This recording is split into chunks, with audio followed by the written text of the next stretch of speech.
Good evening and welcome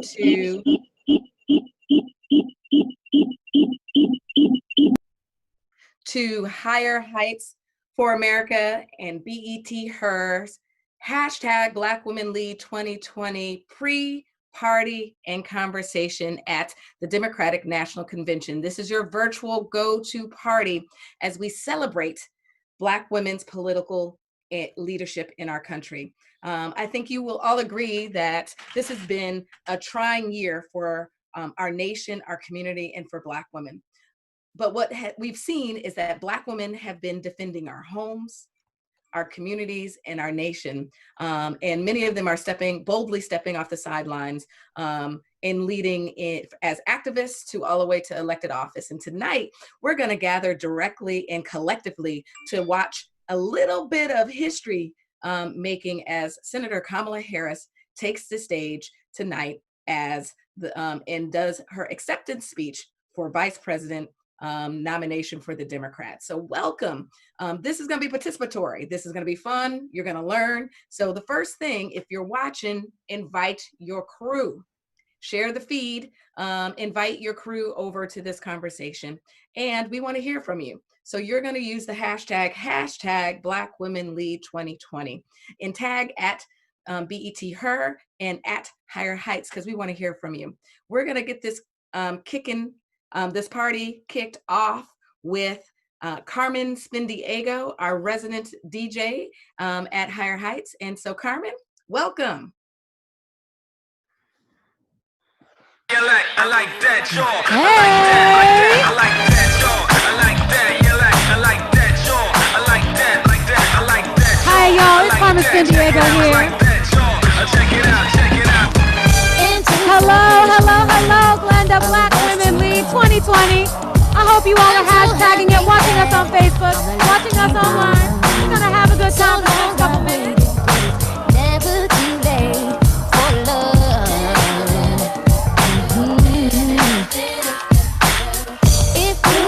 And please make sure that you follow the hashtag Black Women Lead 2020 and hashtag DNC Convention. Let them know what we're doing, y'all. I'm down for you and whatever you want to do. It's all up to you because anything gonna try you. It's alright. I'm gonna try. Come on, y'all. If you choose to. Come on, y'all. I know y'all know how to shoot. Give them a Black Women Lead 2020. The brother had it going on with something kinda wicked. Had to kick it. I'm not shy, so I asked for the digits. I hope no, that don't make me see what I want. Slip, slide to it swiftly. Felt it in my hips, so I dip back to my bag of tricks. Then I flip forward tip, made me wanna do tricks on them, lick them like a lollipop should be lit. Came to my senses and I chill for a bit. Don't know how you do the voodoo. Yeah, this is somebody's jam out there. Hell makes me wanna shoot.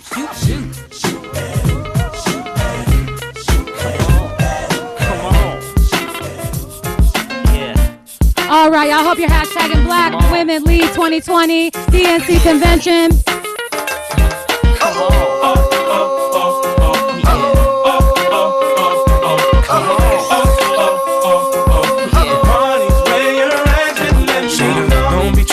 See us in the club, just show a little love, represent your side. All right, I'm DJ Carmen Spindiego. I hope you all are having a good time. Tell everybody to follow Black Women Lead 2020, hashtag DNC Convention. On dubs, so we about to go and buy the bar up. So for sure we ain't playing, hang with no lames, walk insane. Hey, where the party at? Girls is on the way, where the Bacardi at? Yes, we do. Bottles and models talking all of that. You know I can't forget about my love. Where the party at? And all my girls. Where the party at? I'm in the show. Where the party at? If the party's where you're at, let me say. I just wanted to make sure Leah had me all freaked out like she could have. I thought I had laid it out pretty. All right, I hope you all are having a good time with us at hashtag Black Women Lead 2020.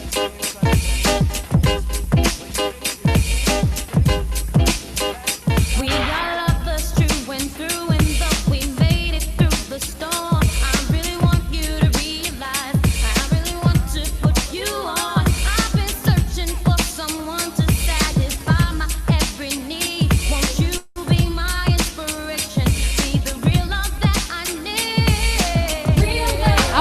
this is somebody's jam out there.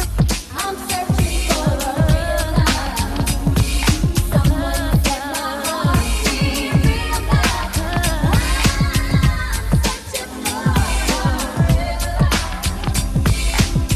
Ooh, when I met you, I just knew that you would take my heart and run. Until you told me how you felt for me. You said I'm not the one. So I stole. Honey, give me that you'll be ready. Leave me with the girl next door. Honey, give me that you'll be ready. Leave me with the girl next door. Picture this, we were both butt naked, banging on the bed. All right, you're listening to Black Women Lead 2020. I'm DJ Carmen San Diego, hailing from Maryland. Hope you're having a good time at the DNC convention. It's the best party you've been to all day at the DNC. Oh, you think the woman access to your villa? Trespass on a witness, all of your clean on your pillar. You better watch your back before she turn into a killer. Let's review the situation that you Come on, ladies, I see you all in the chat. Give me a little shoulder. If she say a night, convince her say a day. We got some powerhouse ladies backstage with us, and they getting it too. You tell her, baby, no I hope way. y'all are getting ready for MC Like It. She is gonna rock it out. Wasn't me. Saw me banging on the sofa. It wasn't me. I even had her in the shower. It wasn't me. She even caught me on camera. It wasn't me. She saw the marks on my shoulder. It wasn't me. Heard the words that I told her. It wasn't me. Heard the screams getting louder. It wasn't me. She stayed until it was over. Honey came in and she got me red-handed, creepy with the girl next door. Sleepy dog, bite them all, yeah, I'm burning it up. DPG said you should be turning it up. Sleepy dog, bite them all, yeah, I'm burning it up. DPG said you should be turning it up. Sleepy dog, bite them all, yeah, I'm burning it up. DPG said you should be turning it up. CBT, LBC, yeah, we hooking back up. And when they bang this in the club, baby, All right, I know there's some California people in the house. You can hashtag Black Women Lead 2020. I'm going to give it back to my sisters in a second, but I hope y'all are having a good time. And hey, follow hashtag DNC Convention and let them know Black Women Lead 2020. Just a swank in my hair. Trick, quit talking, crip walk if you down with the set. Take a bullet with some grip and take the smoke on this jet. Out of town, put it down for the father of rap. And if you happen to get cracked, trick, shut your trap. Come back, get back, that's the part of success. If you believe in the S, you'll be relieving your stress. It's the one and only D.R.E. Dr. Dre, Lil Buff. You know I'm mobbing with the D.O.double-G. Straight off them killer streets of CPT. King of the beach, you ride to him in your fleet. All right, we're about to rock up to Beyonce, y'all. I know somebody knows this song. Everybody asks me why I'm smiling. Hashtag Black Women Lead 2020. But I know, nothing's perfect, but it's worth it after fighting. All right, I'm giving it back to you, Glenda Carr.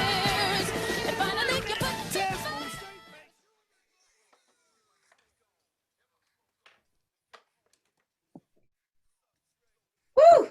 I'm tired already. So thank you again for joining the hashtag Black Women Lead 2020 pre-party and conversation celebrating Black women's leadership. I'm gonna toss it to a great conversation about the history of Black women leading in this country.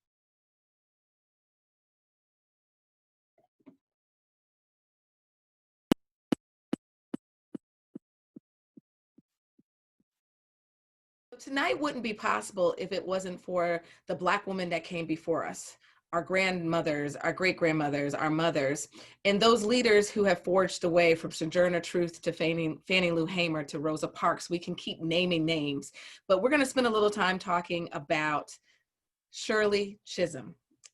48 years ago, Shirley Chisholm stepped off the sidelines and boldly ran for president in 1972, the same year I was born. Her slogan that year was unbought and unbossed. And surely the leadership that we see with Black women leading across the country from our homes, our communities, our elected offices, these are the women that are literally leading unbought and unbossed leadership. And so tonight we have a great conversation with Hazel Dukes and Congresswoman Yvette Clarke. Point of privilege, we are all New Yorkers. I'm not an originally New Yorker, but they adopted me. And Shirley Chisholm is a daughter of Brooklyn and proudly served the New York State Assembly and Congress proudly for Brooklyn in the state of New York. For those who don't know, Hazel Dukes has probably, Mama Dukes, how many conventions have you actually attended? I have attended 17. Yeah. And I so, was in Indiana for even the Black convention. So we're going to have to do some more taping and conversations about that journey. But tonight we are actually going to talk about that historic night as Shirley Chisholm prepared to have her name entered into nomination from the floor, and why you all thought it was so important and symbolic for that to happen. And there's a lot of behind the scenes things that if you haven't read her memoir, you might not know about. And Hazel Dukes is going to give us a little glimpse of that evening, and her taking the podium that night and entering her friend and colleague's name into nomination.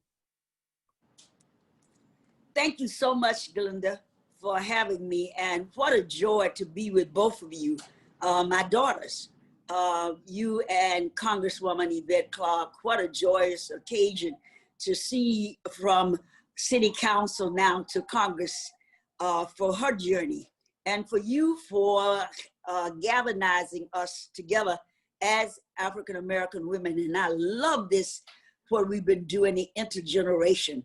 It has been unthinkable to see how we have unified in the last 2 months, united Black women. We all had different candidates. We all thought different about what should happen, but we got focused. And I think we got focused because the history that you said about so many of the women's shoulders that we stand on. But for Shirley Chisholm, I said yesterday I was interviewed, here was a woman only weighed about 100 and some pounds, sassy, the walk, the way she presented herself. She knew that she was and all about. And then I have watched you and watched Congresswoman Clarke held that same sassy, that same rise as Maya Angelou talked about. And people resent that. And that night, I was glad when we invited African-American males to be a part of us, to say we wanted a African-American woman on the ticket. The story is that Ron Dellum, who was a fighter, a furious fighter in Congress, he was to nominate Shirley Chisholm. And the caucus and his group called him in. And of course, they was talking about unity and what this would do if they nominated Shirley. And so Mary Pinkett, former city councilwoman who's now deceased, Brooklynite, by the way, we were walking down the hall with Mr. Sutton. We had been out for dinner in Miami, Florida. And so when Mr. Sutton passed by the room where Congresswoman Chisholm was, one of her people, aides, was standing in the door, and he said, "How is everything going?" And she said, "Not well." And he said, "Oh, what is happening?" And she said, "Wait just a minute." And she proceeded to go back in the room, and she came back and she said, "Mr. Sutton, Ms. Chisholm would like to see you." He said, "Okay, wait, I have two of my dates with me. Will you all just wait a minute here?" And so Councilwoman Pinkett and myself, we waited outside the door, of course, and he came back out and he said to us, "Come in." And we went in. Shirley was sitting up straight. Congresswoman didn't have a tear in her eyes. She was determined. And she said to Mr. Sutton what had happened, that Congressman Dellum had been told that if he wanted to aspire and move through Congress and whatever plums they had, that he should not nominate her. And he came back as a gentleman and explained the situation. Percy Sutton said to her, "By all means, my lady, I will nominate you." And he turned and looked, and he said to Mary Pinkett and I, "And you will second the nomination." Well, I looked at Mary, Mary looked at me. Mr. Sutton had spoke, my mentor, the man that have helped me to be who I am today. And so we said, yes, sir. And we went, oh, the stage was beautiful in Miami, Florida. And Mr. Sutton got up with his eloquence. I mean, and he nominated Shirley. And the two little African-American women went right on that stage and seconded that nomination. That was pride for me, as it was for Congresswoman Clark. When we decided, a few women over on the east side at the home of one of my late sisters, she said, we're going to fundraise for Yvette Clark. And of course, Dr. Maxwell and Rose Pierre, we all said, add our name. We're going to be hostess for this. So we have had a tradition, I have, of supporting African-American women. Now, I had the honor to take Geraldine Ferrara to the Black Caucus when they nominated her. They came to me, I was a National Democratic woman at that time, and they came to me and they said, will you, Mario Cuomo people sent and said, ask Hazel Dukes. I was shaking in my boots, but I did it. But I didn't shake one bit that night for Congresswoman Chisholm, and I have not shied away 1 minute from Congresswoman Yvette Clark, who have come into that position from a city councilwoman, and what she's done and what she's shown, her leadership, her skills to bring us together. And so when you transition, Glenda, into the history, as we celebrate today 100 years of the 19th Amendment, what a glorious time it is for us as African-American women who, you know, in the red and white, we played a great part in that. Delta. But even some, they wanted to go in the back and they didn't. I'm doing a program for the Queen's Library about Ida B. Wells. Ida B. Wells, they wanted her to go in the back of the march, and she said, hell no, I'm in front of this march. And so it's our time, it's our space, and it's our moment, and it's our movement.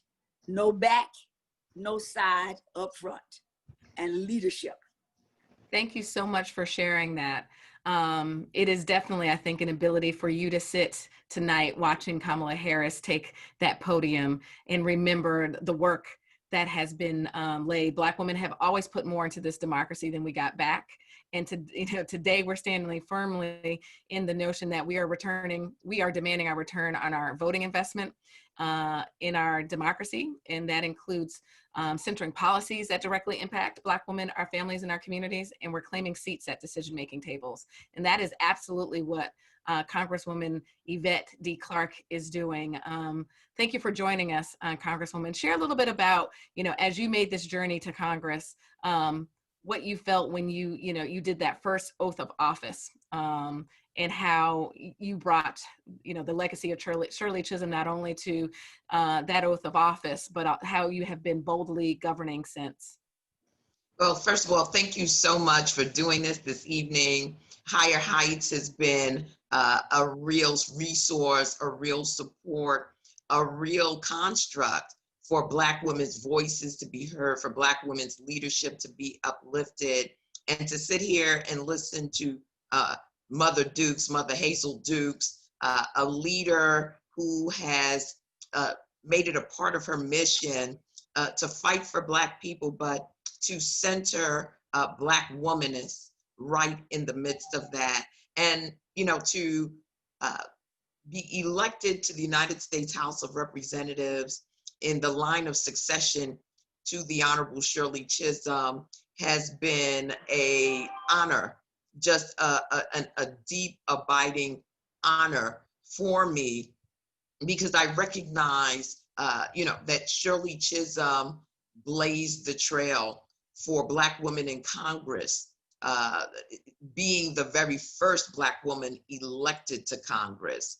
And knowing that she came from the same streets that I've walked, the same streets that I was raised in, the same community that, you know, gave me life, gave me a sense of purpose, a sense of mission, and a sense of fidelity when it comes to the people of the 9th District of New York, and by extension, all of the American people.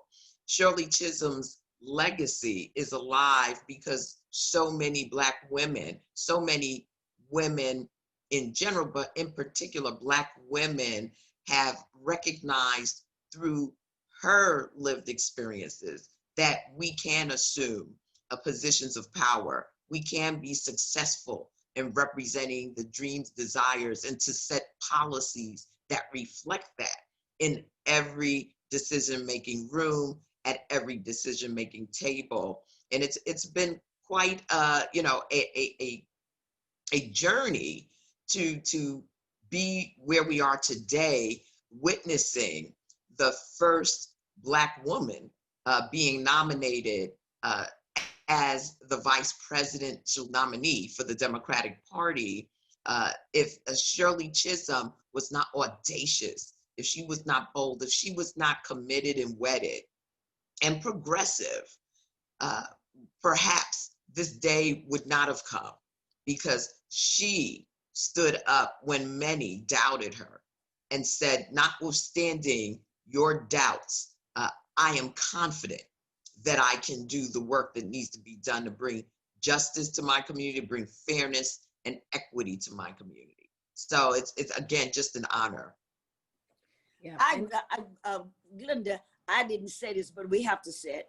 It would not have been a Jesse Jackson or Al Sharpton or even Barack Obama who would dare to have done this if it wasn't for Shirley. And I think the voice of Fannie Lou Hamer, who went to the Democratic Party and said, look, she said it way before we have. We put investment in here and we are demanding our place in here.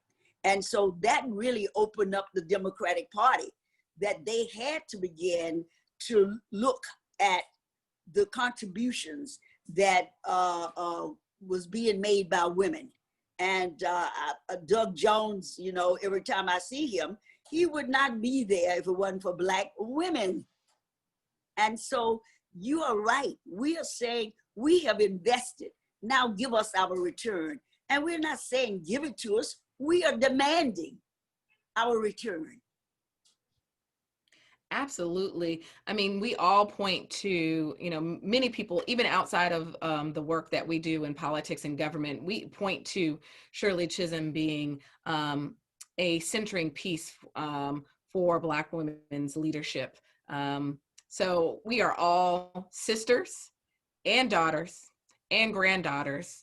And for the, you know, great-granddaughters and great-great-granddaughters that aren't born yet, we are the daughters of Shirley. So thank you so much, Dr. Hazel Dukes and Congresswoman Yvette D. Clarke, for joining us for this evening celebration of not only this historic night, as Kamala Harris will soon take the stage and we will hear from her accepting her nomination from the Democratic Convention, but frankly, we're celebrating Black women's leadership, and we all celebrate that we are daughters of Ida, Sojourner, Rosa, Coretta, Betty. So thank you so much, ladies.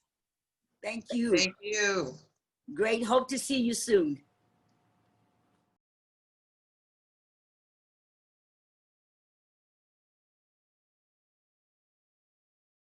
As we call her, Mama Dukes, who, if y'all didn't see, she is in our Zoom party partying it up. Her discussion around history, I think, is very important. And to one of my closest family friends, Congresswoman Yvette D. Clarke, thank you for sharing your story. The road to 2020 has been built by Black women from history to now. Shirley Chisholm obviously boldly stepped off the sidelines and ran for office in 1968 and then in 1972 as president. And here we find ourselves in 2020 with a highly discussed beepstakes, as some called it, a list of women.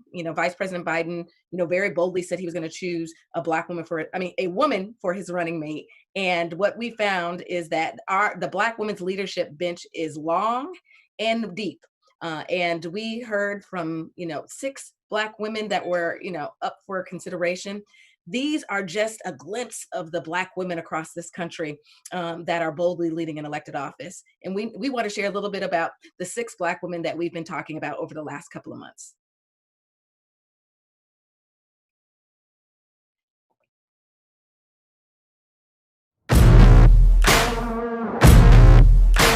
On the suppression of the people's democratic right to vote has been truly appalling.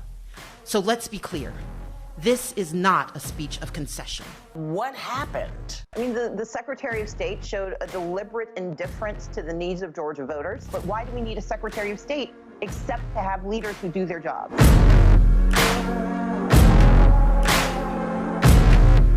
President Trump's abuse of power has injured our nation. Just when we think he's hit bottom, he finds 10 feet lower to go. I've enforced the laws and now I write the laws. And I know that nobody is above the law. But the law means nothing if the accused, whether the man who breaks in your house or the president, can destroy evidence, stop witnesses from testifying, and blatantly refuse to cooperate in the investigation. And on this day, the day of George Floyd's funeral, on this day, a day that should be a day of national mourning, in 2018, the Senate unanimously passed bipartisan anti-lynching legislation. Senator Paul is now trying to weaken a bill that was already passed. As mayor, certainly the governor's order supersedes my authority, but his authority then supersedes my voice. To open up our state is irresponsible. Simply because we have hospital beds and we aren't at capacity doesn't mean that we need to work to fill them up. There is a way that national security decision-making is supposed to be made. There's a way a responsible White House is supposed to work. There's a way policy gets made that is actually supposed to be conducted in the interests of the American people.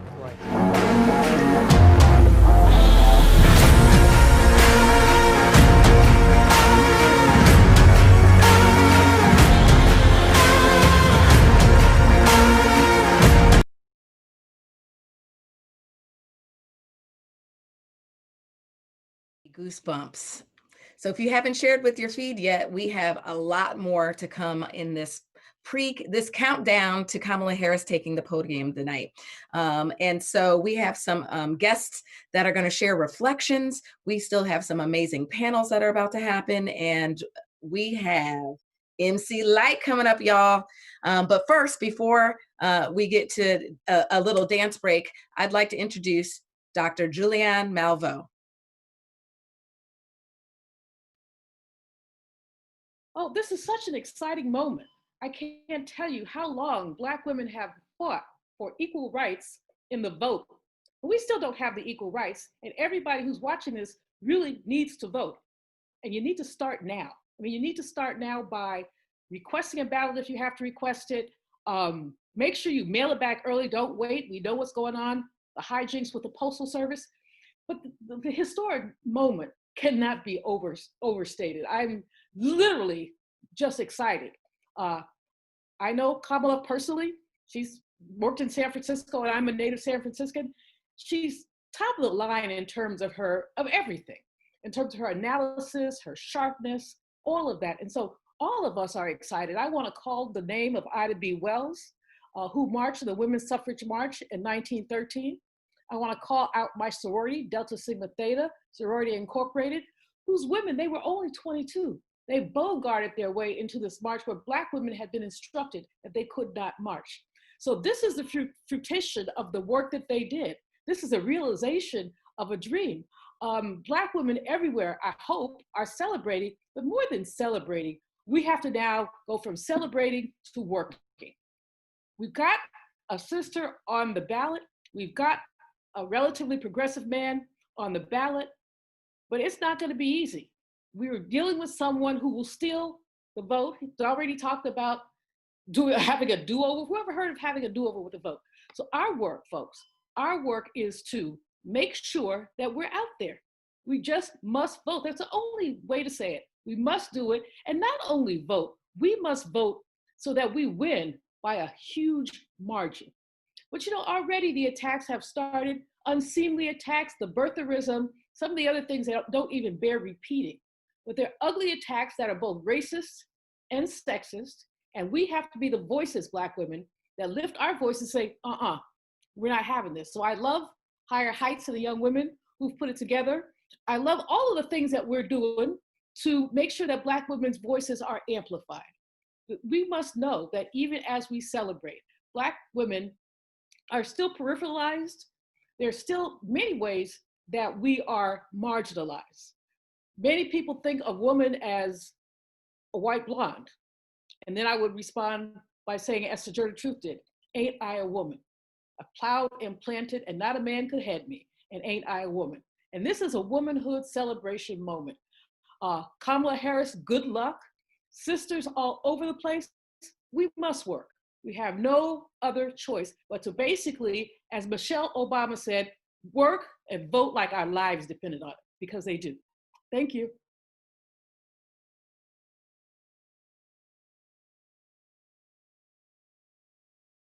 Oh, this is such an exciting moment.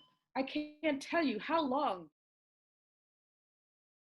Bring you a little word and possibly a little song. Latosha Brown from Black Voters Matter.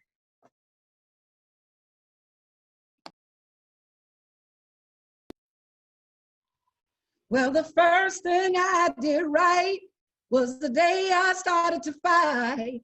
Keep your eyes on the prize and hold on, hold on. Well, the last thing I did wrong, I stayed in the wilderness a day too long.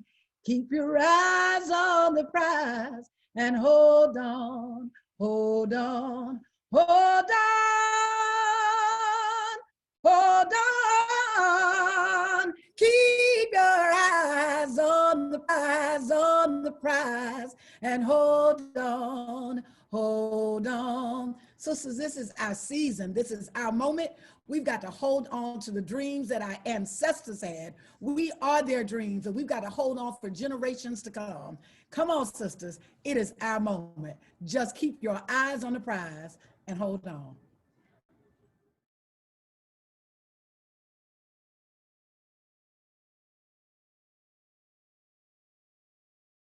Latosha Brown. So if you've ever been to a Democratic convention or a Republican convention or any convention, let me go on and do some shout outs before I go. Like, we see we are very prideful tonight in our, for those watching on Facebook Live, we actually have a party over in Zoom. And so I will say that the members of historically Black Greek letter organizations are like live in our internal chat feed. And so I wouldn't be, I got to shout out my girls in the pink and green. So if you are a member of a Greek letter organization or you went to a HBCU, go into the comments and tell us, who are you repping tonight? I'm bringing my girl crew on, who we would have been getting ready to go to the convention. We've done it 3 conventions, I think, in a row. That is Joy Williams, Tracy Sturdivant, Kimberly Peeler Allen, Carol McDonald, and Sonia Lockett. The crew, the Higher Heights crew. Hey. Hey, what's going on? Good. Some of us are a little late to party. Where's Sonia at? I was trying to get my video started. Hey. Can the host turn our video on, please, or my video on? My camera too. So we are so excited to be in community tonight with our girls. We'd be at the convention hall waiting and holding seats for them. Yeah, basically. And they would be in the group chat telling us, oh, we coming, we in security. Meanwhile, they probably still at the hotel. Eating. So for those who don't know, this is part of the leadership of Higher Heights for America in our family of organizations. And we are so, I mean, I'm going to toss it quickly to Kimberly because, you know, we have a lot going on, but, you know, little did we know, Kimberly. Little did we know when you asked me and said, let's have coffee. I need to figure out my life. Who knew that, you know, 9 years later, here we would be. I mean, it is just really amazing. And, you know, we built this organization for all of you because we knew we needed a home. And we knew if we needed a home, y'all needed a home too. And we just said, we came up with the name that day. We were like, okay, so we're going to call Joy, we're going to call Tracy, we're going to call Sonia, and really started putting the team together to create this space so that Black women could feel that they had the tools, they had the support, they had the resources for them to be able to lead and succeed at all levels of the political process, because we knew that our voices weren't being heard. We knew from talking to people like Yvette Clarke that, you know, she was being pushed to the sidelines. So it said, how can we collectively push everybody up? So here we are, and as Senator Harris said to me backstage on an event probably 3 years ago, y'all were built for this moment. You had the foresight for this moment. And when she said that, I got chills. I was like, we were just trying to, you know, save our friends, and we have hopefully collectively saved the nation. So I'm beyond excited. I can't believe that this is, you know, from the back of a placemat. Here we are. We have a Black woman about to accept the nomination to be the Democratic nominee for vice president. It is absolutely incredible. I am, I'm going to say to those of you who are watching, if your friends come to you with a plan on the back of a napkin after having lunch, just say yes. Just say yes and go all in, because, you know, years later, you can see all of the work that you have put into moving this movement of highlighting Black women's political leadership. And it's not only Senator Kamala Harris, who will soon be our official, accepting the official nomination as vice president on the Democratic ticket, but she's not the only Black woman on the ballot, Glenda. As those of you who have been part of Higher Heights know, that we focus on making sure that all Black women up and down the ballot, so not only at the top, but also making sure in Congress and state legislature, we provide support, training, and information to support those women. Women like Jackie Gordon, here in New York, if elected, if we put our support behind her, she would be the only second Black woman from New York State in Congress. Joyce Ann Elliott in Arkansas, Marilyn Strickland, Lauren Underwood, Candace Valenzuela in Texas, who will be the first Afro-Latina. And then not even talking about Congress, then we go to Yvonne Lewis-Hawley, who is the Democratic nominee for Lieutenant Governor in North Carolina. So it's important, yes, Senator Harris, who will hopefully, with all of our hard work in these streets, become our vice president, but also those women that we have endorsed and supporting all up and down the ballot, all across the country. They need our support. We need to uplift their names. We need to contribute to their campaigns. And if you live in those states where those Black women are running, contribute your time, talent, and treasure to make sure we elect some of them to office. That's right. And I want to add to what you said, Joy and Kimberly. Like, this is not, I want us obviously to relish the historic nature of this moment. And also, y'all, we have earned it. Black women have earned it. We have been leading since day one. And, you know, we talk about Black women being the backbone of the Democratic Party. I say we are the backbone and we are the front bone. We are the hip bone. We are the clavicle and the patella and the femur. We are the entire skeletal system of this party and of this country. So when we talk about, you know, like our leadership, we have been leading from day one. We built this democracy from the suffragette movement to the civil rights movement, now to Black Lives Matter. Hashtag Black women have always led, and now is our time. We are the foundation of the democracy and the America that we want to see. And I am thrilled to be here with you tonight to party a little bit before we celebrate later on tonight when we have Kamala Harris accept this nomination to be our next vice president. Woo! And so at the end of the day, we couldn't pull this together without others. And so on behalf of Higher Heights for America, board of directors, all the members that are gathered today, our leadership circle, our founder members, those who've been with at the beginning, including BET, who has been a longstanding partner. Thank you for partnering tonight. And our partners in the fight, Black Voters Matter, National Action Network, Black PAC, NAACP, Sisters Lead, Sisters Vote, Emerge, and Collective PAC. Thank you so much for making this evening possible. And I'm going to toss it to Sonia Lockett for a quick shout out. Yes, I am like over the moon tonight. I'm actually a little emotional, so hopefully I can get through this without crying. But I'm so excited to see my friend, my Howard University classmate, stand up there tonight on the shoulders of Shirley Chisholm and Barbara Jordan and Ida B. Wells to accept the nomination for vice president. And this is a moment that's bigger than what I could have imagined right now. It's bigger than what I imagined when we all sat together about Higher Heights. And I just know that tonight when she is on that stage to accept the nomination, she's not standing alone. She's standing with all of our ancestors. She's standing with her whole Howard University community, our HBCU community, her AKA community, her Delta sisters, all of the Black women who are just, we have been working for this moment, and we are so excited. And I know I'm going to be crying all night because I'm a crybaby, but this is just such a beautiful night. And this has been a wonderful journey with all of you, my sisters, to get us here. And I'm overwhelmed right now, absolutely overwhelmed.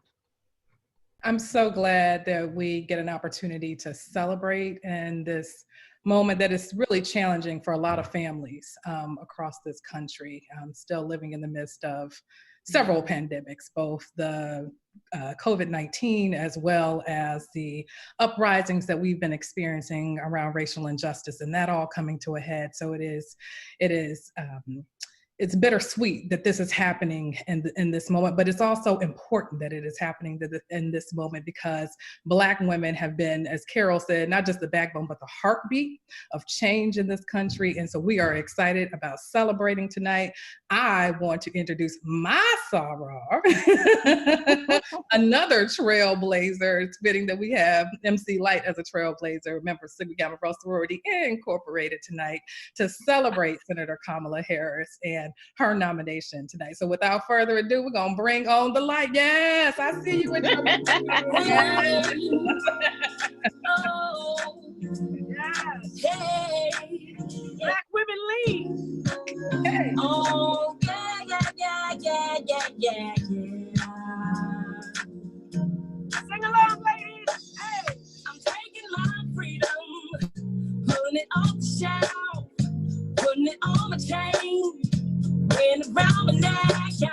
I'm taking my freedom, putting it in my car, wherever I choose to go. It won't take me far.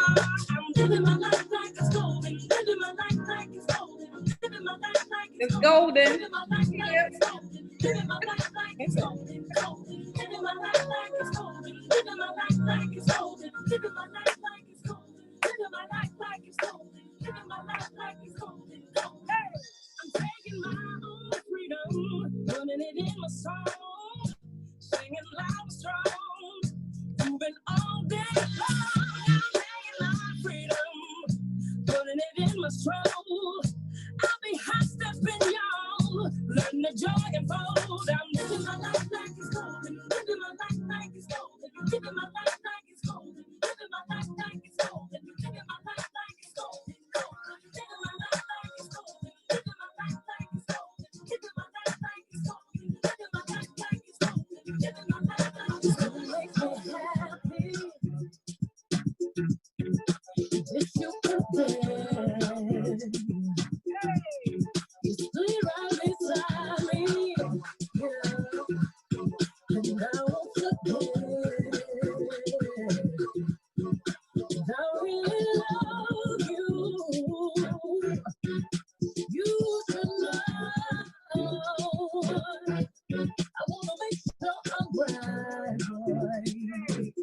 before it goes. Now we had a good time that we can say we hurt each other. Boy, it's a shame. I won't be foolish. No. I wanna know. I wanna make sure I'm right. Boy, before it goes. Higher heights for America. Let's sing. You know I take God's sunrises and shines on you. You know there's nothing before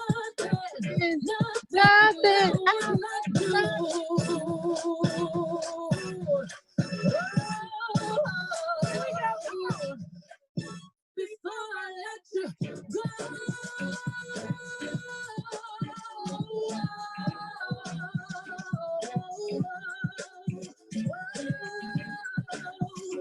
I would never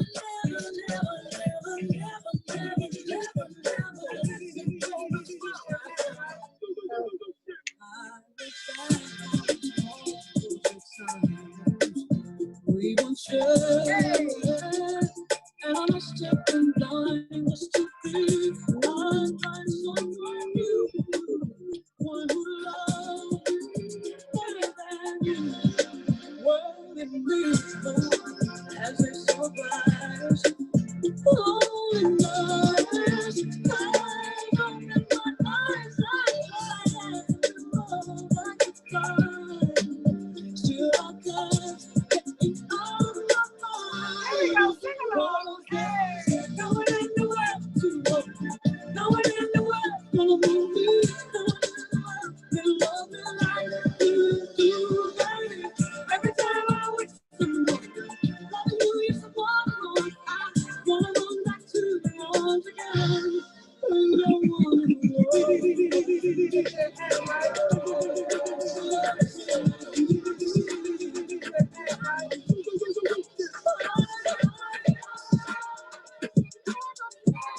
Hashtag Black Women Lead 2020, Kamala.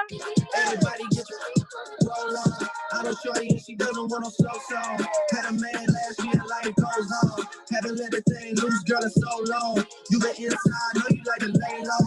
I've been peeping what you bringing to the table. Working hard, girl, everything paid for. First, last phone bill, car, no cable. With your phone out, gotta hit them angles. With your phone out, snapping like you Fable. And you showing up, but it's alright. And you showing up, but it's alright. This is your life, yeah.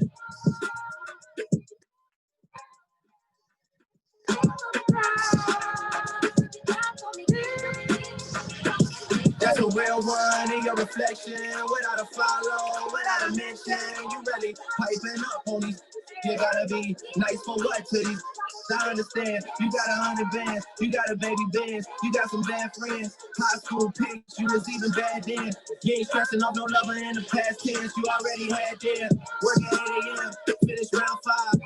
Fall down, you don't see them outside. Yep, they don't really be the same offline. You know dog days, you know hard times, doing overtime. For the last month, Saturday, call the girls, get them gassed up. Gotta hit the club, gotta make that jump. Gotta hit the club like you hit them angles. With your phone out, snapping like you Fable. And you showing off, but it's alright. And you showing off, but it's alright. It's a short life.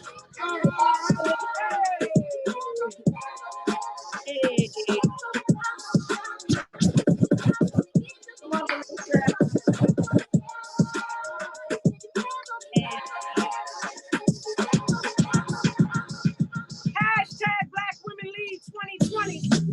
Party ain't complete without marriage. Higher heights for America. We represent Super Garza.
believe, believe.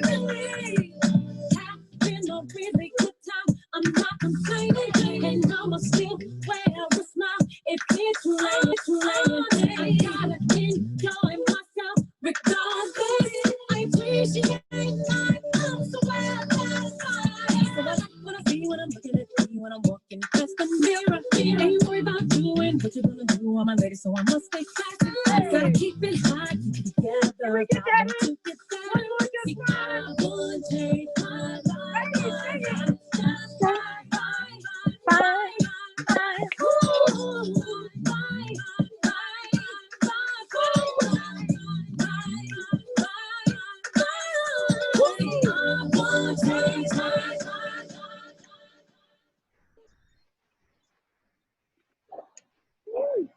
Thank you.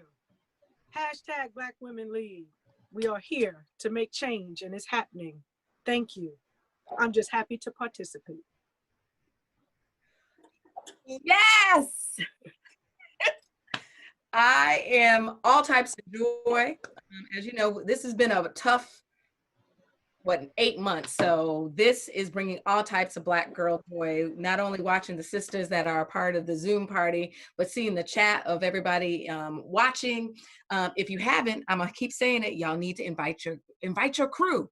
Share on Higher Heights for America Facebook page. You can go over to BET Her and share it over in that feed. But y'all would be wrong if y'all ain't inviting your network. And my mother would be very mad that there was a lot of bad grammar in that. So I want to introduce to you for a conversation, Alicia Johnson, who is actually helping to produce this evening, in conversation with actress Yvette Nicole Brown.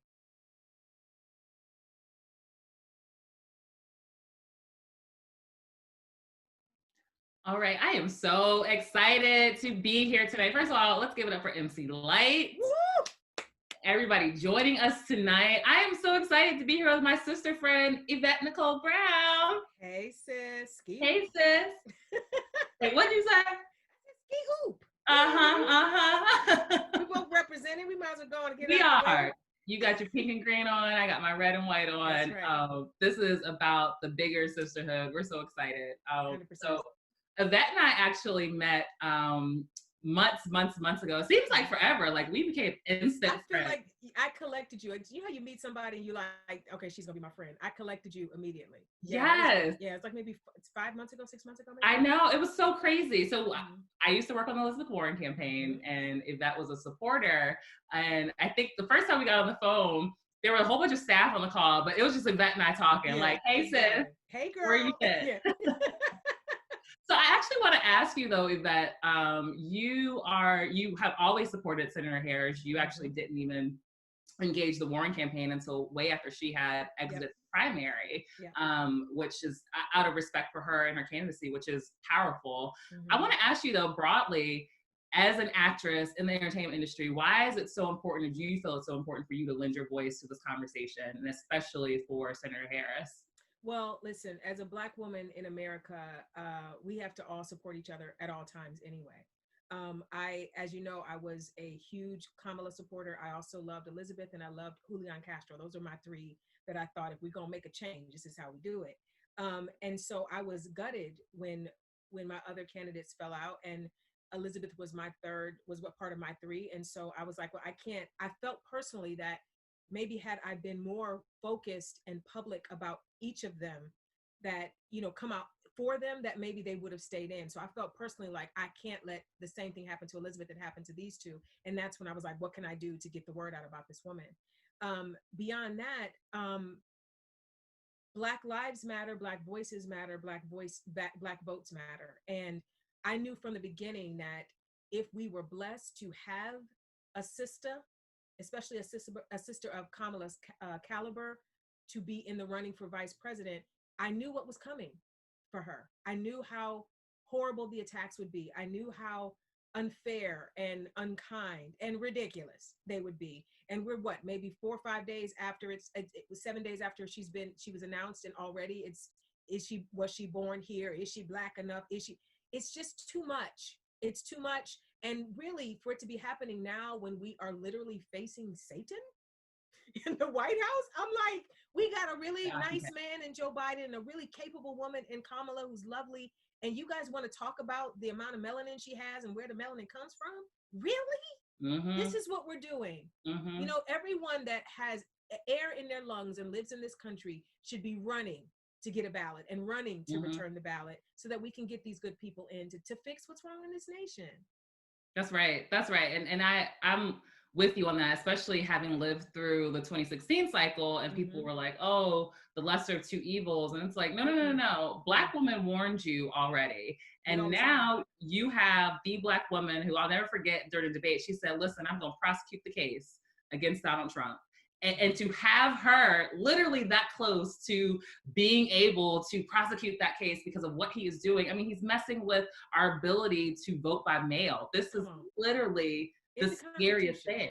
Yeah, it's in the Constitution. What I've always loved about Kamala as a senator, and I'm in Ohio too, so I've always known of her. But when I really started paying attention to politics 5 years ago and started watching her move as a senator, the way she can get to someone, and she's very calm.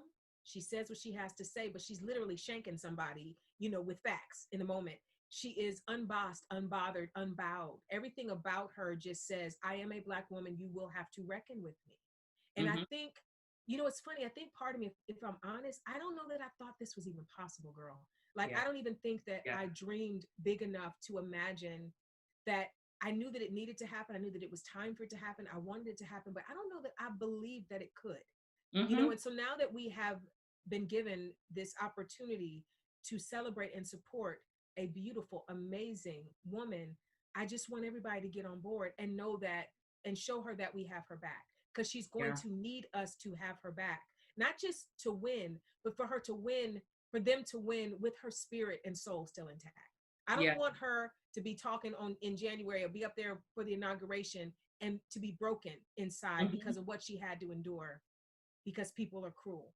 People are going to be cruel, but we need to show up and make sure that she knows we have her back. No, that is so important to like really protect Black women and our whole identity and self, because it is hard. It is labor intensive, which is why, you know, we all as sister Greeks, we make jokes, but we are all riding for our sister, right? Yes. All of us want to make sure that she is protected in such a vulnerable space. I said this over the weekend that I want the Biden campaign to lean into her identity, because that is how she has been able to be so good in the Senate on reproductive justice issues, on climate issues, on so many issues that like you just need a Black woman's lens on. And for you to raise up that, like, to protect her so that she is not worn down when she is being sworn in, when we're all figuring out a way to get to DC in the midst of the pandemic. You know this. It's so true. It's so true. And so what is one of the things that you would love for folks to consider in that conversation about her, besides being scared that you're going to troll them and shut them down on Twitter? Like, what is the one thing, as we are having, because we should be able to have nuanced conversations about our electeds and our candidates, but like how, just give us that call of the responsibility to being, to protecting who she is and her whole identity. This is my main thing. Nobody that has walked this earth, except for one, has been perfect. So that means no matter who your candidate is at any given time, you can scratch the surface or dig and excavate and find something that you personally do not like. But this is not about your personal issues or what you personally need or what you personally require. It is about what this nation requires in this time. And more than anything, this nation requires decent people doing good work for the good of everyone. And that is Joe Biden and Kamala Harris. So we have already done the amount of time with someone that only thinks of himself and only thinks of rich people or only thinks of white people. What I know and what we even saw in the nights of the DNC so far, the Democratic Party is America. It's everybody. We're all involved. We're all accepted. We're all encouraged to be a part. So that means with this big melting pot of all this humanity, there's going to be some people that are more concerned about certain issues than others. There's going to be some people that have issues about, it doesn't matter. We have the chance to elect two decent people who want to fix this nation. So if there's something that's in their policy or on their platform that doesn't quite ring your bell, let's get them in and then let's talk about it. And the other thing that's important, we're talking about protecting Black women. There are a lot of Black women. You are one of them. Tiffany Cross, Joanne Reed. There's so many women that are on the front lines, right? Who are speaking up about all the things that we experience and all the things that Kamala's going to experience. We need to protect each other too. So don't just have Kamala's back. Have Latosha's back. Have Brittany's back. Have Midwin Charles's back. Have Corinne's back. Everybody needs to show up for Black women in this time, because there are going to be a lot of Black women that are going to speak up for Kamala. And then that means all the trolls that will come for Kamala are then going to pile on to that person. So let's protect them too. Let's all just form a human shield of female Blackness, and brothers, you are welcome too. And let's protect each other. Yeah. Let's be our brothers and sisters keeper in this time. Getting them in and over this hump is the only way anything is going to change. Systemic racism. We can talk about reparations. It's a whole bunch of stuff we want that we can talk about. Let's get them in. Because the other thing about Black women that we all know, we always vote for the greater good of everyone. And if we always vote for the greater good of everyone, you can imagine how we would govern. You just gave the whole word, and like we are pretty much out of time, so we got to go back to this party. Okay. I want to end on a light note. Let's do it. What are you most excited about having your soror in the White House? Like, what are you super excited about besides the strolling y'all gonna do all up in the White House? I mean, I'm excited about how on Founders Day we gonna have the White House gonna be pink and green. You know how they put them lights up. Now, granted, she loves the Divine Nine, so everybody might get a couple of colors thrown up on their day. But I'm telling you, because we are the first and finest, we will be the first that year to get that pink and green beamed onto the White House, and I can't wait, especially since our ancestors built it. Hello, it will be so nice to see, you know, our Blackness celebrated across that canvas. So that's what I'm looking forward to. All that Blackness. I was on Instagram, there's this video, this guy was like, I hope Kamala doesn't make the cabinet come out in a probate. And I died. She does. Right. Do it for the culture. Well, sis, I love you. We're going to get back to this party. You keep doing it for all of us. We just thank you for your voice. Thank you, sis. Yours too. All right. We'll talk soon.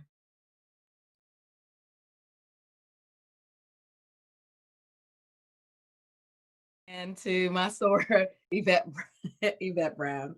So we, Black women lead everywhere, as I said earlier. And our next conversation actually is a conversation with, if those don't remember, in 2016, Black women took over the DNC convention that year. That year it was in Charlotte. I mean, sorry, not Charlotte. That was my favorite DNC, by the way. It was in Philadelphia, and we had Black women leading in all roles, from the convention CEO to the interim chair to the secretary to the chair for the conference. And so we're in conversation with four amazing, I might have counted around 4 amazing or 5 amazing Black women, Leah Daughtry, Donna Brazil, Stephanie Rollins Blake, Marcia Fudge, in conversation with one of Higher Heights board members, Latoya Jones.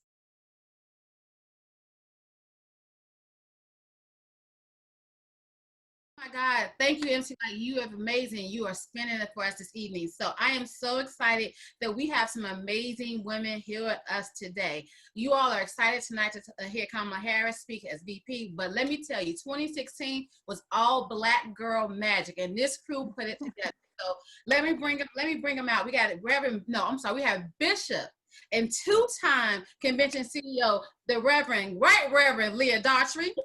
We have the Donna Brazil, interim twice over DNC chair.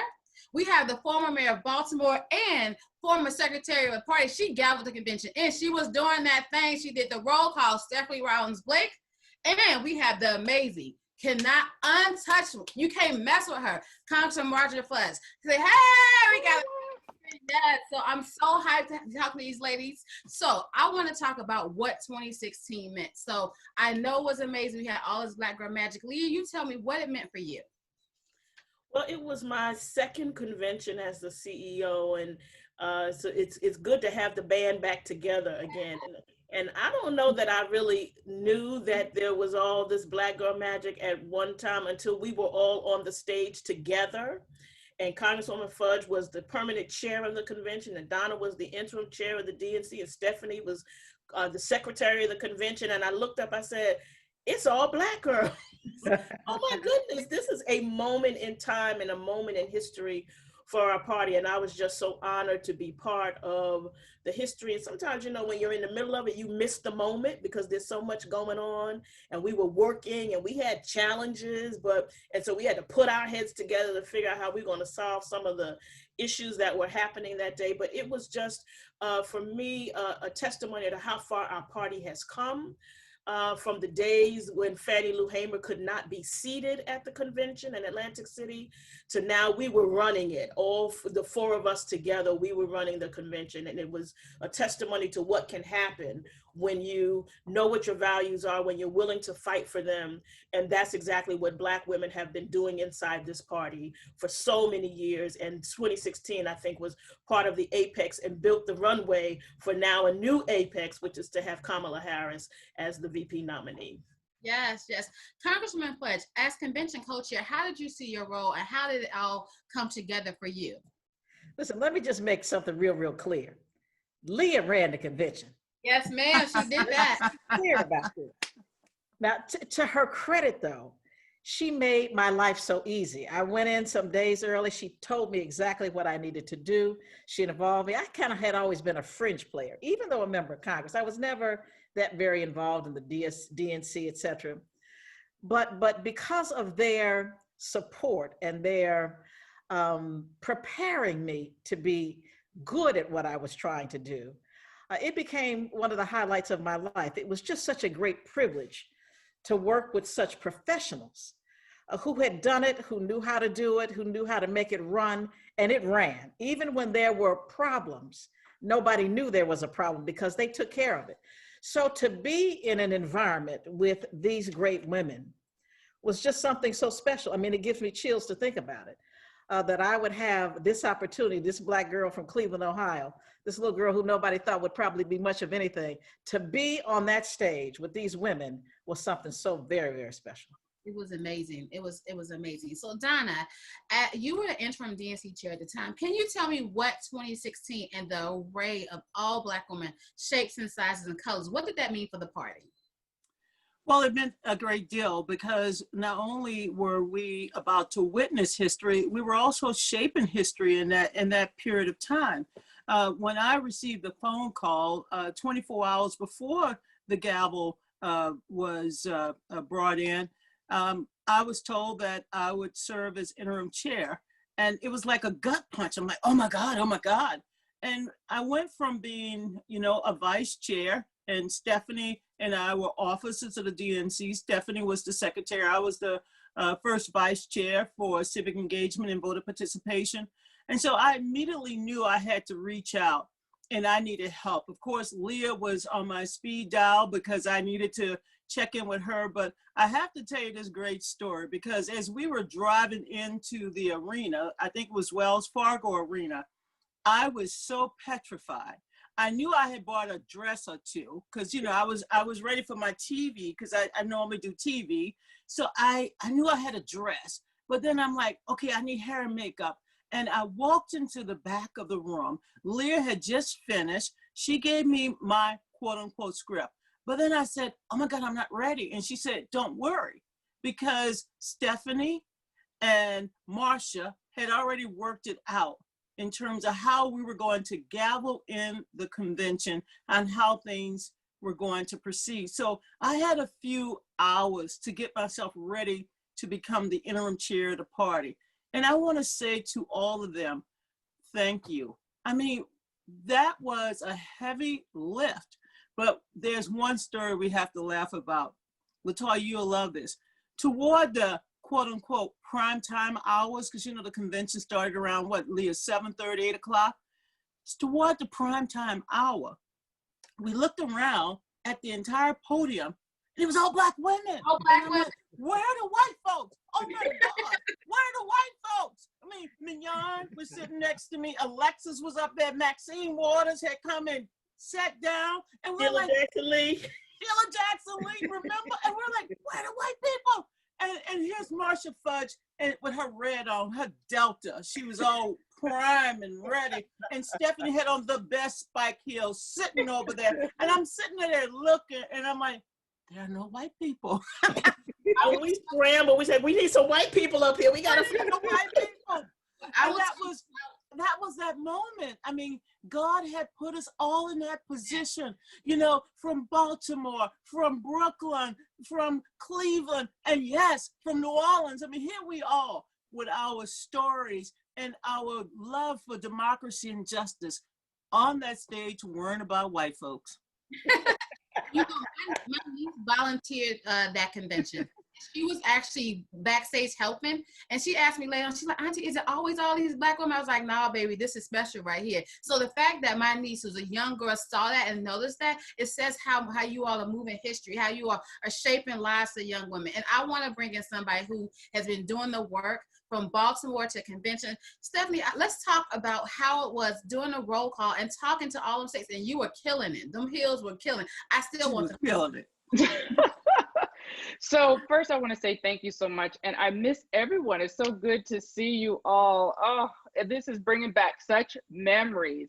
Marsha, oh my God, we cut up during the convention. And Leah, oh, I was so very proud of what you were able to do.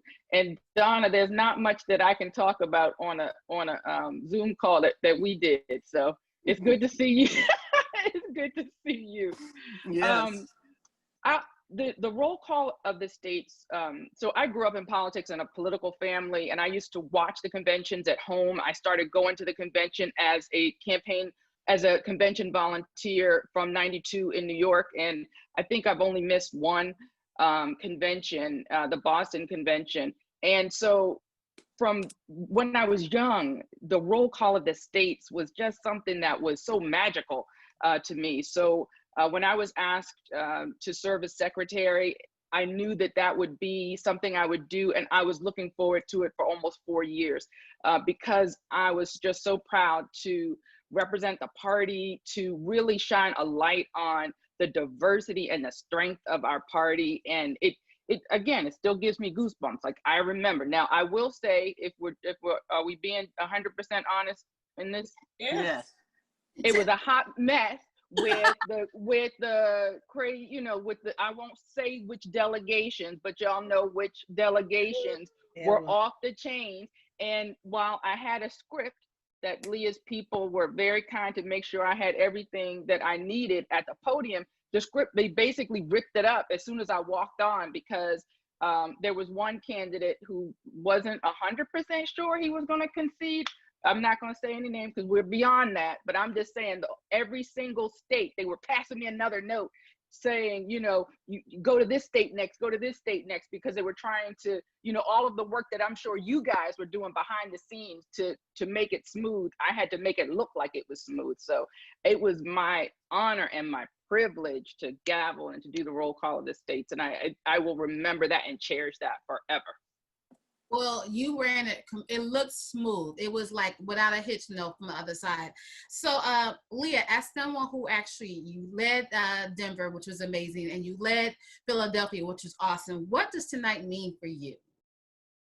Well, you know, this is sort of a bittersweet moment as I watched this convention, because we realized that our convention, the 2016 one, is probably the last of its kind.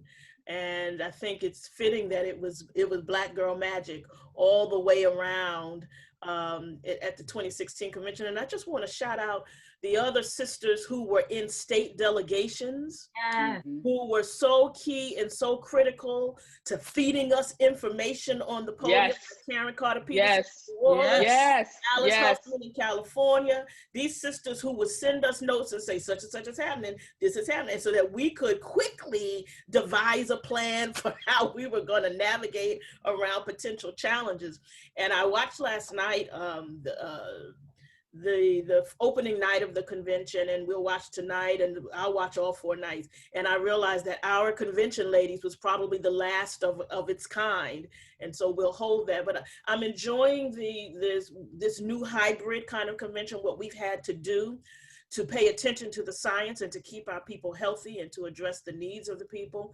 And how you bring Americans in and make this about ordinary Americans and hear their voices. So it's going to be quite interesting. And of course, I am waiting with bated breath to hear Kamala Harris and her speech on Wednesday night. I am ruing that we will not have a balloon drop on Thursday night to help celebrate Joe Biden and Kamala Harris, but it's going to be a singular moment, I think, for all of us in Black America, particularly as we see a sister nominated to be Vice President of the United States.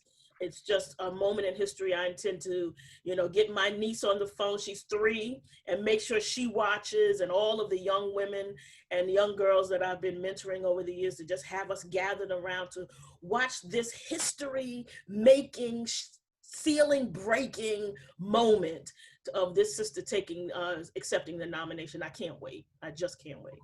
Latoya, I just want to jump in for a second. I want to see if Marsha remembers this. When we had to sign all of the papers at the end of the convention, and someone looked at the paper and said, this is probably the first and the last time that every signature is a Black woman. And I remember just sitting there looking at all of the papers lined up, and I just soaked it all in. It was magic. It was really, really, really Black girl magic. You all did that.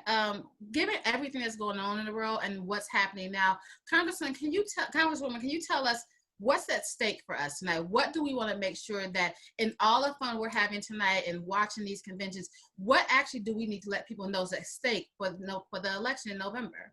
Let me say just two quick things.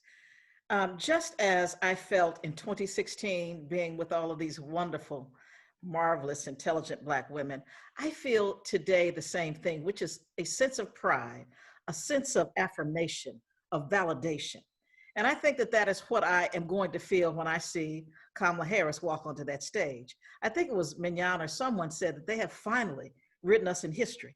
And so I am just so very full about where we are going as a nation, because this could not have happened 10 years ago. Amen. This is the perfect time. This is our time. Amen. I feel so strongly that this is our time. Anytime it is the land that all people be treated equally, that justice means something, that every person has value and worth, it's our time. This is Kamala's time to stand before the people of the United States and say to them that things are changing. I am the future of the party. People who look like me, and to know that I have chills talking about it. So what we need to say to people is that the election starts today. We need for them to do whatever it takes. I don't care what rules they make, what they change. The election starts today, because if we want a future as a nation that would elect a person like Kamala Harris to say that Black people matter, women matter, we have to vote. Beyond our differences. I mean, there's no perfect person, but what I know is there are people who are better, and Kamala is better than what we've had in a very long time. So we have to vote. Vote.org. Check your status, vote.org. Please check your registration status. And as the former First Lady said on the opening night of the convention, make plans now to vote. Don't wait until the last 2 weeks. Vote. Yes, vote, vote, vote. So we only have a few minutes left. So what I want you all to do is tell me stories that you can say publicly and on the record about what was like your favorite memory of 2016. So we only have a couple minutes. So just let them know like what memory that you want people to know that encapsulates what happened in 2016 for you. Can I start? Yes, please. My memory is before the convention started, a bunch of us were sitting around in the room behind stage, trying to figure out what we were going to do with the insurgents. Oh, yes. Remember that? Yes. And we finally decided we're not going to listen to anybody else, sisters. We just going to have to take it on and do it our own way. That's my I remember that. Yes, I remember that. And I went on the floor every evening to the delegations that were starting trouble and I told them if they had a problem, take it up with me, because I was the new sheriff, I was the chair. And I am so grateful that we had such a good floor operation. Thank you so much, Leah. But I want to say this. I did have my dress. Thank God I had a nice dress. And it was one of those dresses that allowed you to do that little thing at the end. You did it too. You did it. I did, baby. I backed it up and I put it up. And as I was walking off with my, I was trying to kick it back. And you know who I ran into? John Lewis. And Congressman Lewis said to me, "You did good." He said, "But we have work to do." So I want to dedicate this convention to a man who put us in the driver's seat because he fought for us to have the right to vote. So thank you, John Lewis. Thank you, Shirley Chisholm. Thank you, Fannie Lou Hamer. Thank you, Jesse Jackson. Yes, thank you to Barbara Jordan and Carol Mosley Brown, and to members of the Congressional Black Caucus. Thank you for always caring about our future. Thank you. Yes, thank you. Leah and Stephanie, any last moments, any last memories you want to get to the people? Can I just thank Leah for having the Black Girl Glam Squad? She had us all hooked up. I was so concerned that they were going to have us out there looking pasty and crazy.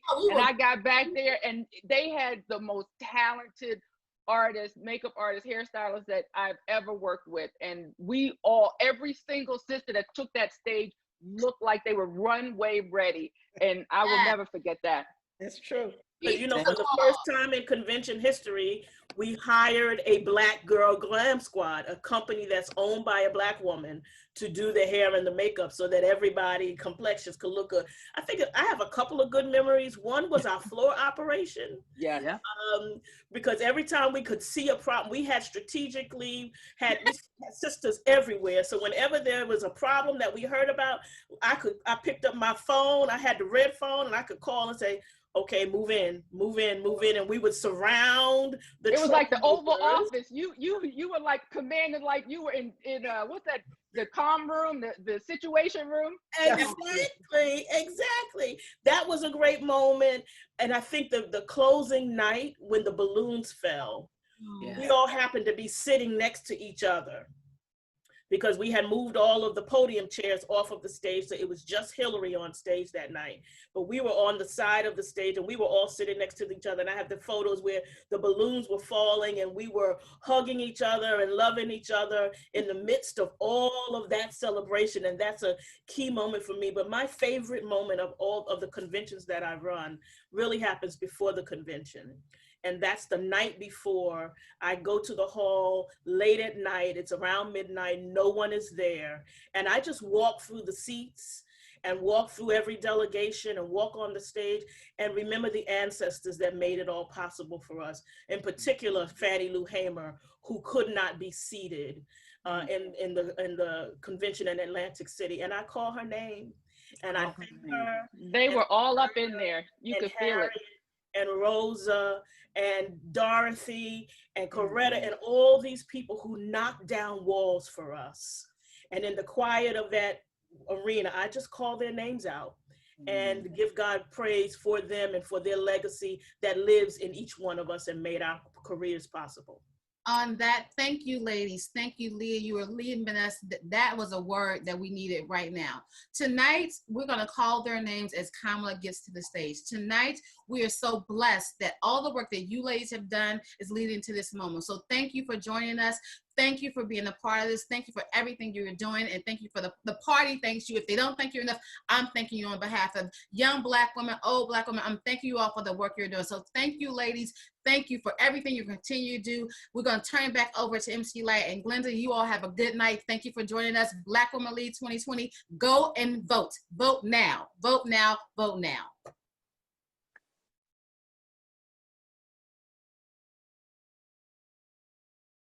Marsha Fudge, Donna Brazil, Bishop Leah Daughtry, and Stephanie Rollins Blake. And of course, Who led that conversation? My girl, Latoya Jones. So just a couple of pieces of housekeeping. If you haven't shared the feed, share the feed. We are already in formation, but we want to make sure we are in formation for the rest of the evening. And so we want to make sure that when the Senator Harris comes to the podium and makes history this evening, that our voices are heard. So you're going to follow the conversation with the hashtag Black Women Lead 2020 and hashtag win with Black women. And so we're going to be here all night, all coverage. If you want to stay on this, if you're watching this on the Zoom as an invited guest, you can stay here and watch the coverage live and be in community. We will also be streaming live for the rest of the evening, the full coverage, and you can be in community through the Facebook feeds. And then meet back if you can stay up, because I go to bed early, but I am up all night at 11 o'clock, The Spin, which is a new online live stream hosted by Tracy Sturdivant from the League, Fatima Goss Graves from the National Women's Law Center, Adrian Shropshire from Black Pac, Judith Brown Dianis from the Advancement Project, and myself. We are hosting a Black Women Lead Spin Room hosted by the SIP. So stay tuned all evening. And guess what, ladies and some gentlemen? MC Lights.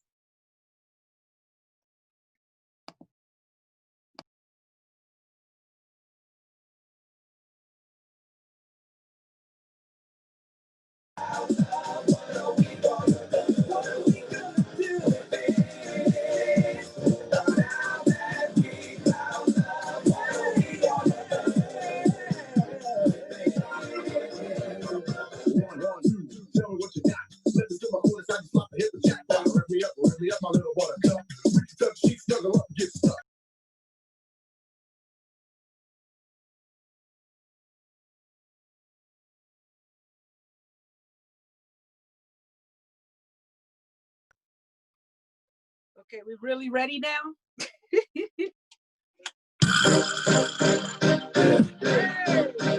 All right, speed up your time.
That might be a brighter star, but through my eyes, the light of you is all I see.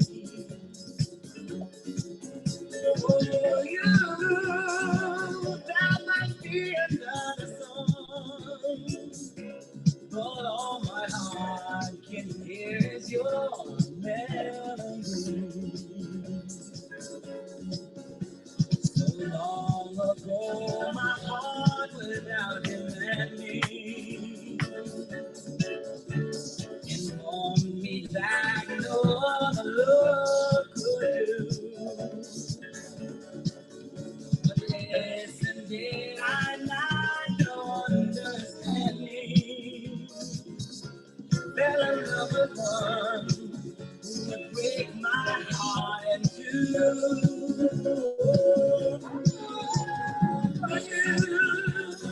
That might be a good wine, but when we find a love around you like rain, love might be for you to find, but I'll celebrate love. I remember being young and so bright. I knew what I needed. I was spending all my nights and days, laid back, daydreaming. Look at me, I'm a big girl now. Said I'm gonna do something. For the world, I will break this town. Now that y'all run this, cause I put it down, and I'm making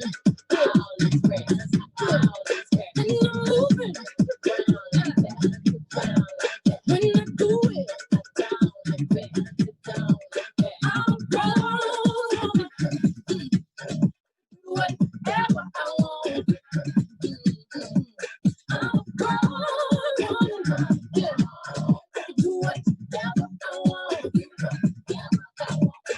You know the way I walk, cause I walk with a vengeance. And they listen to me when I talk, cause I ain't pretending. It took a while, now I understand just what I'm going. I know I'm running and I know who I am. By the time I show it, I'm a grown. Do whatever I want. I'm a grown. Do whatever I want. I can be back if I want. I can say what I want. I can look fast if I want. I can go slow all night long. I'm a grown. Do whatever I want. Whatever it is. I'm a grown woman. And I know that I got it. I'm a grown woman. Ain't got no room in my pocket. I'm a grown woman. Look down, got you so excited. I really wanna know if you got it like that. Cause she got a cute face and that booty so fat. She got that bomb. She can get whatever she wants. She got that tight, the noise. Do whatever she likes.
caught up in those one night affairs. What I really need is somebody who will always be there. Woo! Don't you promise me love, all that I've already heard. This time around for me, baby, it just be louder than words. You're looking for devotion, talk to me. Put your heart in your head, hey, because my love is guaranteed. So baby, if you want me, you can show me love. Words are so easy to say, but you got to show me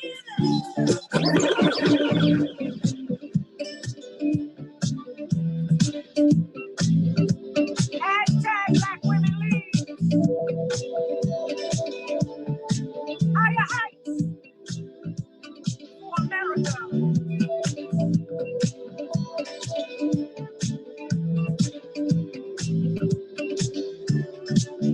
Flowers bloom in morning dew, and the beauty seems to say, it's a pleasure when you treasure all that's new and true and gay. Easy living, and we're giving what we know we're dreaming of. We are one, having fun, walking in the glow of love.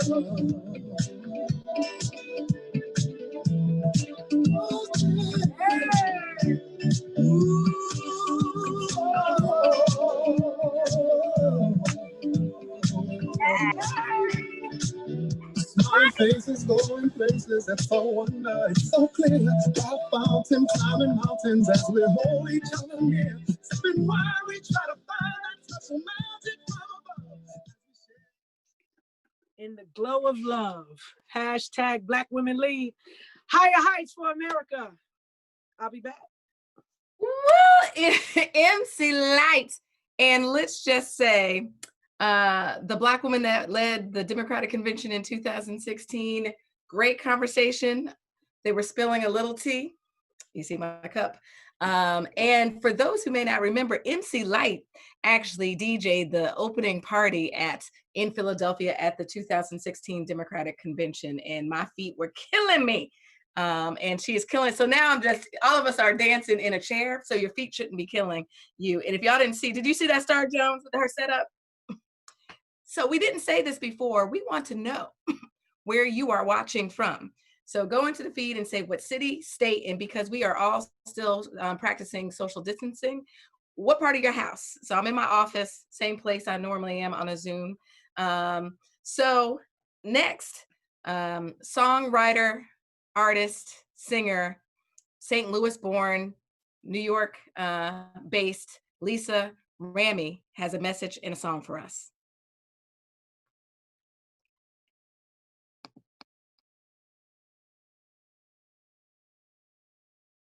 Hi, everyone. I'm recording artist Lisa Ramy, and I'm so thrilled to be a part of Black Women Lead 2020 and thankful for the work Higher Heights does for all of us.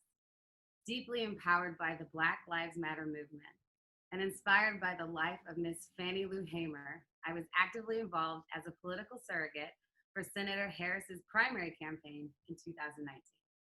So I couldn't be more proud to be a strong Black woman in this very moment, holding space with all of my beautiful Black and brown sisters and our allies joining us tonight as we wait for Senator Harris to accept the nomination of Vice President.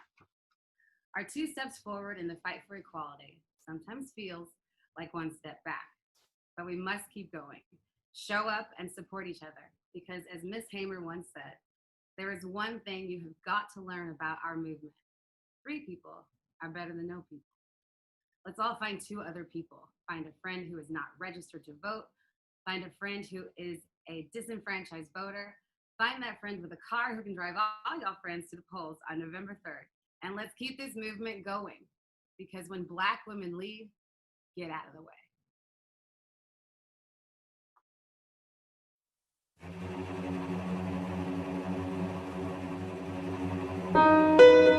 I want to ask you a question, and that is, What is in your life's blueprint?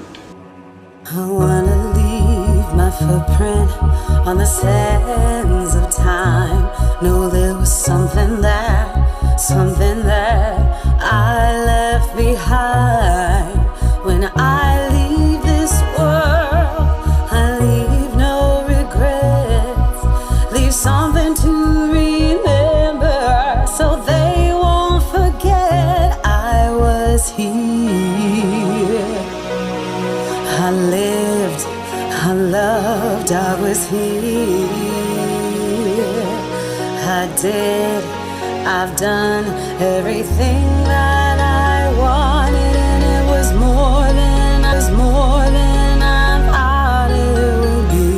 I will leave my mark so everyone will know I was here.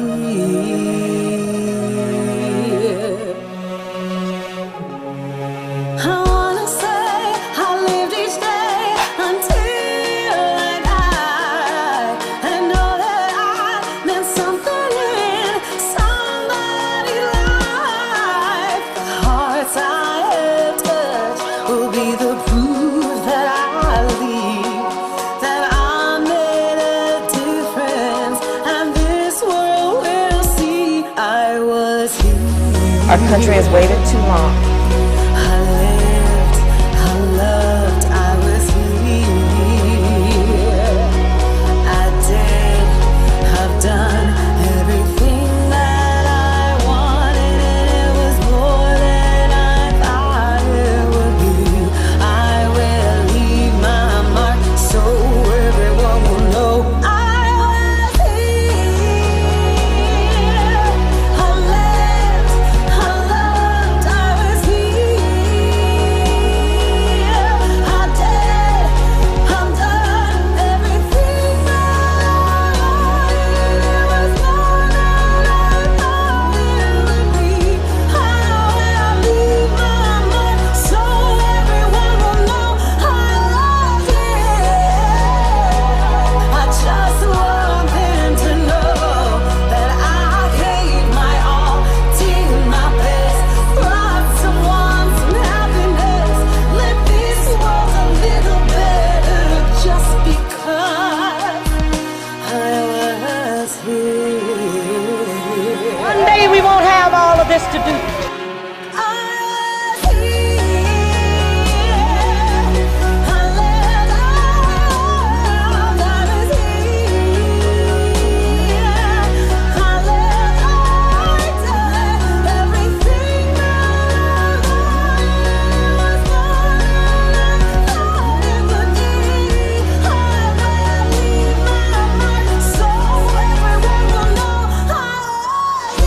It's Cincinnati, the land of the free and the home of the brave.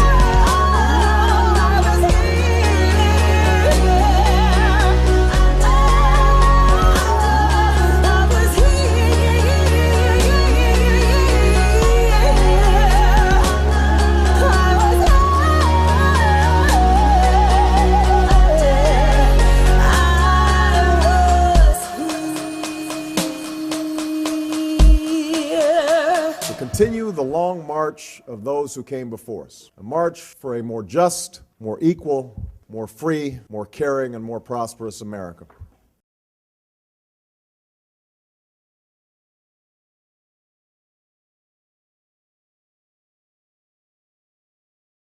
Cover of Beyonce's I Was Here. I think it is a powerful statement. Black women have always been here. We've put more into this democracy than we've gotten back, and we are certainly claiming our seats at decision-making tables and demanding policies that center Black women, our families, and our community. Our next conversation are between two actual girlfriends, two actual sores, and two Black women leading. Alexis McGill Johnson, the president of Planned Parenthood Action Fund, Star Jones, for a conversation about sisterhood in service.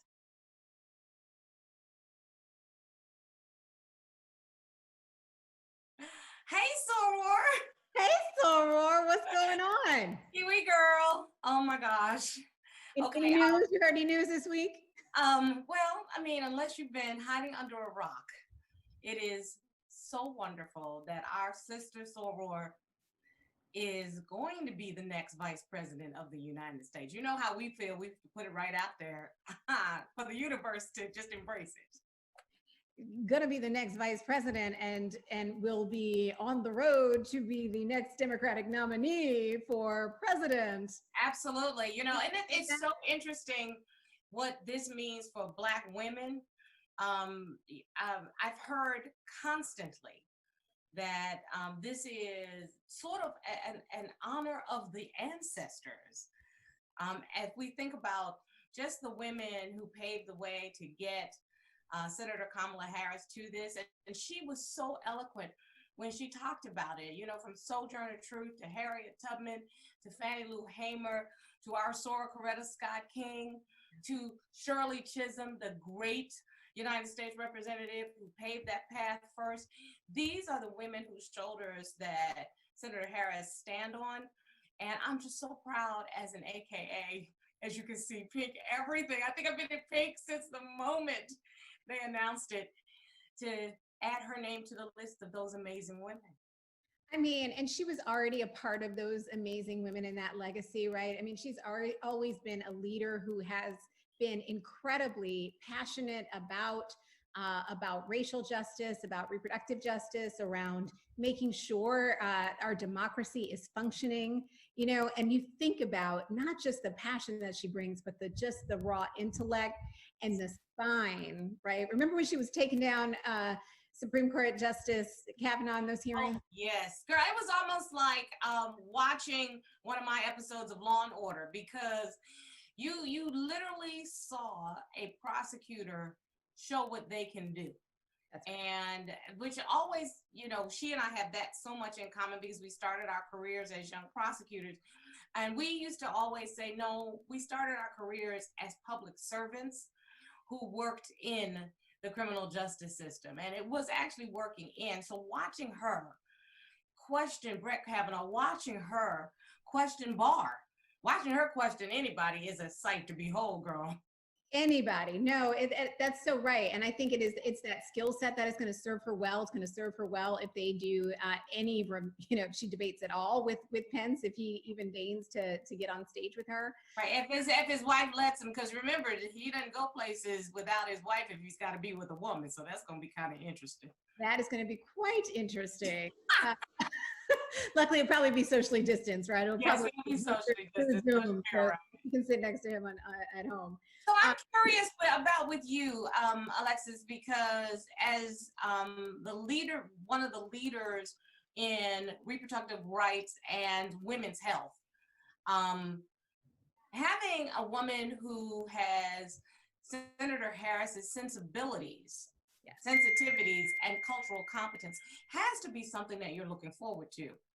Oh, completely. Look, I think that we're in a moment right now where the outside game is as strong as the leadership that we see on this ticket, right? We have an incredible reflective democracy that's happening, a reflective movement that's happening across the country, whether we're talking about the fight for reproductive rights, whether we're talking about this kind of racial justice reckoning moment that we're in, whether we are talking about the kind of reform that we need to see in policing.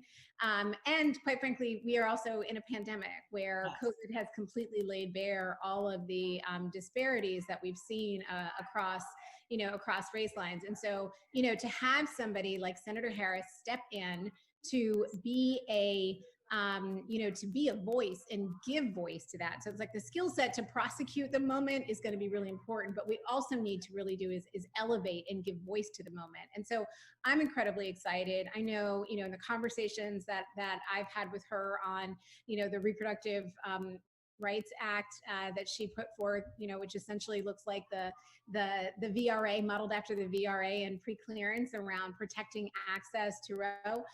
Those are the kinds of innovative, bold ideas that we need to, basically to defend, the right to control our own bodies. And so, I just look at Senator Harris as someone who I know is going to stand very firmly with us.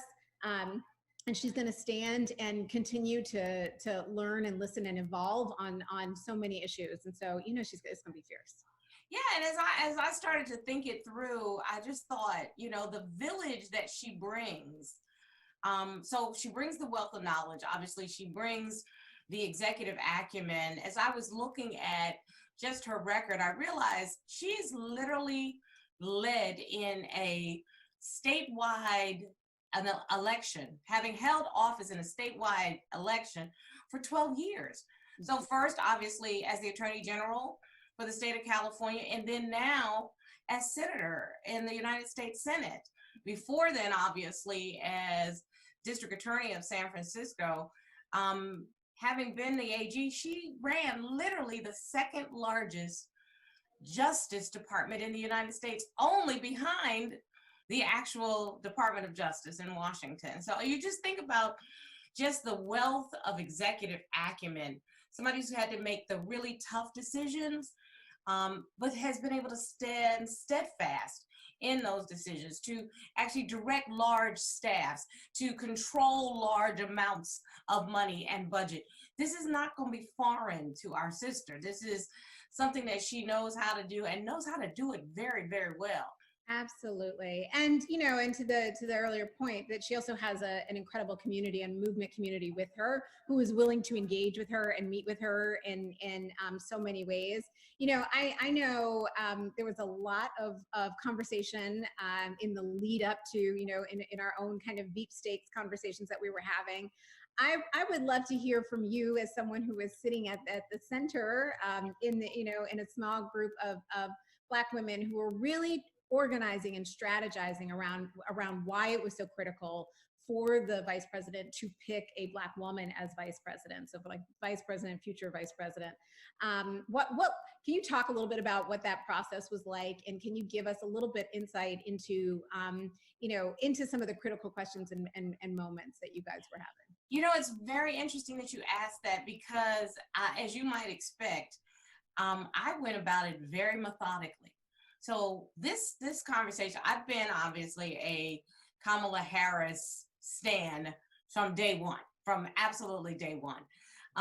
But as we came together as Black women, once the vice president decided that he was going to and was committed to picking a woman, we thought, okay, we get together for a lot of different issues, but if he's going to pick a woman, we know historically, and Donna Brazile was our great historian during this conversation. We know historically that Black women, the last time this was a real option was with Mondale.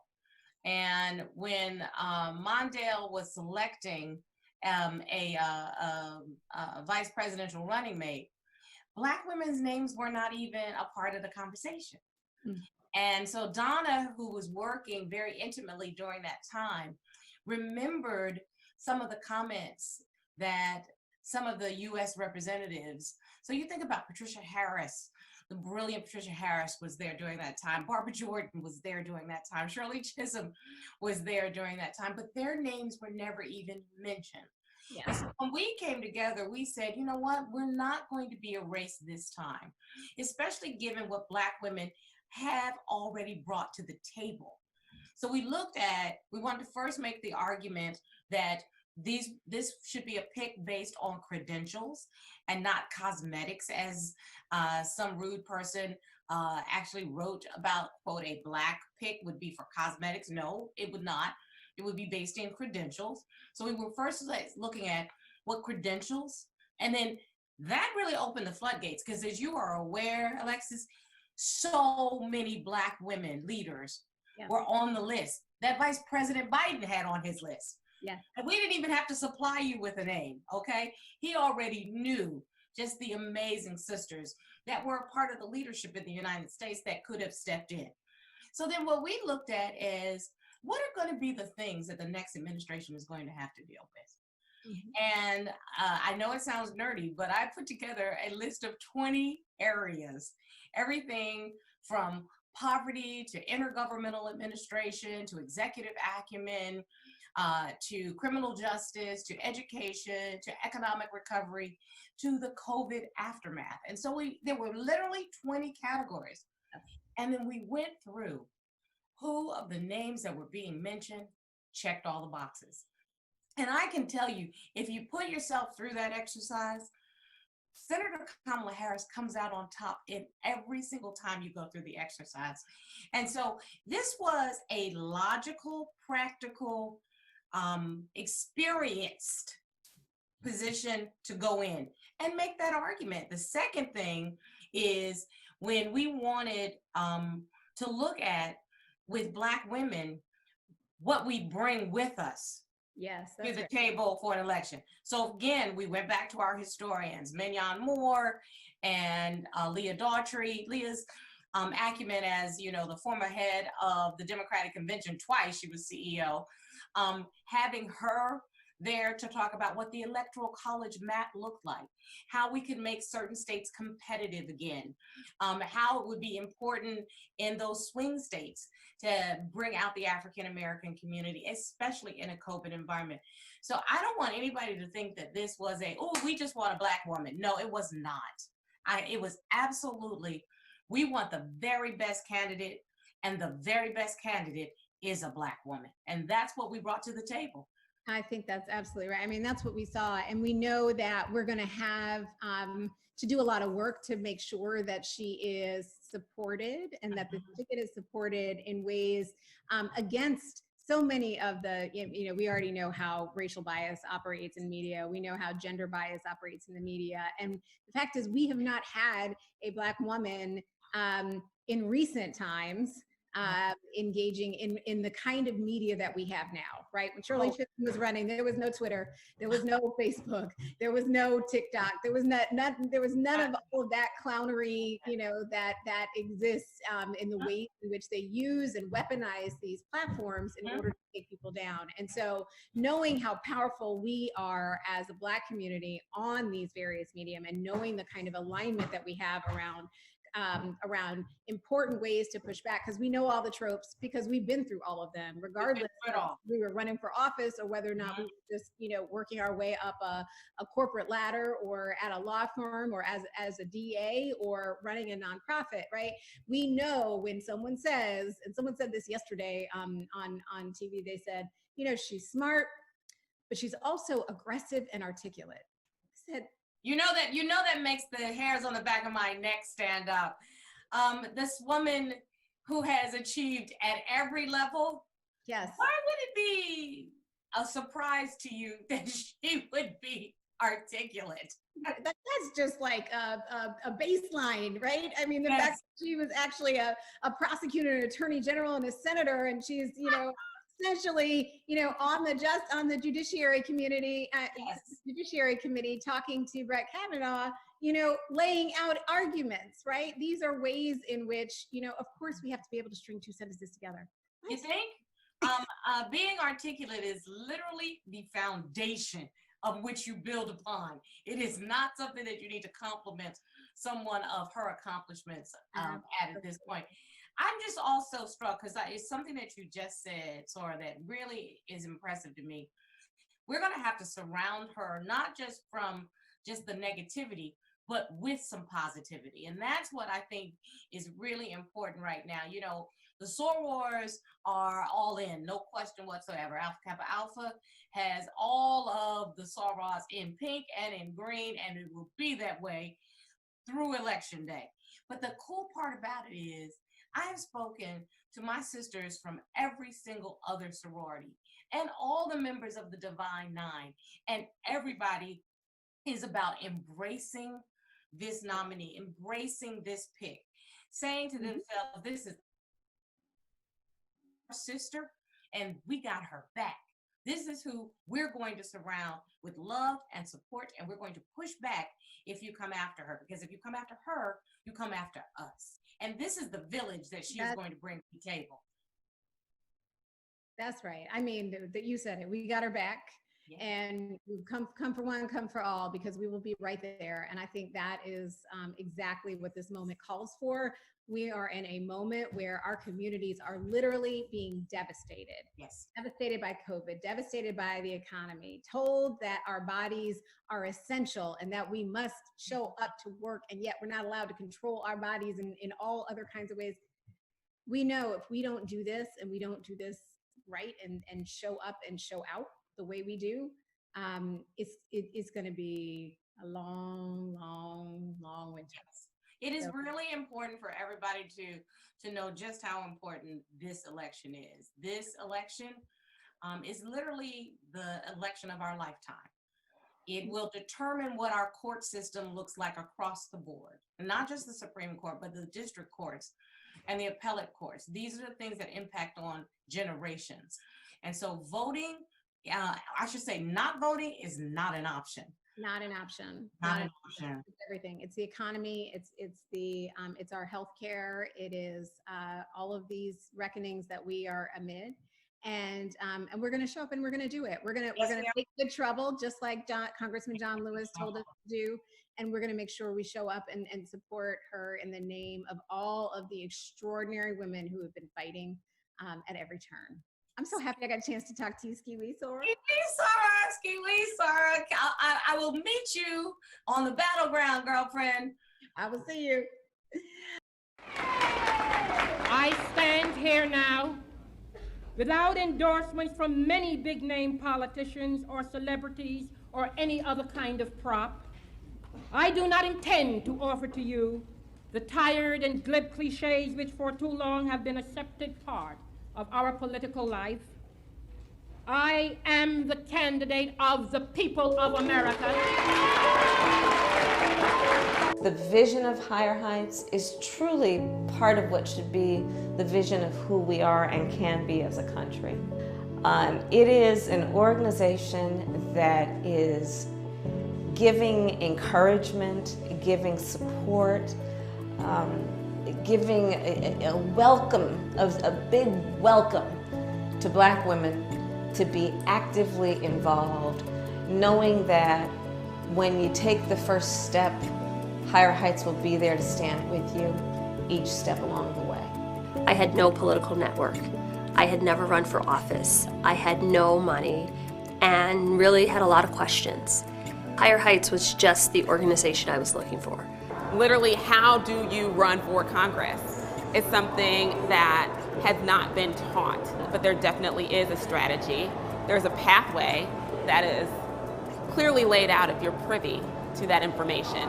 It's so difficult for new candidates to raise the money and to get the support that they need to run for office because today's candidate doesn't look like yesterday's candidate. There were two organizations that stood with me immediately. Higher Heights has been with me as I've been on this journey. They didn't wait. Higher Heights did not wait until it was popular to support me.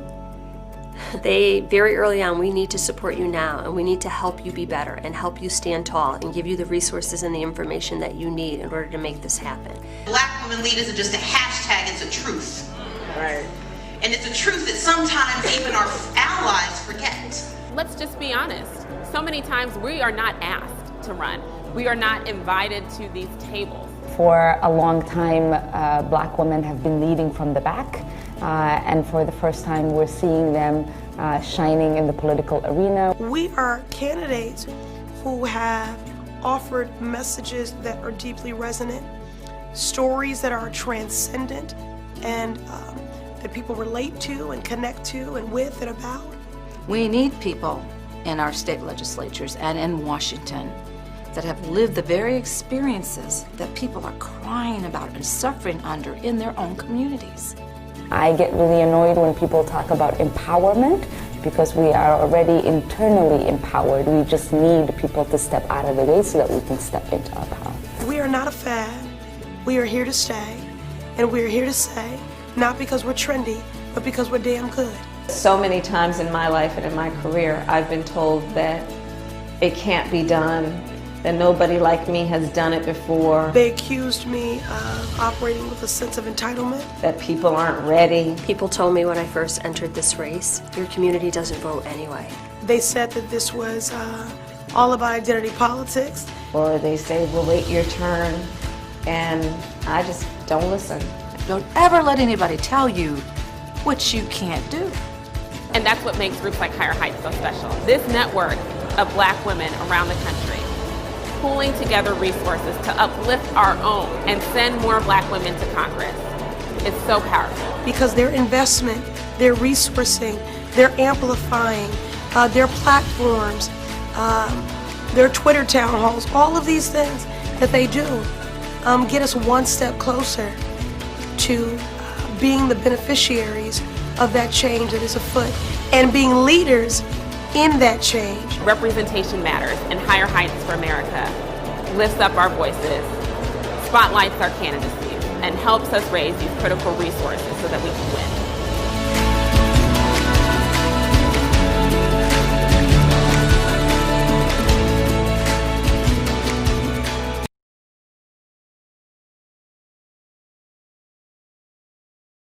It showcases some of our amazing Black women leading, from Stacey Abrams to Kamala Harris to what we call the freshman five, the 5 new Black women that were elected on the 50th anniversary of Shirley Chisholm's great run.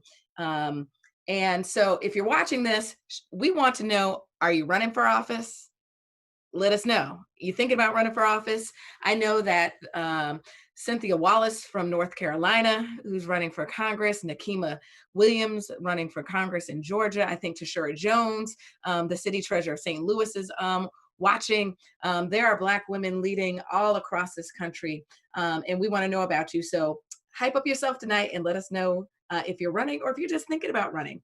Our next panel is literally talking about how do we expand Black women's political leadership, with Ashanti Golar from Emerge, Stephanie Brown James from the Collective PAC, and Ayanna Presley, Congresswoman from Massachusetts. She attended our first very event at Higher Heights.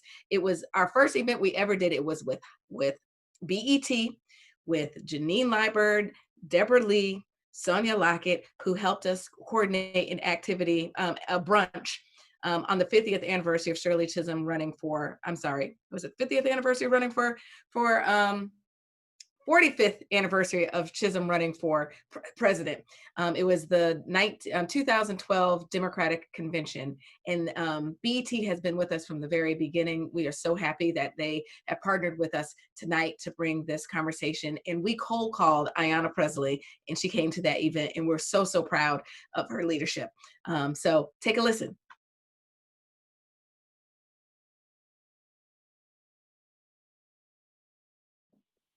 I am so excited about talking to some of my girlfriends. We have been longtime conspirers and confidants and supporters. This evening we have Ashanti Golar, the president of Emerge, Stephanie Brown James, the co-founder of Collective PAC, and my fave, Representative Ayanna Presley. We're going to tell the story of how we met in this, but welcome to the Black Women Lead 2020 reception. Thanks for stopping by for this historic night. I know we're all popping around to different activities and events virtually, but I'm so happy that you're able to be in community. We're particularly going to talk about this moment as it relates to Black women continuing to extend our elected leadership. We have a record number of Black women running for Congress this cycle, and a record number of Black women who have actually become the nominees of their parties, both Republicans and Democrats. There are major numbers. And so although we celebrate that, we know that there are still obstacles in place when Black women step off the sidelines to run for office. I see Congresswoman shaking her head like, mm-hmm. And so I want to start with my friend who I met at our first event that we cold called Ayanna Presley, who was a newly elected city councilor in Boston. She was the first woman of color to ever hold that position. And she'll talk about the historic gains since her historic election. And she came to a little event that we had in Massachusetts, and we've become great friends. We were so excited to follow her journey in her leadership all the way to Washington and wherever else it may take her. And she hosted one of our most amazing events that I still cry when I watch the footage, because she has a vision to expand the number of Black women across this country. So welcome, Congresswoman. It's hard to call it Congresswoman. We're trying to be formed Congresswoman Ayanna Presley. Okay, Ayanna. Well, I mean, first of all, you have to tell the whole truth. You haven't followed my journey. you helped to shape that journey. And so I thank you for being early believers and investors, and for pouring into me and making those historic victories possible. This is movement building work. And so I thank you for honoring the long tradition of Black women, and not just the iconic ones like a Fannie Lou Hamer or a Shirley Chisholm, but the Black women in our communities, in our families, in our churches, who sent a plate, who sent up a prayer, who Vaselined an elbow and a knee. You've been all of that. And so I thank you, and I'm thrilled to be with you this evening. Great.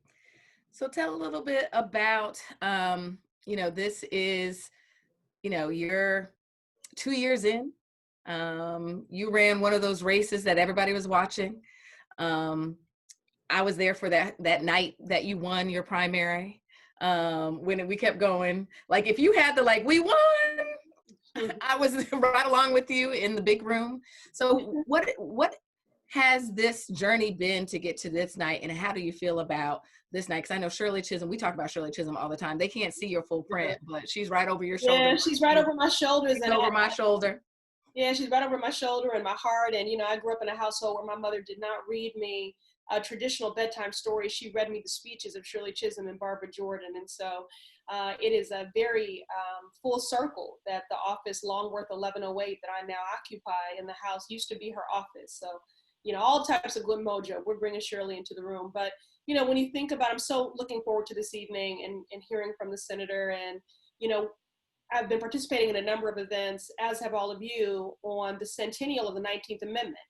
And of course, we know that Black women were allies in that fight, even though we did not earn the right to vote until 55 years later. And so now in 2020, for Senator Harris to be on the top of the ticket, this is reflective of more than a moment. This is about a movement.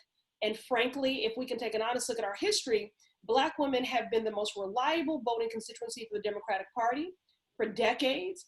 The table shakers, the disruptors, the preservers of democracy, the architects of social change since the very inception of this country. So this is a pay us what you owe us moment. You can't have a representative democracy if all the people are not represented. And I never want to give short shrift to the historical significance of her being a first, but she's had a history of being a first. And I remember shortly after my election to the Boston City Council, as the first woman of color, the first Black woman to serve on that body in its 100-year history, people would often ask me, so who's better served by your election, Black folks or women? And I would say everybody, because Black women have always understood that none of us are free until all of us are free. So this is a collective victory. And I've always maintained that the people closest to the power should be the people closest to the pain, should be the closest to the power, driving and informing the policymaking. And who knows more pain than Black women? And so to have someone that has been in proximity to that hurt, like Senator Harris, that will bring that lens to every table, to every decision, is incredible. And we saw that the impact of that when she was a senator, leading the fight in the Black maternal mortality crisis, introducing legislation around uterine fibroids, a health disparity, one that disproportionately impacts Black women, including many that are a part of this discussion this evening. So we know the power of that, that proximity is very important, and we're lucky to have her. Yeah, you're exactly right. Black women bring our lived experiences to decision-making tables. And Ayanna literally, I had a fibroid surgery now, I guess 2 years ago, and she literally texted and checked on me to make sure that I was actually doing my bed rest. And it's something when she introduced that, it just spoke. I know that if it spoke to me, it spoke to the Black women across the country. And that's what happens when we show up at decision-making tables. Now, Stephanie and Quentin James, we probably, our organizations are like twins. Like we started around the same time. Yep. We were waddling around the same time. And, one thing that Senator Harris said a couple of years ago to Kimberly Peeler Allen, our other co-founder, and I was, did you know you were going to build organizations for a time as this? And I certainly believe that we had the visions and toiled in the fields to build the incubators for this moment. So share a little bit about how you're playing, how the work connects around building Black women's political, well, y'all build Black political power that happens to be centered by Black women's power. For sure, But absolutely. how do you feel in this moment? And I have to remind my husband every day that it is definitely centered in Black women's power. Hello, honey. But yeah, I'm just so grateful to be a part of this conversation. As you mentioned, Glenda, I could have never imagined where the collective would be 4 years from when we first started and before the elections of 2016. And if anything, I am most grateful that we have been able to really be responsive to the times. And that ain't nothing but God. I'm just be honest. Like he continues to lay our path where it needs to be in service in a way that we can help to build the Black political power that we need, which at the end of the day, we're working towards equity. We're working towards equity in the democratic process because Black people need to be represented, not just by numbers, but we need to be represented by people who understand what we've been through and where we need to go. Because if we are going to change the laws in this country, we must change the lawmakers. And for Black people, we have to continue to build that power by supporting Black candidates that are working tirelessly every single day, like Ayanna Pressley, to make sure that she can help progress all people forward, but centering it in making sure that Black people have the progress that they need. And so, 4 years later, we have been able to help, endorse hundreds of candidates. We've been able to train over 1,000 Black people interested in running for office.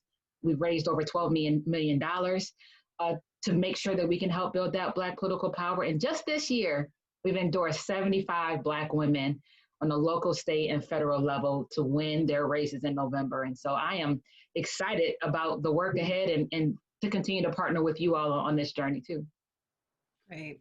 And then can we all say how so proud we are about Ashanti Golar? Yes. And her becoming the president of Emerge this year. It is important for Black women's leadership to show up in many spaces. And so it is something about her leadership showing up in this national space, bringing her unique voice as a Black woman to an organization that actually services all women from all types of backgrounds. And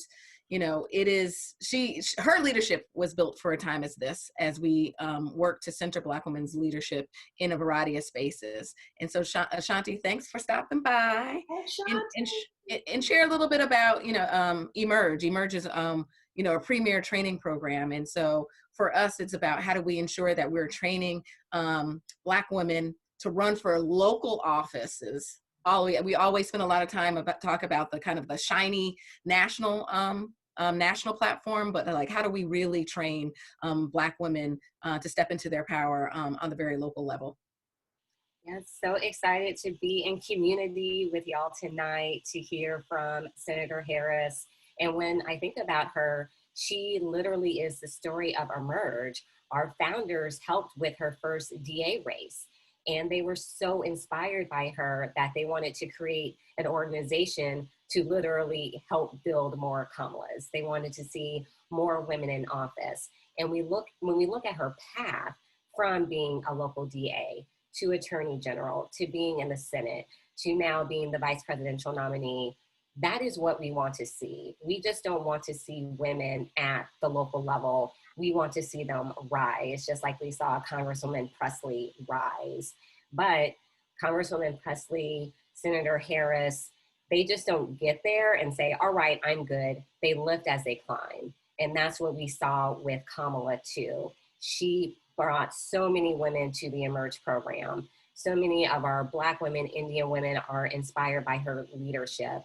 And that's what we need during this time for women, especially Black women, to see here is someone who was counted out in every single race that she ran. People said that she couldn't do it, and she did it. And now we get to watch her deliver her acceptance speech tonight. This is the best time for Black women's leadership, but I also like to say this isn't a wave. I don't like when people describe it that way. This is a movement. This is us taking our seats at the table, taking our power, owning our power, and continuing to see more Black women serving in elected office. And then this evening, I just want to read, Ashanti, love you, sis, and thank you for making that point. And you know, as I've said so many times before, I would never give short shrift to Black girl magic. But what we as candidates and elected officials and lawmakers know a lot more about is Black woman work. And we have been putting it in. And so this is not about flukes or anomalies or magic. This is about movements, and this is about work, and we have been putting it in. Amen. That probably was going to be your parting answer to my question anyway, Congresswoman.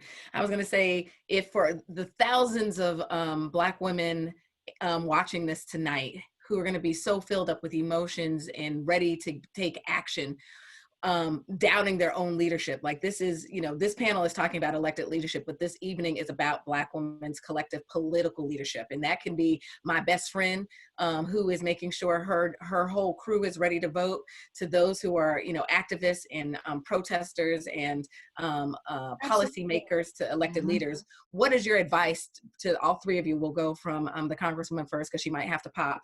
What's the advice about harnessing this energy forward so that we can build an America that we can all believe in? Well, I think that we often define civic engagement as running for office and voting, and that those are the only two options. We do want you to certainly vote, and in every election, my mother taught me early on that being a super voter was our superpower. And despite the fact that there were many reasons living in the residual aftermath of draconian discriminatory policies like redlining and the failed war on drugs and other destabilizing factors in our household, that despite all of that, she made sure to tell me that on election day especially, that we were powerful. I believed her then, and I still do.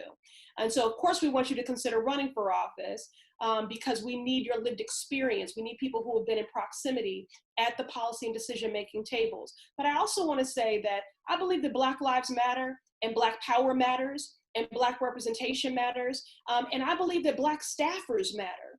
And so there are many opportunities to be the person behind the person.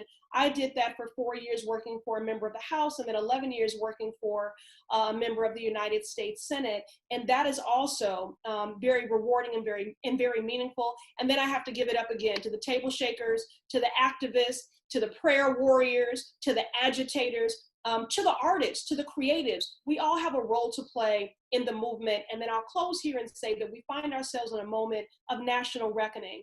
And I believe in the words of Reverend Barber, who said that this reckoning demands a reconstruction.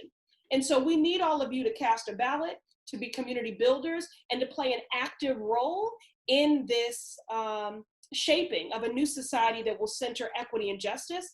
And I know that Senator Harris, I look forward to hearing her vision this evening, but one thing I know for sure is that she will be compassionate, she will be a committed and engaged partner. We need to support her, and we need to challenge her too. And I know that she will welcome that as well. Her election, which we're gonna fight to make sure happens, is not a destination, it is a door.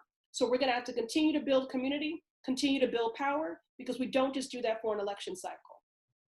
Great, thank you. And thanks for stopping by. Thank you. I'll see y'all, sorry. See you later, no problem. Good to see you, sis. Thanks, everyone. I question America. Is this America? solemnly swear. Do solemnly swear. That I will support and defend the Constitution. So many times in my life and in my career, I've been told that it can't be done. I am the candidate of the people of America. Or they say, well, wait your turn, and I just don't listen. Today I am an inquisitor. Can you give me a yes or no answer, please? Yes or no, please, sir. Be sure about your answer, sir. I've only had one client in my entire life, and that's been the people. In fact, the first day I walked into a courtroom, I spoke 5 words. Kamala Harris for the people.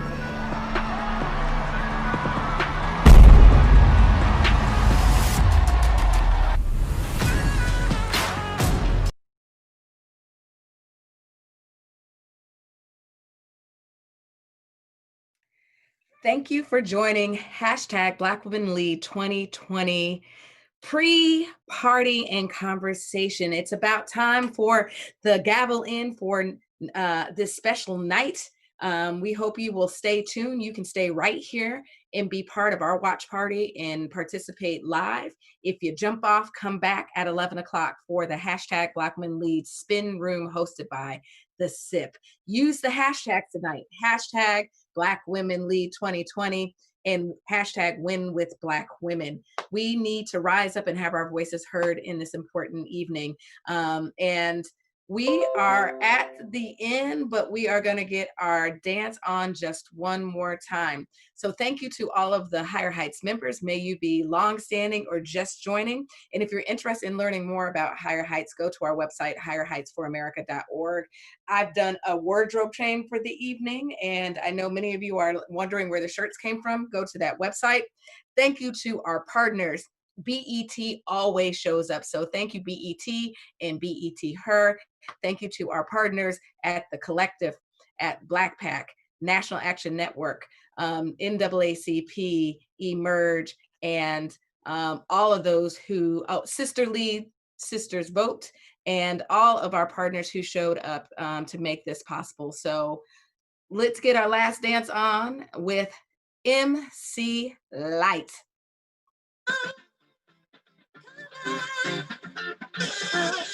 Thank you.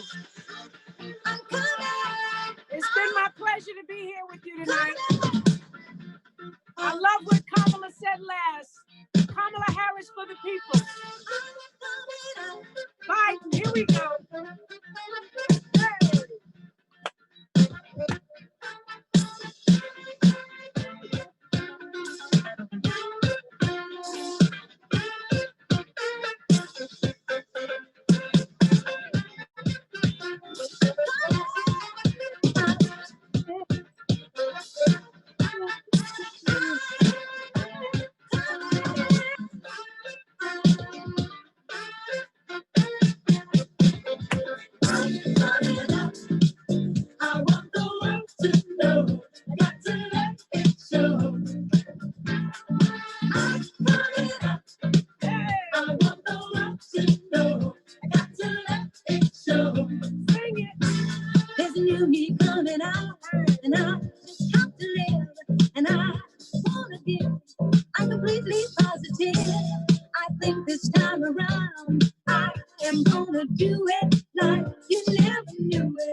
Love you all. Hashtag Black Women Lead Higher Heights for America. Thank you so much for this invitation to join you on your platform. I'm in your hands. It's women like you that I look up to, and you inspire me. And I hope to be just a beacon for you all to use me as you must. I'm for the mission. Thank you. God bless. Great. Thank you, MC Light. We couldn't gather in person, but she definitely set it off online, and we have had a celebratory happy, we went from almost like late happy hour to like night party. And so the Democratic Convention is underway, and it's Black Girl Magic Night, y'all. Kerry Washington is hosting, and you're staying right here for coverage. You can continue to chat in the Zoom room and on the Facebook feed. We are here for the night, and let's get it on. Thank you to BET Her. You can, if you're wearing a Black Women Lead t-shirt already and you haven't taken a picture for this red carpet night, take your pic and tag at BET Her and at Higher Heights and at Higher Heights on Instagram, and use hashtag Black Women Lead 2020 and hashtag Win with Black Women. Let's get it on.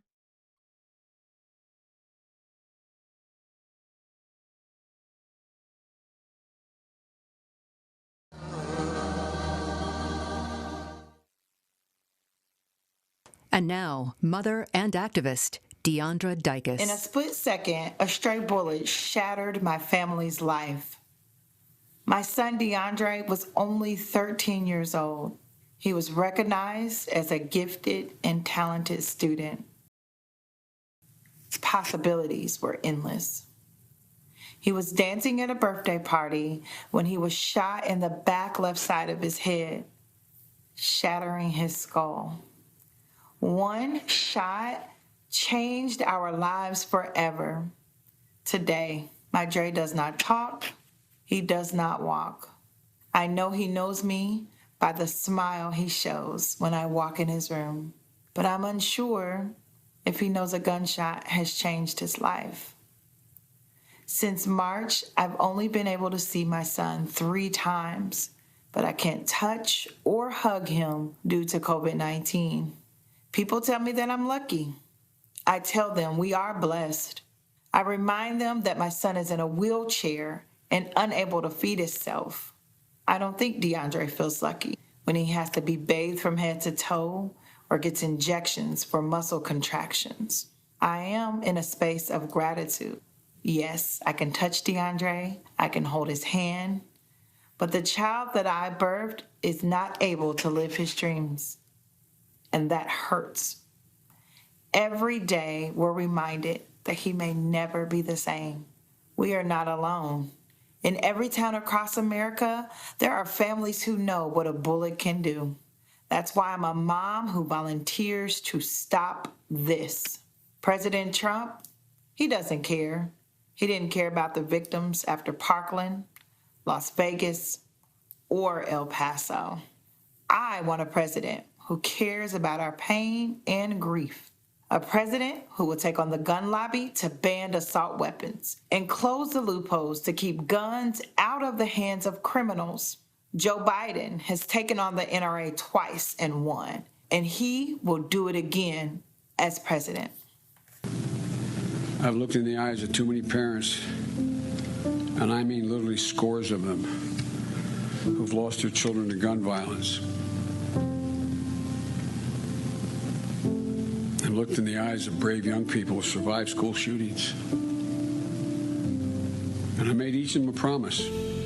I made myself a promise. I promised them, and I promise all of you, I will make this promise today. Those families hurting across the country, I will never, never, never, never give up this fight. Out of pain, we choose to find meaning. A glimmer of light that lands on a promise. Former Congresswoman Gabby Giffords shot in the head from less than 3 feet away. But she survived. When tragedy strikes, we seek comfort in knowing we aren't alone. Join us in this fight. We seek strength to keep fighting, to keep moving forward. We turn to leaders who share our pain. In the most difficult times, it's when we stand closest together. It's out of tragedy that we grow stronger. He was there for me. He'll be there for you too. We are a nation ready to end gun violence. A safer America is possible. But from this point forward, we must choose courage. I've known the darkest of days. Days of pain and uncertain recovery. But confronted by despair, I've summoned hope. Confronted by paralysis and aphasia, I responded with grit and determination. I put one foot in front of the other. I found one word and then I found another. My recovery is a daily fight, but fighting makes me stronger. Words once came easily, today I struggle to speak. But I have not lost my voice. America needs all of us to speak out, even when you have to fight to find the words. We are at a crossroads. We can let the shooting continue, or we can act. We can protect our families, our future. We can vote. We can be on the right side of history. We must elect Joe Biden. He was there for me. He'll be there for you too. Join us in this fight. Vote, vote, vote. Thank you very much. Tonight, we're going to hear from many changemakers who are using their powers for good, who are working to confront the other epidemics we're facing: COVID-19, structural racism, police violence against Black bodies, violence against members of the trans community. We are facing so many challenges. To meet these challenges, we will need systematic solutions. We need leaders who can see us, hear us, represent us, all of us. To Joe Biden, nothing is more important than taking the time to make sure that people are seen, heard, and believed in. I was interning in DC, and I remember I called my grandmother, and I said, Joe Biden's walking by, and she goes, oh my God, put him on. And I see his staffer going like, no, like don't take the call, what are you doing? And he points to his staffer and he goes like go that way, and he sent his staffer away. How could I not be endeared to him instantly? He talked to me for the next half hour. I see Dana Bash from CNN there, and she says like Senator Biden will be on in like 5, and he sends her away. He asked me about my sons. He asked me about what I did. All I know is it was all about me, not about him. And then he comes back to me then and he goes, it was lovely talking to your grandmother. And then he starts the interview with Dana Bash. It was unbelievable. I must interject one thing. At the very end of his chat with me, he said, could you do me a favor? I said, sure, what is it? He said, tell me how I can get your grandson's hair. He was good-humored, he was sensitive, and here it is all these years later, and it's vivid in my mind. You know, as much as I feel like I got to know him in that moment, it feels like he knows us. I know Joe because he listens, and whether he's heard your story or someone else's story, he cares about everyone's story. He'll care more about you than he'll care about himself. What a beautiful story. Okay, now let's talk about another important issue, the climate crisis. This is an issue that has been on Joe Biden's mind for decades.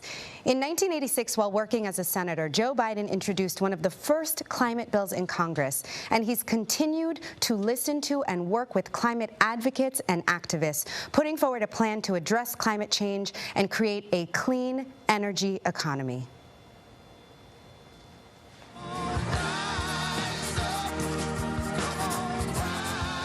There are battles that we need to fight and we need to win to secure our future in this country.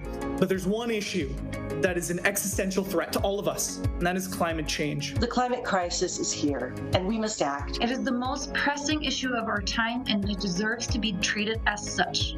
We no longer have any time to wait. Our generation will bear the burden of past mistakes, but we stand to benefit most from changing course now. We know that in a couple of years, it will be too late. We need to change the paradigm, and that happens here with us. We should invest massively in wind, solar, geothermal, and green infrastructure. Moving away from fossil fuels and being highly competitive in renewables. We need to lay out our specific policies so that we can give our children, my children, your children, a planet that can sustain them. That needs to happen now. We need it now.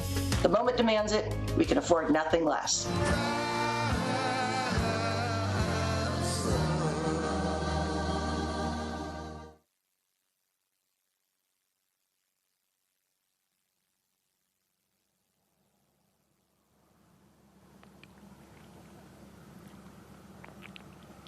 Good evening, America. I'm Michelle Lujan Grisham, governor of the great state of Nuevo Mexico.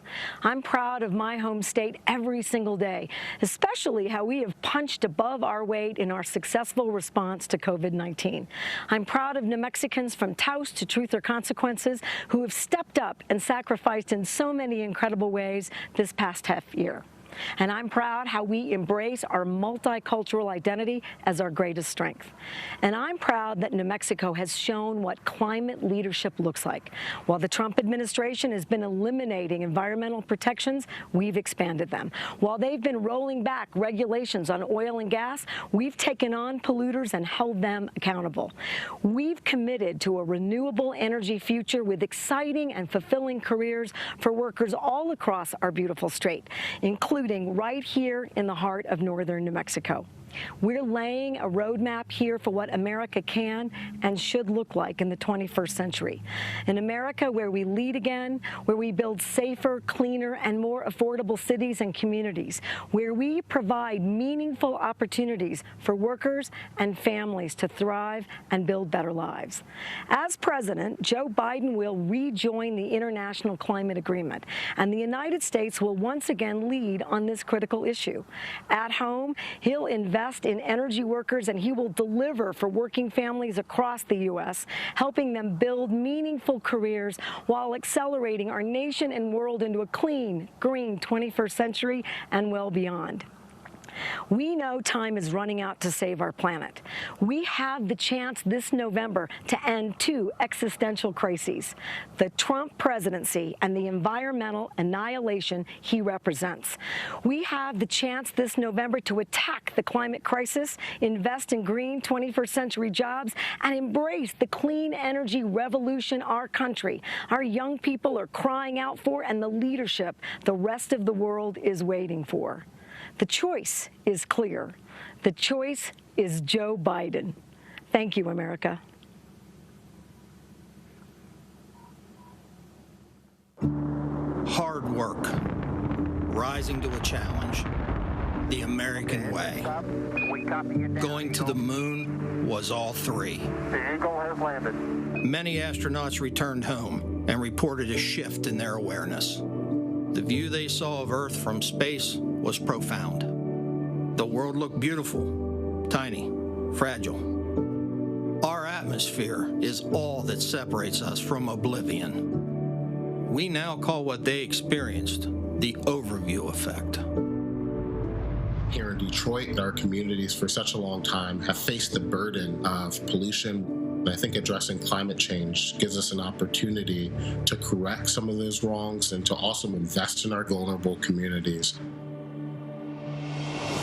Maybe you've read some of the millions of pages of scientific evidence on climate change. Rushing storm, sir. Or maybe you felt it as you walked the neighborhood. Oh my God, the truck is sinking. For most people, it's overwhelming. All of this with the global warming and that, a lot of it's a hoax. It's a hoax. I had spent 5 years working on this report. The Trump administration started to remove any mention that humans were the cause of climate change from it. I wrote my resignation letter just 6 months into the administration. They were handing the keys of public lands over to private interests. The Trump administration has gone all out, not just to neglect climate change issues and laws, but to reverse them. We have about a decade before it's too late. I'm a kid, and I'm going to say to all those adults who are watching this right now, why don't you get up and do something? Some of the first climate change legislation ever written was by a senator from Delaware. When Donald Trump thinks about climate change, the only word he can muster is hoax.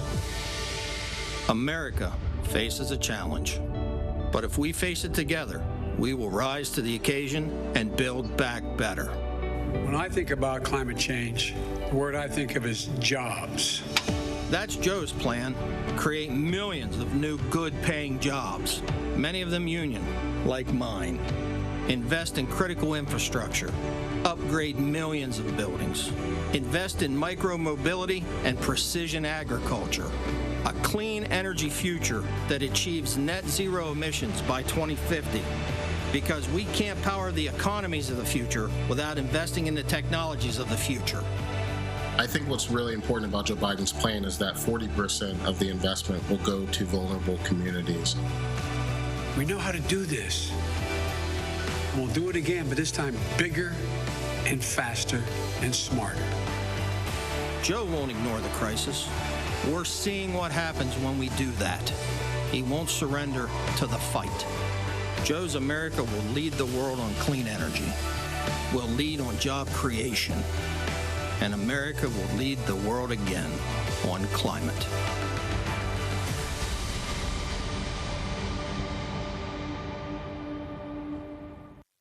I was 13 when the Camp Fire, the most destructive wildfire in California's history, broke out. We were visiting family nearly 100 miles away, but my asthma flared badly. I could hardly breathe.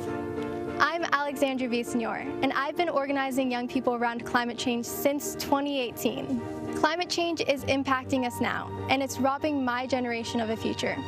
For young people my age, every aspect of our lives, from where we go to school, to what kind of careers we'll have, to whether or not we can raise a family, depends on us taking climate change seriously right now. Joe Biden won't solve this crisis in 4 years. No one can. But he will put us back on track so that my generation can have a fighting chance. I'm asking you to join us. Don't let our futures go up in flames. The corn growers near my parents' farm have a saying, knee-high by the 4th of July. These days they're lucky if the corn is even planted because of unpredictable and torrential spring rains. I'm Andrew Adamski. I studied microbial ecology at Northern Michigan University. Us farmers can see the effects of climate change happening right in front of us. So we've been trying to do our part. We're adopting sustainable solutions on my family's farm, switching to a community model, using less land, and reusing our resources to grow our food. We are eliminating tons of carbon pollution every year by mimicking natural ecosystems. Farmers can be part of the climate solution instead of a problem. Today, we all can grow our own future, but we need our leaders to be part of the solution as well, instead of part of the problem. We need them to commit to the science, not ignore it. We need them to put real plans on the table rather than roll them back. That's what Joe Biden is doing with his clean energy revolution. Instead of being left behind, we could lead the world again. I spend a lot of time talking about climate change with different communities here in Nevada. And the one question that I get asked over and over again is, what are you doing here? Not a lot of climate activists look like me. My name is Catherine Lorenzo. I'm an Afro-Latina and I'm a climate activist. I grew up in a low-income neighborhood where pollution rates are often higher than wealthier areas, and a lot of kids have asthma. Switching to renewable energy would mean cleaner air, better health, and a steadier income for folks in neighborhoods like mine. Because solar PV installers and wind turbine techs are some of the fastest growing jobs in the country, and Joe Biden's plan is transformative. He knows that saving the planet isn't just a challenge to overcome, it's an opportunity for a better way of life. So what's it going to be, America? Are you ready to vote for Joe Biden? Are you ready to solve the climate crisis? Because our futures depend on it.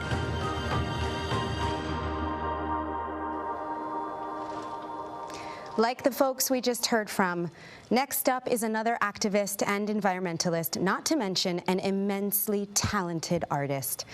She worked to ensure that her most recent concert tour was green and sustainable, urging her fans to take similar actions in their daily lives. And even before she herself was old enough to vote, she held registration drives before her shows, signing up thousands of voters. She's a voice for her generation in both her music and her activism. Here to perform My Future publicly for the first time, Billie Eilish. You don't need me to tell you things are a mess. Donald Trump is destroying our country and everything we care about.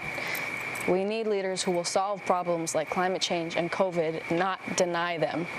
Leaders who will fight against systemic racism and inequality. And that starts by voting for someone who understands how much is at stake, someone who's building a team that shares our values. It starts with voting against Donald Trump and for Joe Biden. Silence is not an option, and we cannot sit this one out. We all have to vote like our lives and the world depend on it, because they do. The only way to be certain of the future is to make it ourselves. Please register, please vote. I can't seem to focus, and you don't seem to notice I'm not here. I'm just a mirror. You check your complexion to find your reflections all alone. I had to go. Can't you hear me? I'm not coming home.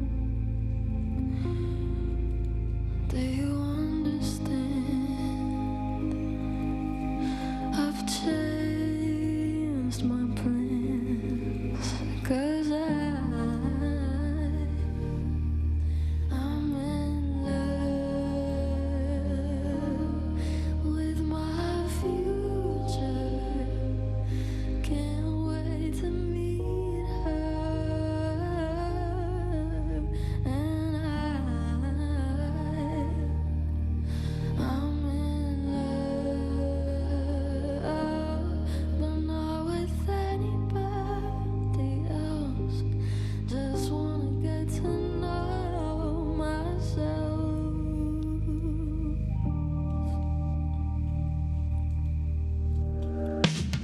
I know supposedly I'm lonely now.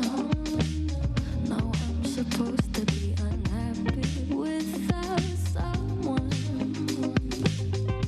But aren't I someone?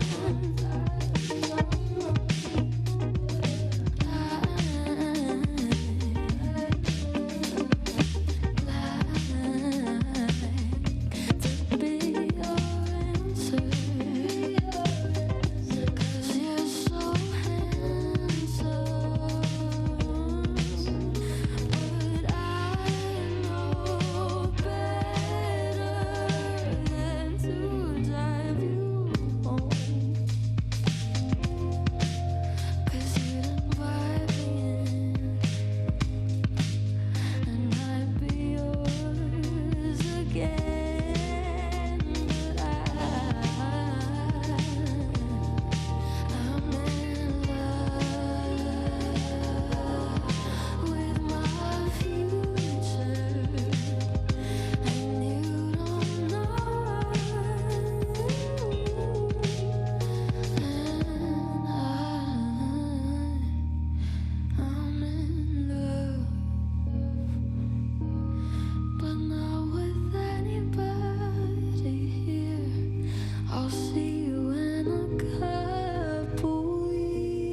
Billie Eilish, thank you. Okay, now we're going to talk about something close to my heart. The Black community in this country is hugely diverse. On my father's side, I am descended from African Americans who came from slave ships that landed in South Carolina and who were part of the Great Migration North that has played such a defining role in who we are as a nation. On my mother's side, my grandparents came here as immigrants, part of a rich history that has also defined America. They immigrated to this country from the West Indies through Ellis Island in the 1920s. I often think about how my grandmother must have felt when she first saw the Statue of Liberty and her raised torch. My family's story is not unique. Unless you're Native American, your family likely came here from somewhere else, whether it was 5 years ago or 200 years ago, whether it was by choice or by bondage. Etched into the DNA of who we are as a nation is the very idea that though you may be from somewhere else, you can find your home here. But that idea is in danger, now more than ever before. Tell me when I should start reading. Dear Donald Trump, my name is Estella. I am 11 years old. My mom is my best friend. She came to America as a teenager over 20 years ago without papers in search of a better life. She married my dad, who served our country as a Marine in South America, Africa, and Iraq. My mom worked hard and paid taxes, and the Obama administration told her she could stay. My dad thought you would protect military families, so he voted for you in 2016, Mr. President. He says he won't vote for you again after what you did to our family. The wife of a U.S. Marine veteran was deported to Mexico. Instead of protecting us, you tore our world apart. My mom is a good person, and she's not a criminal.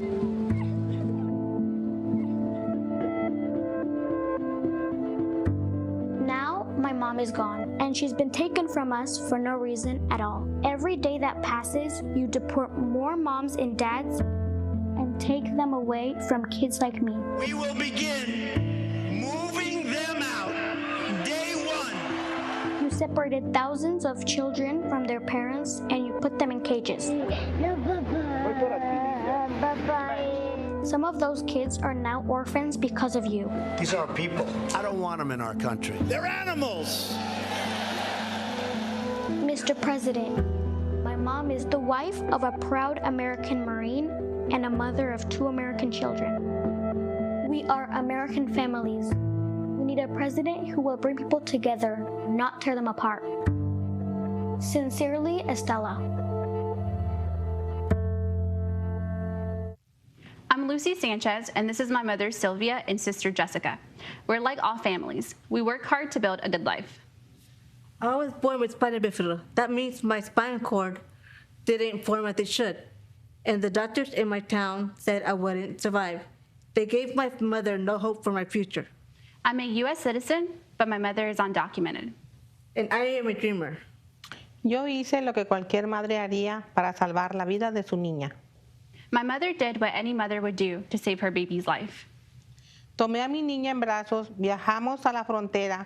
Al llegar al río, la levanté sobre el agua y cruzamos. She took my sister in her arms and traveled for days to reach the border. And when they got to the river, she lifted my sister above the water and crossed. We came to America before I was 1 year old. She saved my life. No podía esperar. Tenía que venir en ese momento en busca de un milagro. My mother had no choice. There was no time to wait to save my sister. She came here looking for a miracle. Tenía miedo que nos encontraran, que nos detuvieran y nos regresaran, pero yo tenía que salvar a mi hija.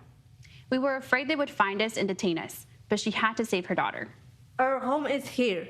North Carolina is all I know. I qualified for DACA, but Donald Trump took away my ability to apply for the program. Trabajamos duro, salimos adelante, pagamos impuestos. We work hard, we contribute to our community, and we pay our taxes. I've gone to school and built a good life for me and my 2 daughters. I want to go to law school. I want to help my community. But ever since Donald Trump was elected, all our fears have returned. We don't know if our family will be separated, Will my mom and sister be detained? Will my sister get the health care she needs and deserves? I don't have the right ID, so I can't get health insurance through the exchange. I need health insurance. I deserve it, right? Claro que sí, mija. Todos merecemos esperanza, buena vida y salud. Me rompe el corazón ver cómo separan a niños de sus familias en la frontera. Eso está mal. Esos bebés necesitan a sus padres. It breaks our hearts to see children separated from their families at the border. That's wrong. Those children need their parents. On November 3rd, I'm going to vote for my mother, my sister, and my daughters. I will vote for a future where all of our lives have dignity and respect. We need a leader who will fix the broken immigration system and commit to keeping families together. I'm voting for Joe Biden and Kamala Harris, the daughter of immigrants. Who are you going to vote for? Estamos todos juntos. Envía la palabra únete al 30330. There's something unique about America. We don't simply welcome new immigrants. We are born of immigrants. That is who we are. Immigration is our origin story. After all, unless your family is Native American, all of our families come from someplace else.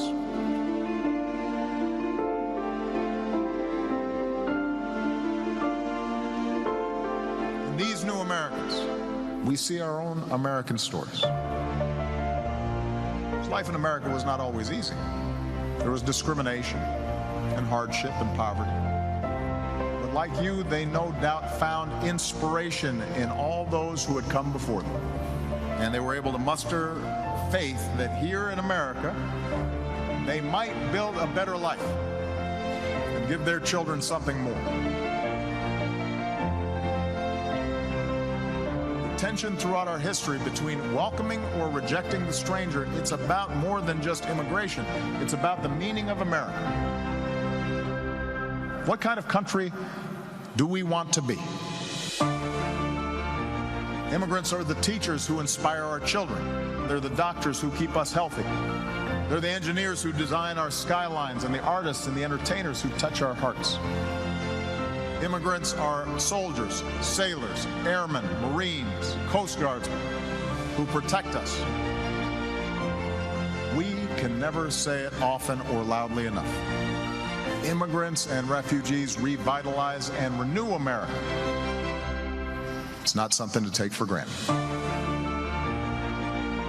It's something to cherish and to fight for. God bless you, and God bless the United States of America.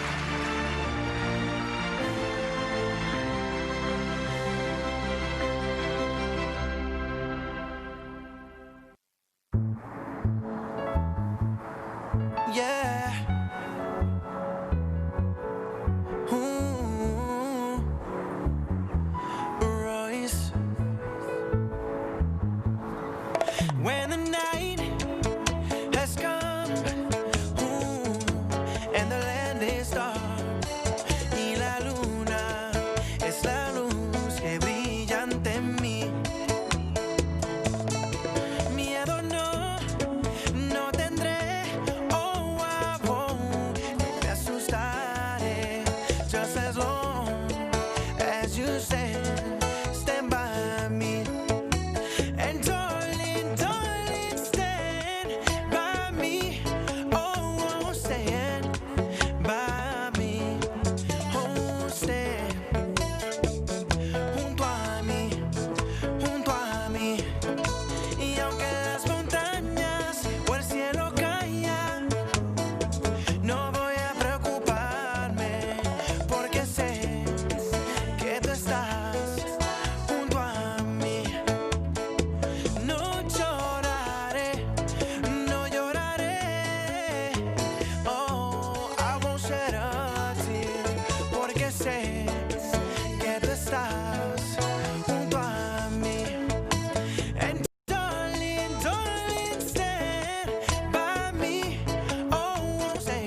rosa. Come on. Royce.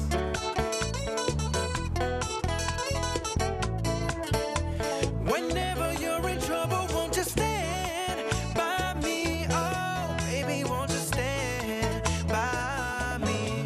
Oh, stand, darling, junto a mí, junto a mí. Mi gente, let's stand by each other. Don't forget to vote this November. Together we can make a change. Ya lo saben. No se olviden votar este noviembre. En la unión está la fuerza. Let's go. That was Prince Royce. Amazing. Shout out to the Boogie Down Bronx. In this next piece, you'll hear about the vital role that women have played in moving us toward a more perfect union and breaking through that proverbial glass ceiling. And after that, you'll hear from Secretary Hillary Rodham Clinton, the woman who put over 65 million cracks in it.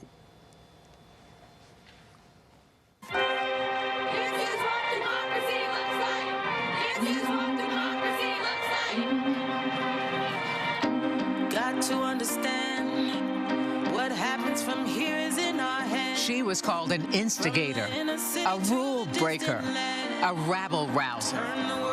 And she is called the agitator, the pushy one, the one with attitude. Now is the time for all of us to stand up and say enough is enough.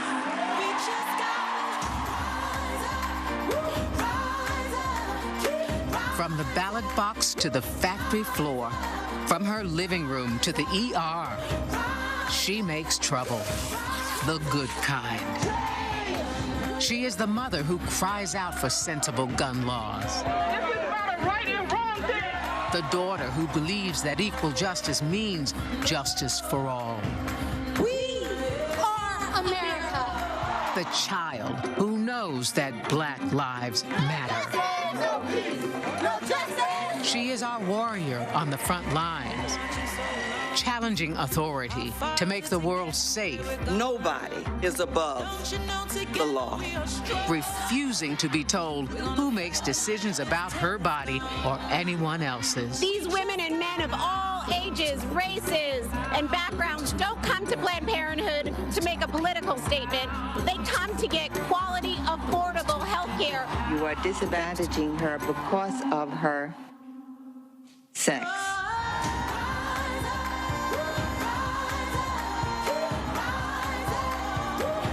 This is the time. And she knows that to change the world, you need to change the idea of power. Excuse me, Mr. Barr, this is my time, and I control it. Because we are fighting for you each and every single day. And she knows her voice is heard and amplified by the women she elects to public office. If we want families to succeed, we start by empowering women.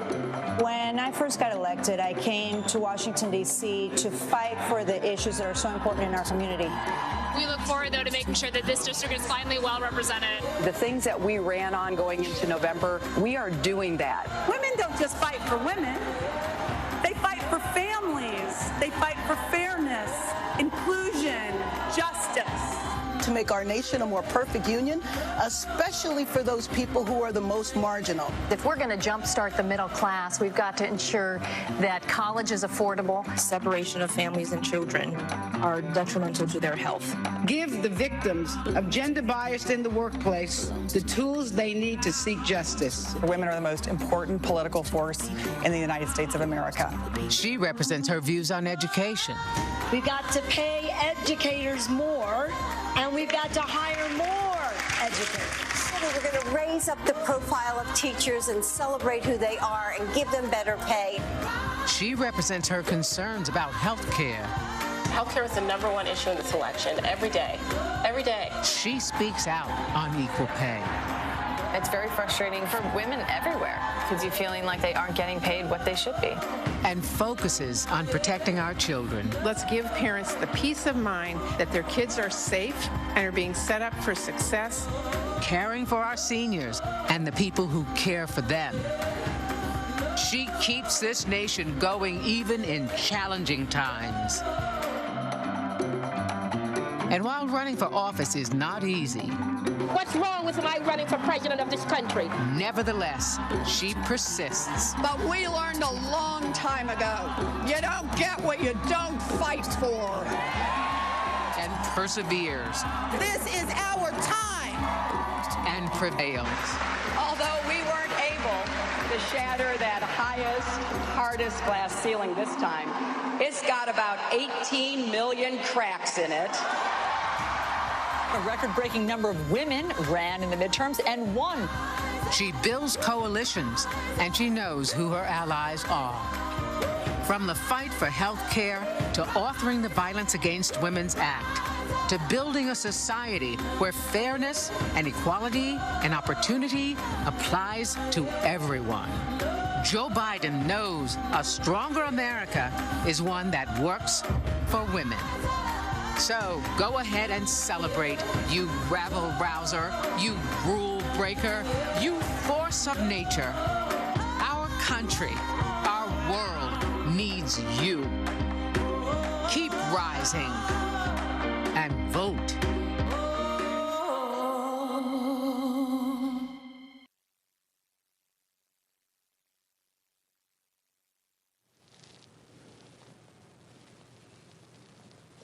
The morning after the last election, I said, we owe Donald Trump an open mind and the chance to lead. I meant it.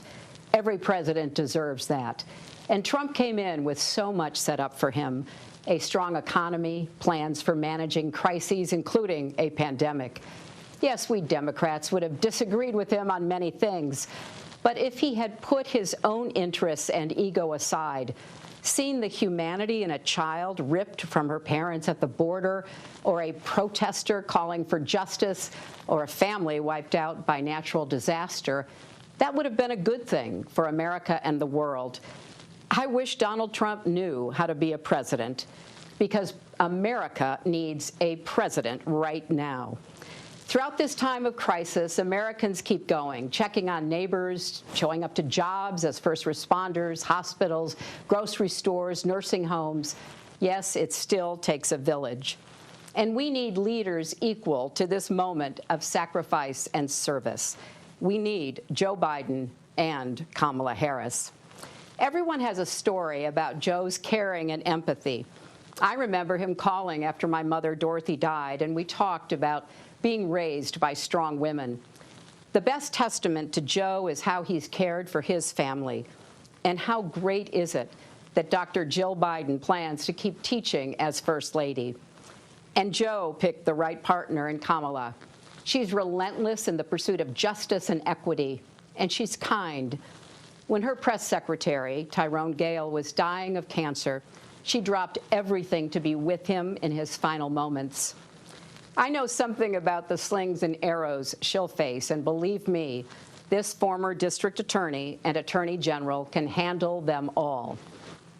So this is the team to pull our nation back from the brink. But they can't do it without us. For 4 years, people have told me, I didn't realize how dangerous he was. I wish I could do it all over. Or worse, I should have voted. Look, this can't be another woulda, coulda, shoulda election.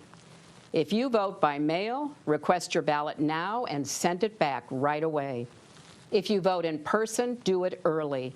Become a poll worker. Most of all, no matter what, vote. As Michelle Obama and Bernie Sanders warned us, if Trump is reelected, things will get even worse. That's why we need unity now more than ever. Remember back in 2016 when Trump asked, what do you have to lose? Well, now we know. Our health care, our jobs, our loved ones, our leadership in the world, and even our post office. But let's set our sights higher than getting one man out of the White House. Joe Biden and Kamala Harris are going to give us so much to vote for.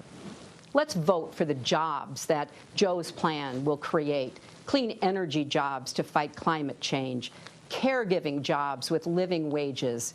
Vote for emergency relief that lifts small businesses and saves hardworking people from foreclosures and evictions.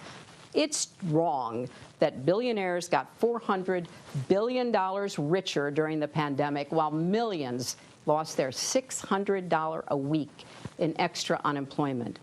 Vote for the parents and teachers struggling to balance children's education and safety, and for healthcare workers fighting COVID-19 with little help from the White House. Vote for paid family leave and health care for everyone, for Social Security, Medicare, and Planned Parenthood. Vote for dreamers and their families. Vote for law enforcement purged of racial bias that keeps all our streets safe.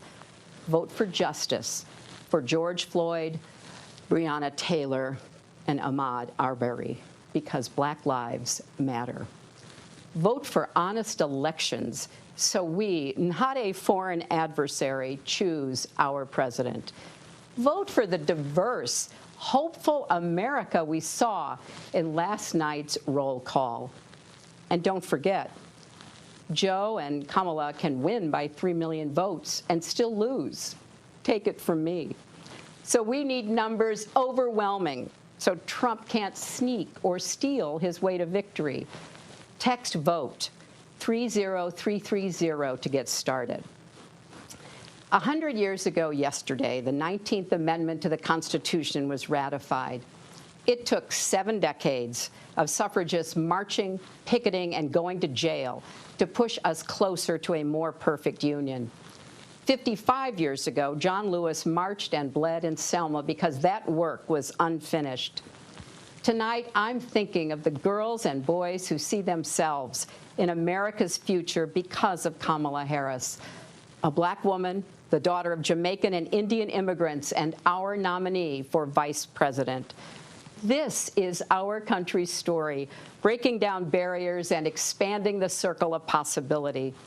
And to the young people watching, don't give up on America.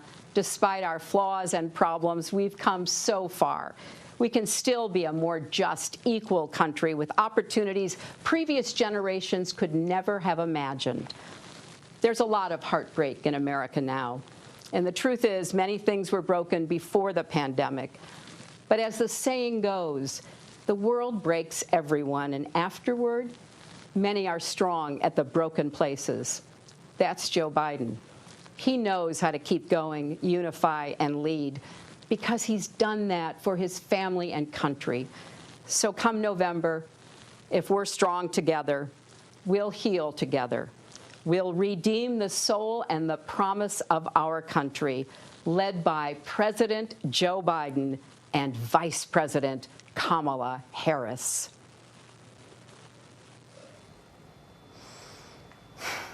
Tonight is a night steeped in women who have stepped into service and advocacy and who are using their power for good. The power of women is undeniable, whether it's in the office, in the home, or in the House of Representatives.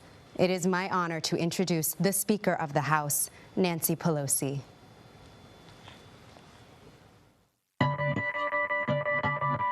I was never raised in a way that I would be running for public office. It didn't interest me. When I graduated from college, I got married, had 5 children in 6 years. So that was my life.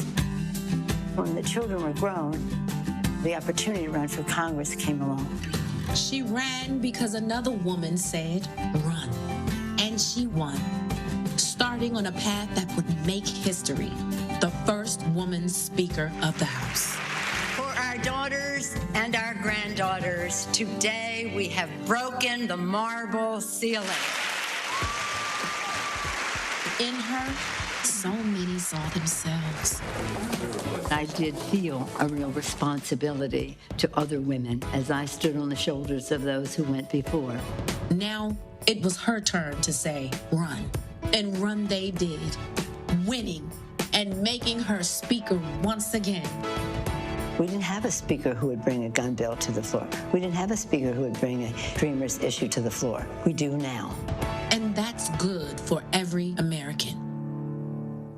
But not everyone was on board. Nancy Pelosi. Pelosi. Pelosi. I'm a mother of 5, grandmother of 9. I know a temper tantrum when I see one. The power of the speaker is awesome. Awesome.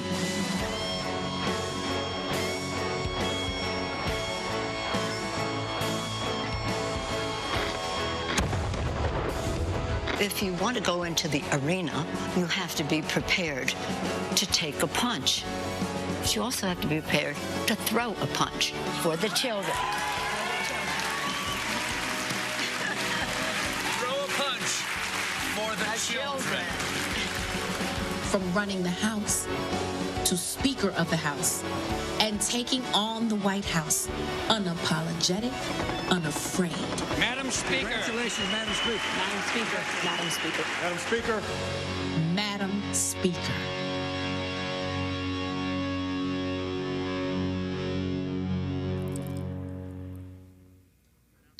And now, please welcome Speaker of the United States House of Representatives, It's my honor to bring you the greetings of House Democrats, the most diverse majority in history. More than 60% women, people of color, and LGBTQ. Our diversity is our strength. Our unity is our power. This month, as America marks the centennial of women finally winning the right to vote, we do so with 105 women in the House. Proudly, 90 are Democrats. To win the vote, women marched and fought and never gave in. We stand on their shoulders, charged with carrying forward the unfinished work of our nation advanced by heroes, from Seneca Falls to Selma to Stonewall. 4 years ago, when President Obama and Vice President Biden were in the White House, they made us proud, and their leadership made our country great. In that spirit, we come together now, not to decry the darkness, but to light a way forward for our country. That is the guiding purpose of House Democrats, fighting for the people. We have sent the Senate bills for lower health care costs, for bigger paychecks, for cleaner government, protecting John Lewis's voting rights, and enacting George Floyd Justice and Policing Act. We've sent the Senate bills to protect our dreamers, LGBTQ equality, to prevent gun violence, and to preserve our planet for future generations, and even more. All of this is possible for America. Who was standing in the way? Mitch McConnell and Donald Trump. Our nation faces the worst health and economic catastrophe in our history. More than 5 million Americans are infected by the coronavirus. Over 170,000 have died. The science-based action in the HEROES Act we enacted 3 months ago is essential to safeguard lives, livelihood, and the life of our democracy. And who is standing in the way? Mitch McConnell and Donald Trump. Instead of crushing the virus, they're trying to crush the Affordable Care Act and its pre-existing conditions benefit. As Speaker of the House, I've seen firsthand Donald Trump's disrespect for facts, for working families, and for women in particular. Disrespect written into his policies toward our health and our rights, not just his conduct. But we know what he doesn't, that when women succeed, America succeeds. And so we are unleashing the power of women to take our rightful place in our national life by championing a woman's right to choose and defending Roe v. Wade, securing safe and affordable child care, preserving Social Security, and passing equal pay for equal work. Who's standing in the way? Mitch McConnell and Donald Trump. So here is our answer. We will remember in November when we will elect Joe Biden president, whose heart is full of love for America, and rid the country of Trump's heartless disregard for America's goodness. Joe Biden's faith in God gives him the courage to lead.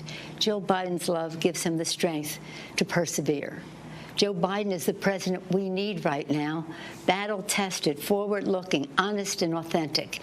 He has never forgotten who he is fighting for. And Kamala Harris is the vice president we need right now, committed to our Constitution, brilliant in defending it, and a witness to the women of this nation that our voices will be heard. Our mission is to fight for a future equal to the ideals of our founders, our hopes for our children, and the sacrifices of our veterans, our brave men and women in uniform, and their families.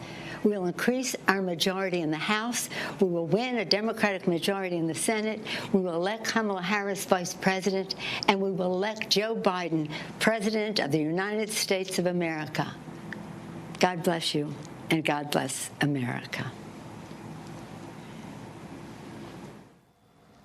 Thank you, Speaker Pelosi. The House is the people's house, and to ensure it stays that way, we need everyone to help fund our work to elect Joe Biden and Democrats up and down the ballot.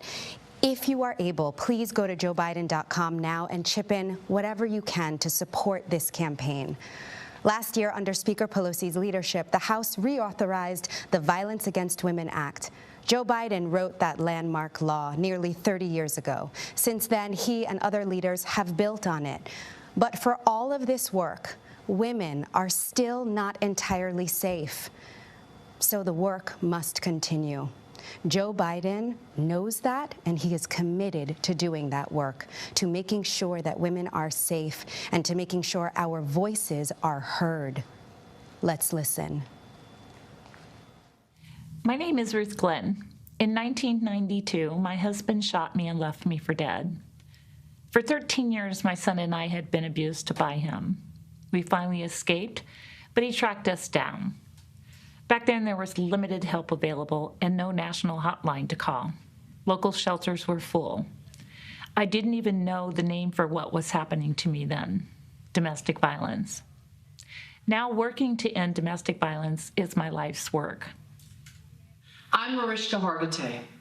When I started doing research to play Detective Olivia Benson on Law & Order SVU over 20 years ago, I was shocked to find out how many people, including children, experience physical or sexual abuse. The statistics fueled my resolve, and I committed myself to the movement to end this violence. My name is Carly Dryden. In my small hometown, I didn't feel like I could speak out about my experience with sexual assault. But at the University of Puget Sound, I met an incredible force of people working to end the culture of sexual assault. I went from survivor to advocate. As the president and CEO of the National Coalition Against Domestic Violence, I've seen Joe Biden's passionate leadership in passing the Violence Against Women Act. Now, domestic violence rates are rising due to this pandemic. We need Congress to reauthorize and enhance that law. We need leaders who believe that a woman's life is worth fighting for. Joe Biden is that kind of leader. I created the Joyful Heart Foundation to help survivors heal and to change the way our society responds to sexual violence. The Vice President has worked tirelessly by our side to end the backlog of hundreds of thousands of untested rape kits. And our work will continue because testing kits not only makes our country safer, but it sends a vital message to survivors that what happened to them matters. The most important thing you can say to a survivor is, "I hear you." That's why I became a leader in It's On Us. It's a program started by Vice President Biden to eliminate sexual assault on college campuses and support a new generation of advocates, including men and boys. Because if you're silent, you're complicit, and we're just getting started. I am voting for Joe Biden on behalf of all victims and survivors of domestic violence. I'm voting for Joe Biden because it's on my generation to make sure that we never go back. I'm voting for Joe Biden for my daughter, for my sons, for all of our children. First episode was a slap to the face and he broke my eardrum. Punching, kicking, choking, threatening with a knife or a gun. He had always threatened me if I had ever called the police on him that he would kill me. You didn't hear voices like these in the halls of the U.S. Capitol. My husband stabbed me 13 times and broke my neck while the police were on the scene. I nearly died and I am permanently paralyzed. Senator Joe Biden invited them to speak. Battered women need to be taken seriously. Proper police response can prevent what happened to me from happening to someone else. Thank you. Thank you.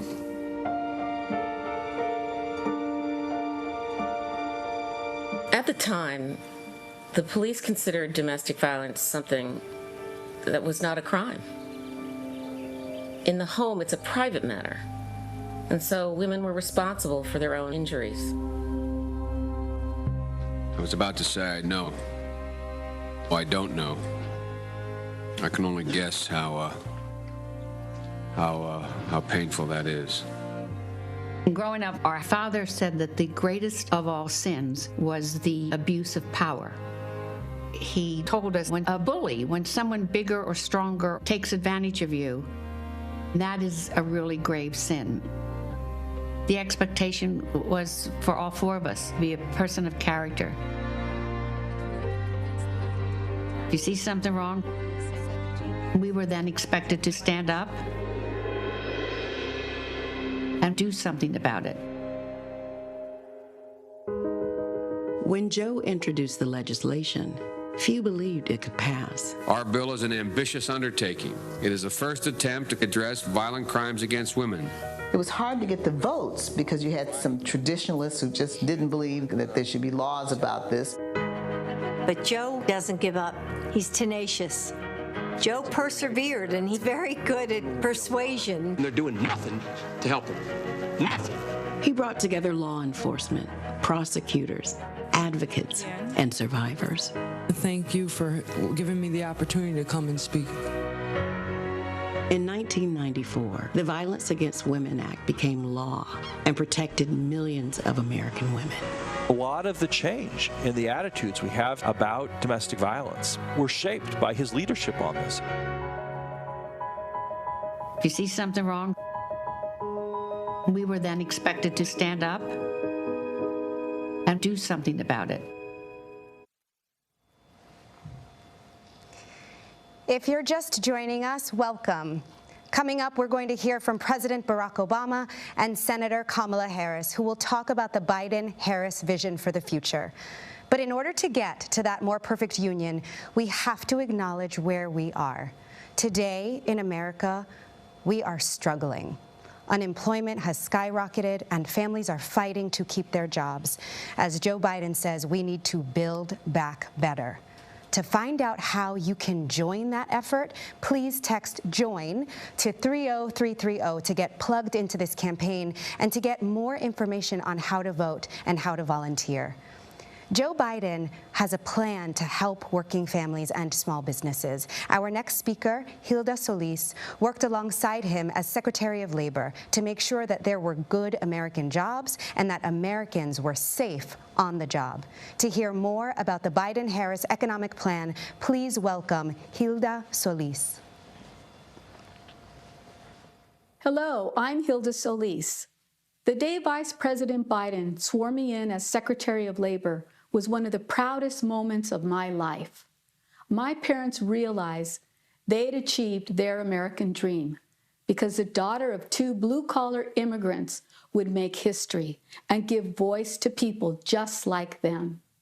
American workers need a fighter now more than ever, and Joe Biden is that person because he has done it before and I've seen it firsthand. He and President Obama made it easier for home care workers to organize. They extended overtime pay to more than 4 million workers.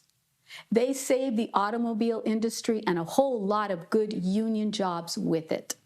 And when millions of families lost their homes, my friend from California, Senator Kamala Harris, took on the big banks and won. But because of Donald Trump's failures, we must once again rescue a sinking economy. Millions of Americans are out of work, and communities of color are the hardest hit. Millions of essential workers are putting their lives at risk with little protections, and millions more are just plain tired. That's why Joe Biden and Kamala Harris actually have a plan, not only to recover what we lost, but to improve upon it, to build back better. Creating 5 million good union jobs by bringing back supply chains to America. That's building back better. Creating millions of jobs by investing in clean energy. That's building back better. And making sure that working families can afford childcare. That's how we build back better. So let me borrow and slightly edit something Joe Biden said at my swearing in. When it comes to expanding the economy for all people, no one is going to be a stronger voice than our next president, Joe Biden. The conversation you're about to see proves it. Behind every business, there's a story. Small businesses around the country are bearing the economic brunt of the coronavirus pandemic. And behind every business, there's a family. A lot of people clearly are in pain right now. For every farm, there's a fight to stay whole. There's hard work. And there's heartbreak. We are going to lose 20 to 30% of our small businesses.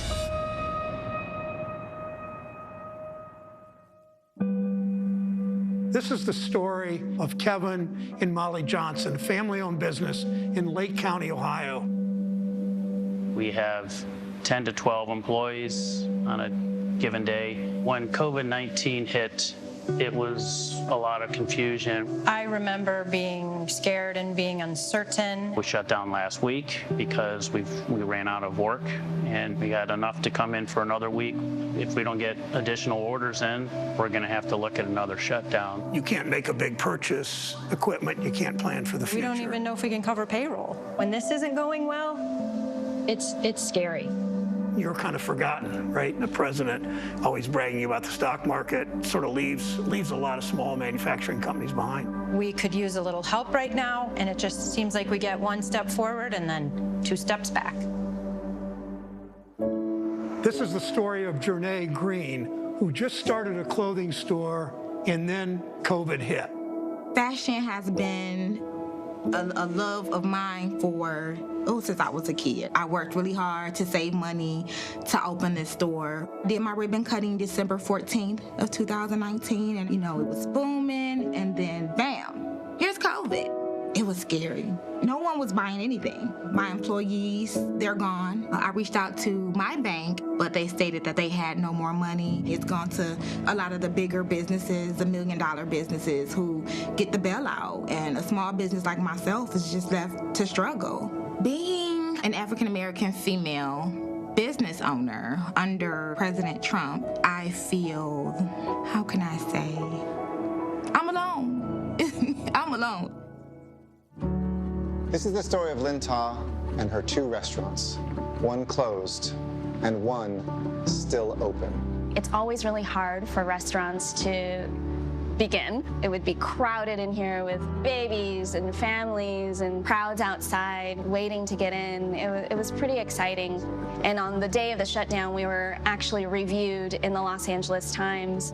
On that day, the virus was announced as a global pandemic. It's really, really sad to see. And if we don't turn this around soon, we're going to see this not just be this year, but you're going to see ghost town for Main Street USA. The first decision that I had to make, because 100 people are looking at you, and unfortunately, the call was to furlough everybody. At this point, I don't even see myself in business next month. ¿Qué efecto de esta pandemia ha sido en su trabajo y su espíritu? Es más difícil, mucho más trabajo. Yo voy a hacer todo lo posible por salvar el restaurante. We don't ask for much from government, but catch us when we're falling. And I know that it must feel like you're falling right now without a net. Restaurants are among the hardest businesses to succeed at, but I was going to do it in a way that was going to provide a successful career for not only myself, but 100 employees. This is the story of Dan Reiner. He's a 5th-generation farmer struggling to keep his business alive. I'm not so sure that the president understands that when he thinks about business, I don't think he thinks about farmers as a business. No, he has no clue about this stuff. Dan, tell me a little bit about the farm. We've been here since 1864. Trade tariffs with China have just been horrible. Part of the language in the trade deal said that China does not have to buy unless the price is to their advantage. What kind of trade deal is that? That's no deal. Then when COVID hit, then everything just plummeted. Getting through now, that's the problem. That's the day-to-day battle. I believe that Joe Biden will be a clear voice for us, something that we have not had. Joe Biden has an understanding of what the average American is experiencing. I think he's with me. Enough is enough. It's time to help small businesses, middle-class folks manage their way through a pandemic. I have a lot lot of confidence in Joe Biden. He's a fighter and he's the real deal. We've taken a lot of knockdowns, and we know that at the end of the day, we will endure. We will rise again. Every time I get knocked down, I got to get up and keep running, keep going, keep going.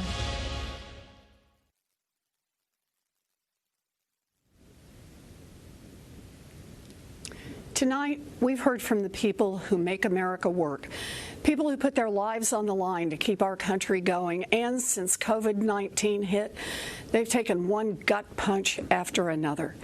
And what has the COVID fallout done to our babies? Well, I'm here at the Early Childhood Education Center in Springfield, Massachusetts, which has been closed for months. Childcare was already hard to find before the pandemic, and now parents are stuck. No idea when schools can safely reopen, and even fewer childcare options. The devastation is enormous, and the way I see it, big problems demand big solutions. Now, I love a good plan, and Joe Biden has some really good plans. Plans to bring back union jobs in manufacturing and create new union jobs in clean energy. Plans to increase Social Security benefits, cancel billions in student loan debt, and make our bankruptcy laws work for families instead of the creditors who cheat them. These plans reflect a central truth. Our economic system has been rigged to give bailouts to billionaires and kick dirt in the face of everyone else.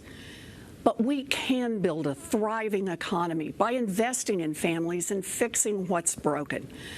Joe's plan to build back better includes making the wealthy pay their fair share, holding corporations accountable, repairing racial inequities, and fighting corruption in Washington. Let me tell you about one of Joe's plans that's especially close to my heart: childcare. As a little girl growing up in Oklahoma, what I wanted most in the world was to be a teacher. I loved teaching. And when I had babies and was juggling my first big teaching job down in Texas, it was hard, but I could do hard. The thing that almost sank me, childcare. One night, my Aunt Bee called just to check in, and I thought I was fine. But then I just broke down and started to cry. I had tried holding it all together, but without reliable childcare, working was nearly impossible. And when I told Aunt Bee I was going to quit my job, I thought my heart would break. And then she said the words that changed my life. I can't get there tomorrow, but I'll come on Thursday. And she arrived with 7 suitcases and a Pekingese named Buddy and stayed for 16 years. I get to be here tonight because of my Aunt Bee. I learned a fundamental truth. Nobody makes it on their own. And yet, here we are, 2 generations of working parents later. And if you have a baby and don't have an Aunt Bee, you're on your own. And here's why that is wrong. We build infrastructure like roads and bridges and communication systems so that people can work. That infrastructure helps us all because it keeps our economy going. It's time to recognize that childcare is part of the basic infrastructure of this nation. It's infrastructure for families. Joe and Kamala will make high-quality childcare affordable for every family, make preschool universal, and raise the wages of every childcare worker. Now, that's just one plan, but it gives you an idea of how we get this country working for everyone. Donald Trump's ignorance and incompetence have always been a danger to our country. COVID-19 was Trump's biggest test. He failed miserably. Today, America has the most COVID deaths in the world and an economic collapse. And both crises are falling hardest on Black and brown families. Millions out of work, millions more trapped in cycles of poverty, millions on the brink of losing their homes, millions of restaurants and stores hanging by a thread. This crisis is bad, and it didn't have to be this way. This crisis is on Donald Trump and the Republicans who enable him. On November 3rd, we will hold them all accountable. So, Whether you're planning to vote wearing a mask or vote by mail, please take out your phone right now and text VOTE to 30330. We all need to be in the fight to get Joe and Kamala elected.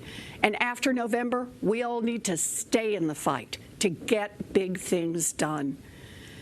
We stay in this fight so that when our children and our grandchildren ask what we did during this dark chapter in our nation's history, we will be able to look them squarely in the eye and say, we organized, we persisted, and we changed America.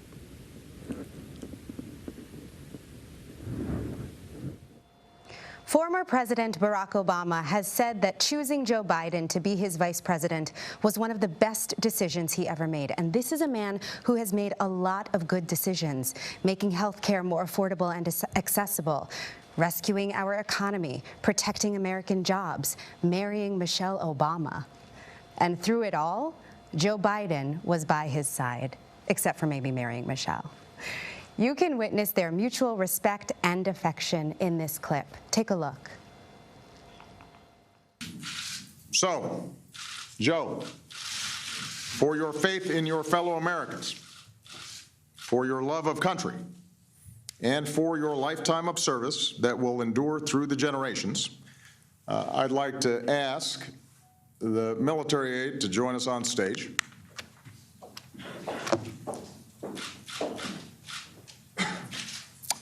For the final time as president, I am pleased to award our nation's highest civilian honor, the Presidential Medal of Freedom.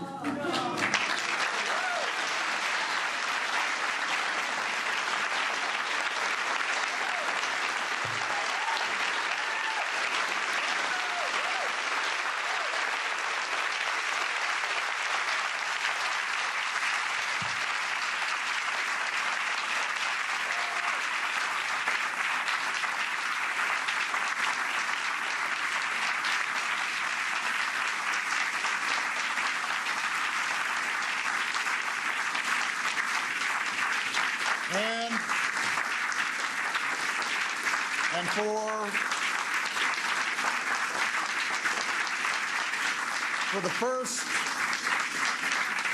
for the first and only time in my presidency, I will bestow this medal with an additional level of veneration, an honor my three most recent successors reserved for only three others: Pope John Paul II, President Ronald Reagan, and General Colin Powell.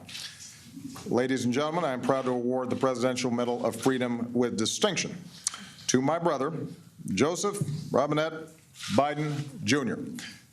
Will the aide please read the citation? Vice President Joseph R. Biden, Jr.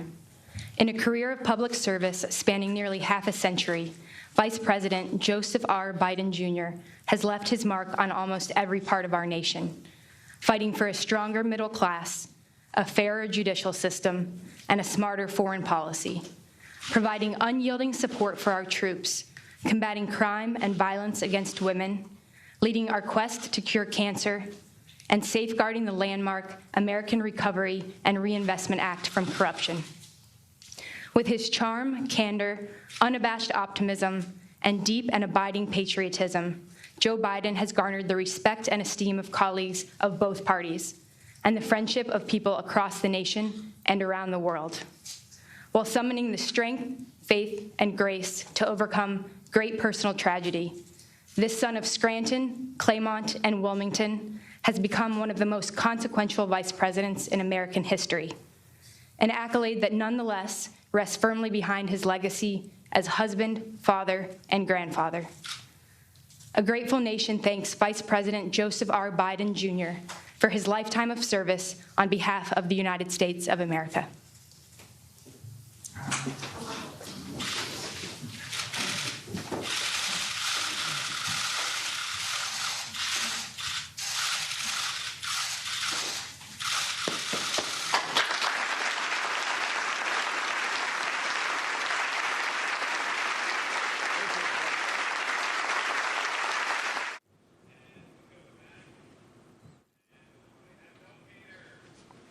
Good evening, everybody.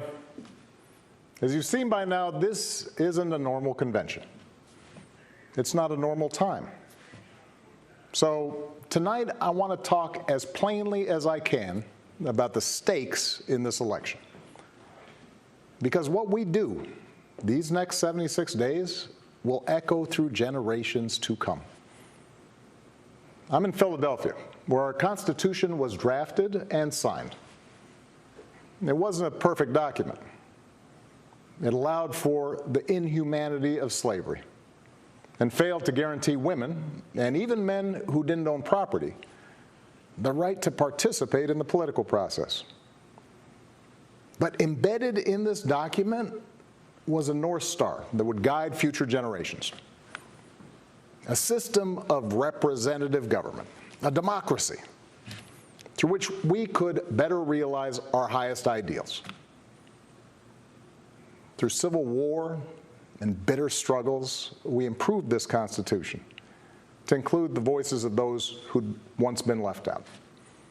And gradually, we made this country more just and more equal and more free. The one constitutional office elected by all of the people is the presidency. So at a minimum, we should expect a president to feel a sense of responsibility for the safety and welfare of all 330 million of us, regardless of what we look like, how we worship, who we love, how much money we have, or who we voted for. But we should also expect a president to be the custodian of this democracy. We should expect that regardless of ego, ambition, or political beliefs, the president will preserve, protect, and defend the freedoms and ideals that so many Americans marched for, went to jail for, fought for, and died for. I have sat in the Oval Office with both of the men who are running for president.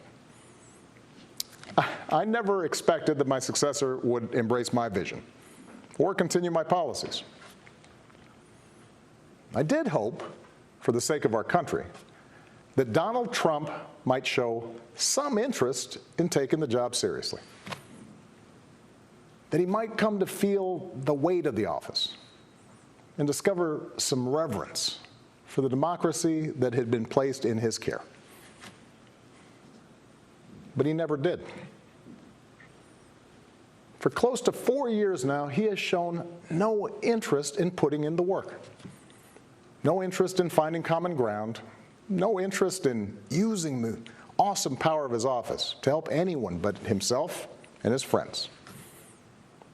No interest in treating the presidency as anything but one more reality show that he can use to get the attention he craves. Donald Trump hasn't grown into the job because he can't. And the consequences of that failure are severe. 170,000 Americans dead. Millions of jobs gone, while those at the top taken more than ever. Our worst impulses unleashed, our proud reputation around the world badly diminished, and our democratic institutions threatened like never before. Now, I know that in times as polarized as these, most of you have already made up your mind. But maybe you're still not sure which candidate you'll vote for, or whether you'll vote at all. Maybe you're tired of the direction we're headed, but you can't see a better path yet. Or you just don't know enough about the person who wants to lead us there. So let me tell you about my friend, Joe Biden. 12 years ago, when I began my search for a vice president, I didn't know I'd end up finding a brother. Joe and I come from different places, different generations, but what I quickly came to admire about Joe Biden is his resilience, born of too much struggle, his empathy, born of too much grief. Joe is a man who learned early on to treat every person he meets with respect and dignity, living by the words his parents taught him: No one's better than you, Joe, but you're better than nobody. That empathy, that decency, the belief that everybody counts, that's who Joe is. When he talks with someone who's lost her job, Joe remembers the night his father sat him down to say that he'd lost his. When Joe listens to a parent who's trying to hold it all together right now, he does it as a single dad who took the train back to Wilmington each and every night so he could tuck his kids into bed.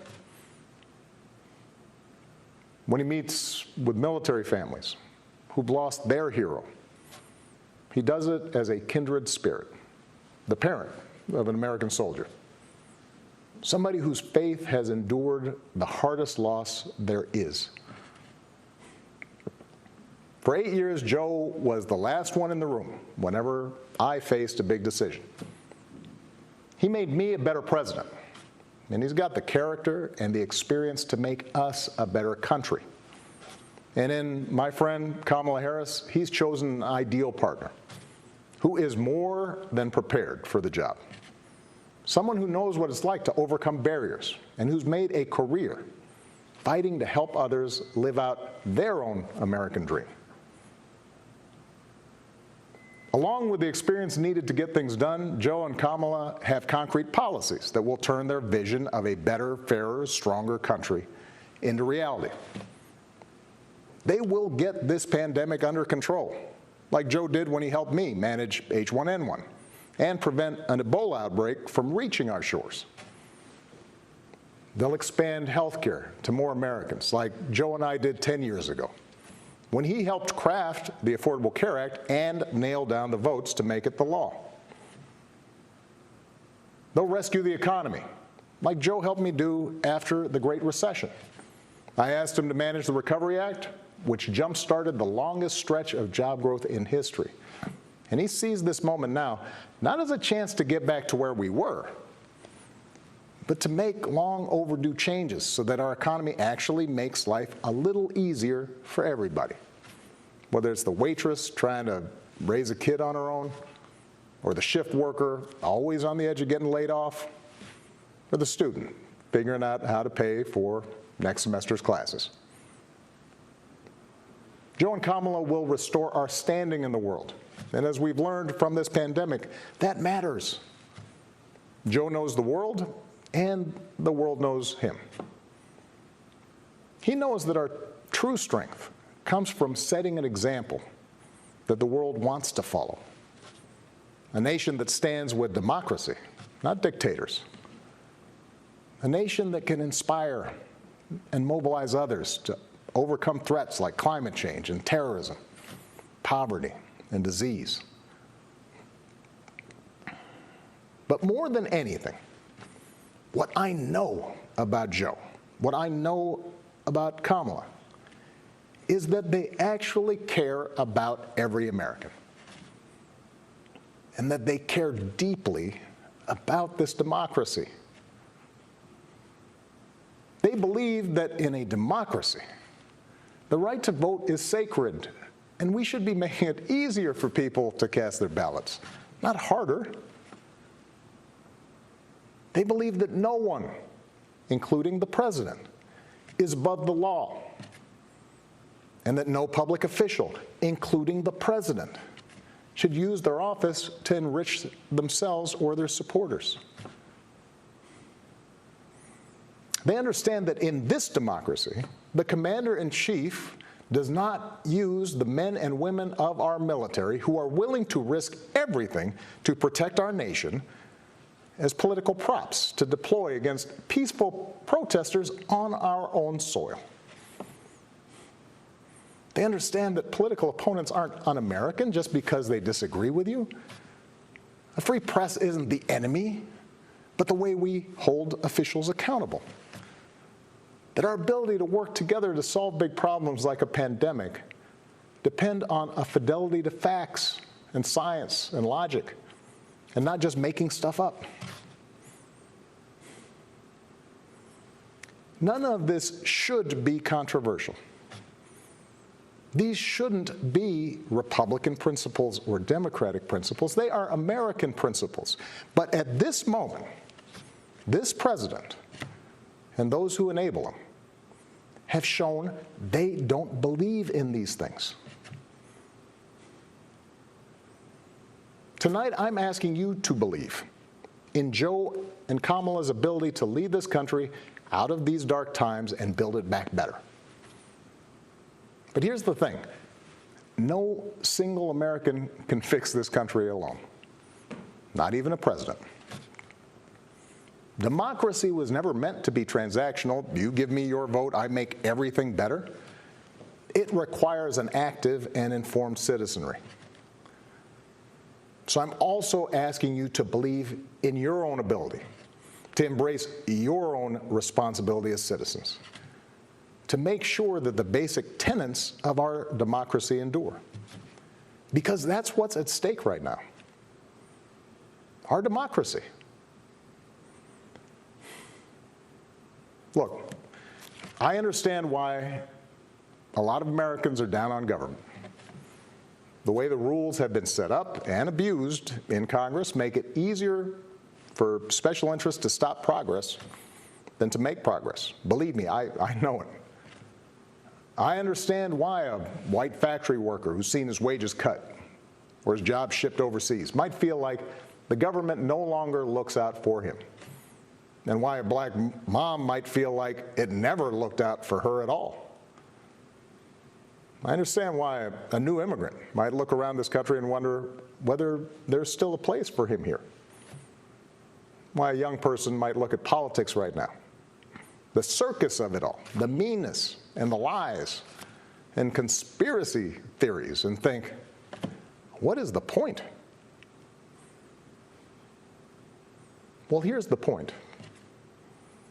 This president and those in power, those who benefit from keeping things the way they are counting on your cynicism.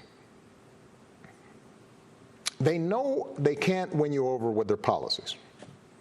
So they're hoping to make it as hard as possible for you to vote and to convince you that your vote does not matter. That is how they win. That is how they get to keep making decisions that affect your life and the lives of the people you love. That's how the economy will keep getting skewed to the wealthy and well-connected. How our health systems will let more people fall through the cracks. That's how a democracy withers, until it's no democracy at all.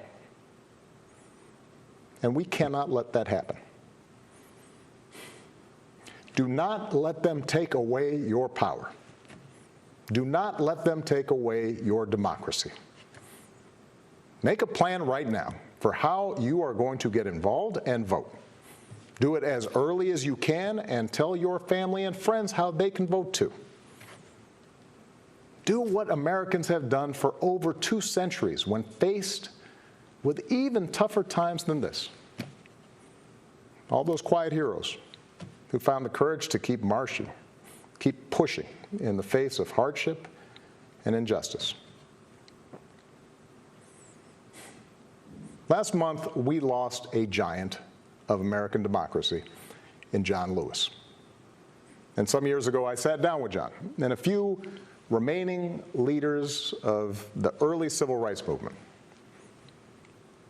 One of them told me he never imagined he'd walk into the White House and see a president who looked like his grandson. And then he told me that he had looked it up. And it turned out that on the very day that I was born, he was marching into a jail cell, trying to end Jim Crow segregation in the South. What we do echoes through generations.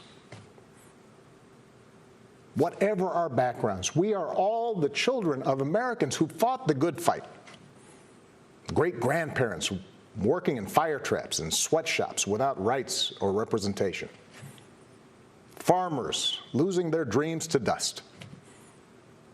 Irish and Italians and Asians and Latinos told, go back where you come from. Jews and Catholics Muslims, and Sikhs made to feel suspect for the way they worshiped.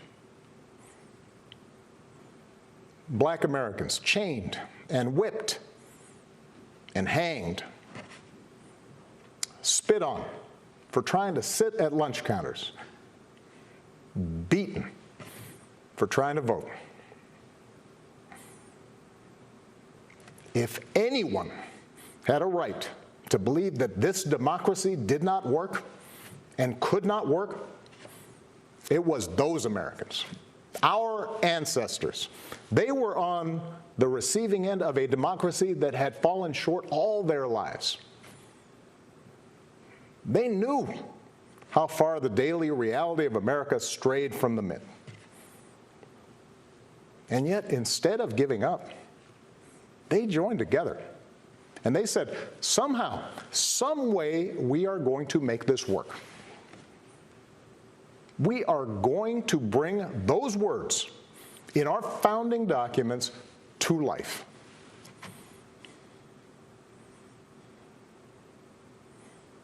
I have seen that same spirit rising these past few years.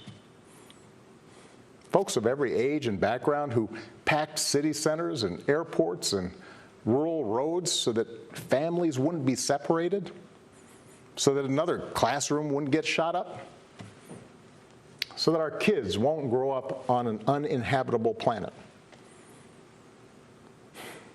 Americans of all races joining together to declare, in the face of injustice and brutality at the hands of the state, that Black lives matter. No more, but no less. So that no child in this country feels the continuing sting of racism. To the young people who led us this summer, telling us we need to be better, in so many ways, you are this country's dreams fulfilled. Earlier generations had to be persuaded that everyone has equal worth. For you, it's a given, a conviction. And what I want you to know is that for all its messiness and frustrations, your system of self-government can be harnessed to help you realize those convictions for all of us. You can give our democracy new meaning. You can take it to a better place. You're the missing ingredient. The ones who will decide whether or not America becomes the country that fully lives up to its creed. That work will continue long after this election. But any chance of success depends entirely on the outcome of this election. This administration has shown it will tear our democracy down if that's what it takes for them to win. So we have to get busy building it up by pouring all our efforts into these 76 days and by voting like never before for Joe and Kamala and candidates up and down the ticket so that we leave no doubt about what this country that we love stands for today and for all our days to come. Stay safe. God bless.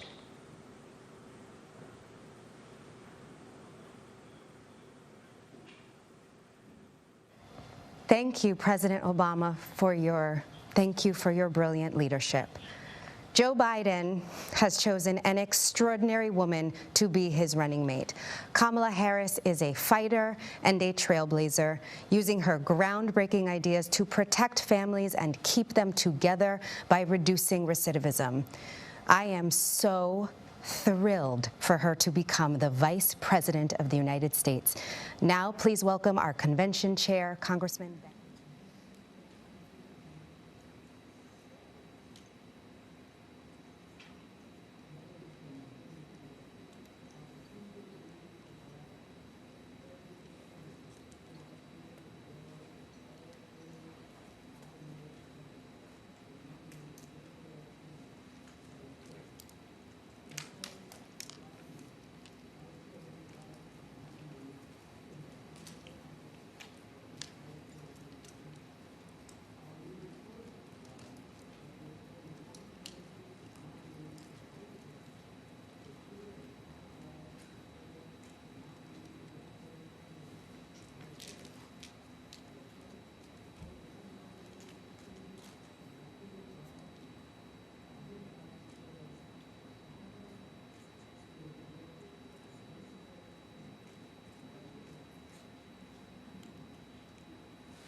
All right, we are waiting for the feed to resume here. The program, as we just saw, had just seen President Obama finish his remarks from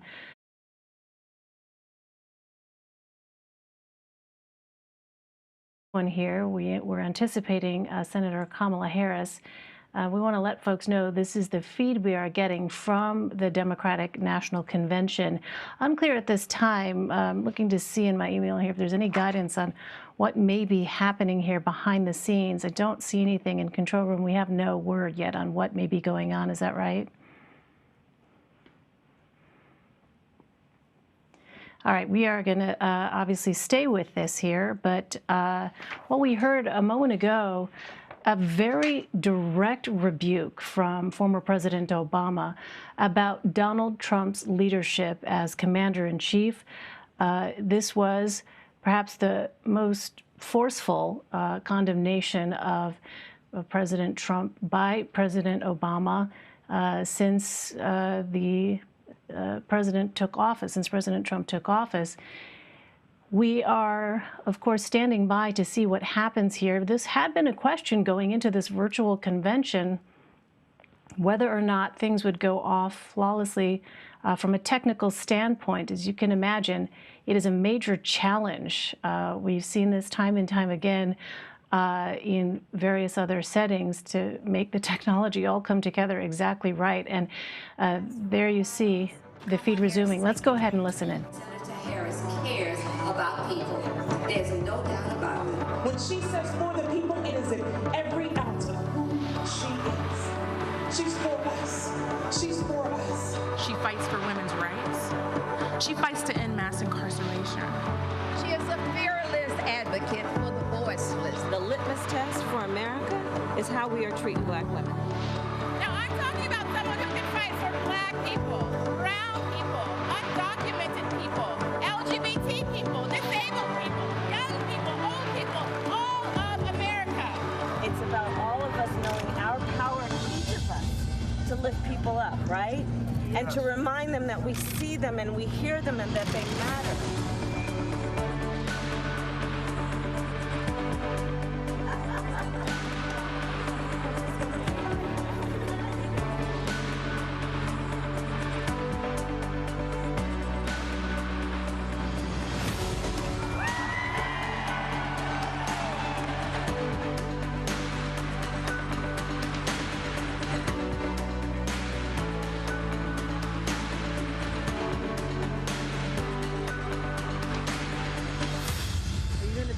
President of the United States?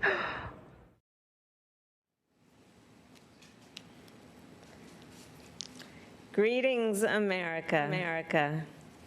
It is truly an honor to be speaking with you tonight. That I am here tonight is a testament to the dedication of generations before me. Women and men who believed so fiercely in the promise of equality, liberty, and justice for all.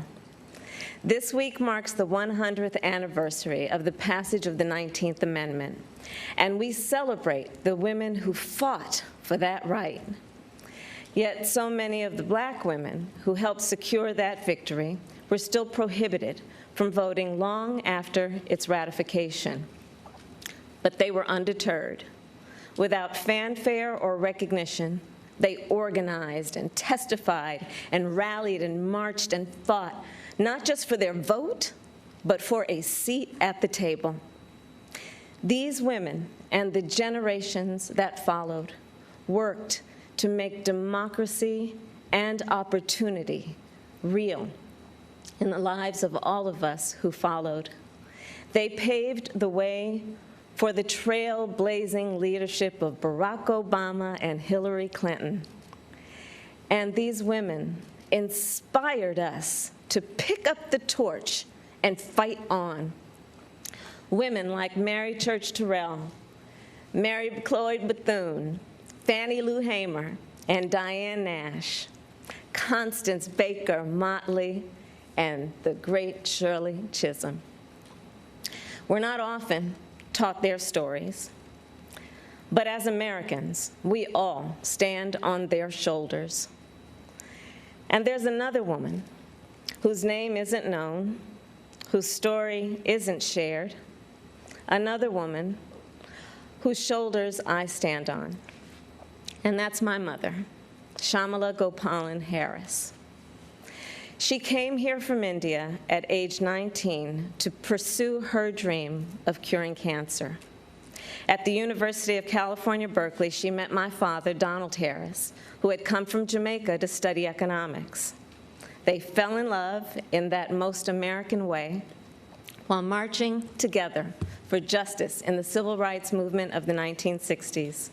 In the streets of Oakland and Berkeley, I got a stroller's eye view of people getting into what the great John Lewis called good trouble. When I was 5, my parents split, and my mother raised us mostly on her own.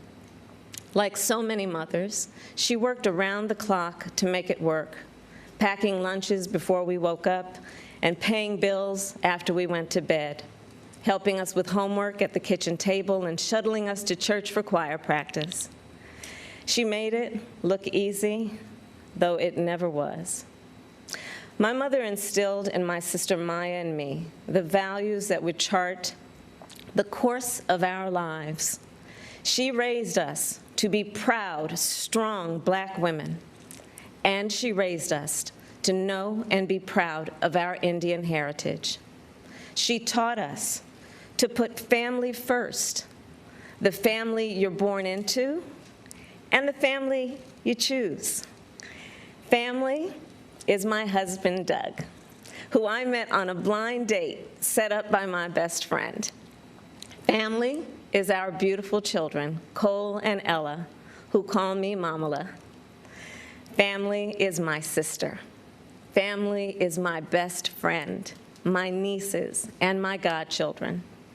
Family is my uncles, my aunts, and my chitties.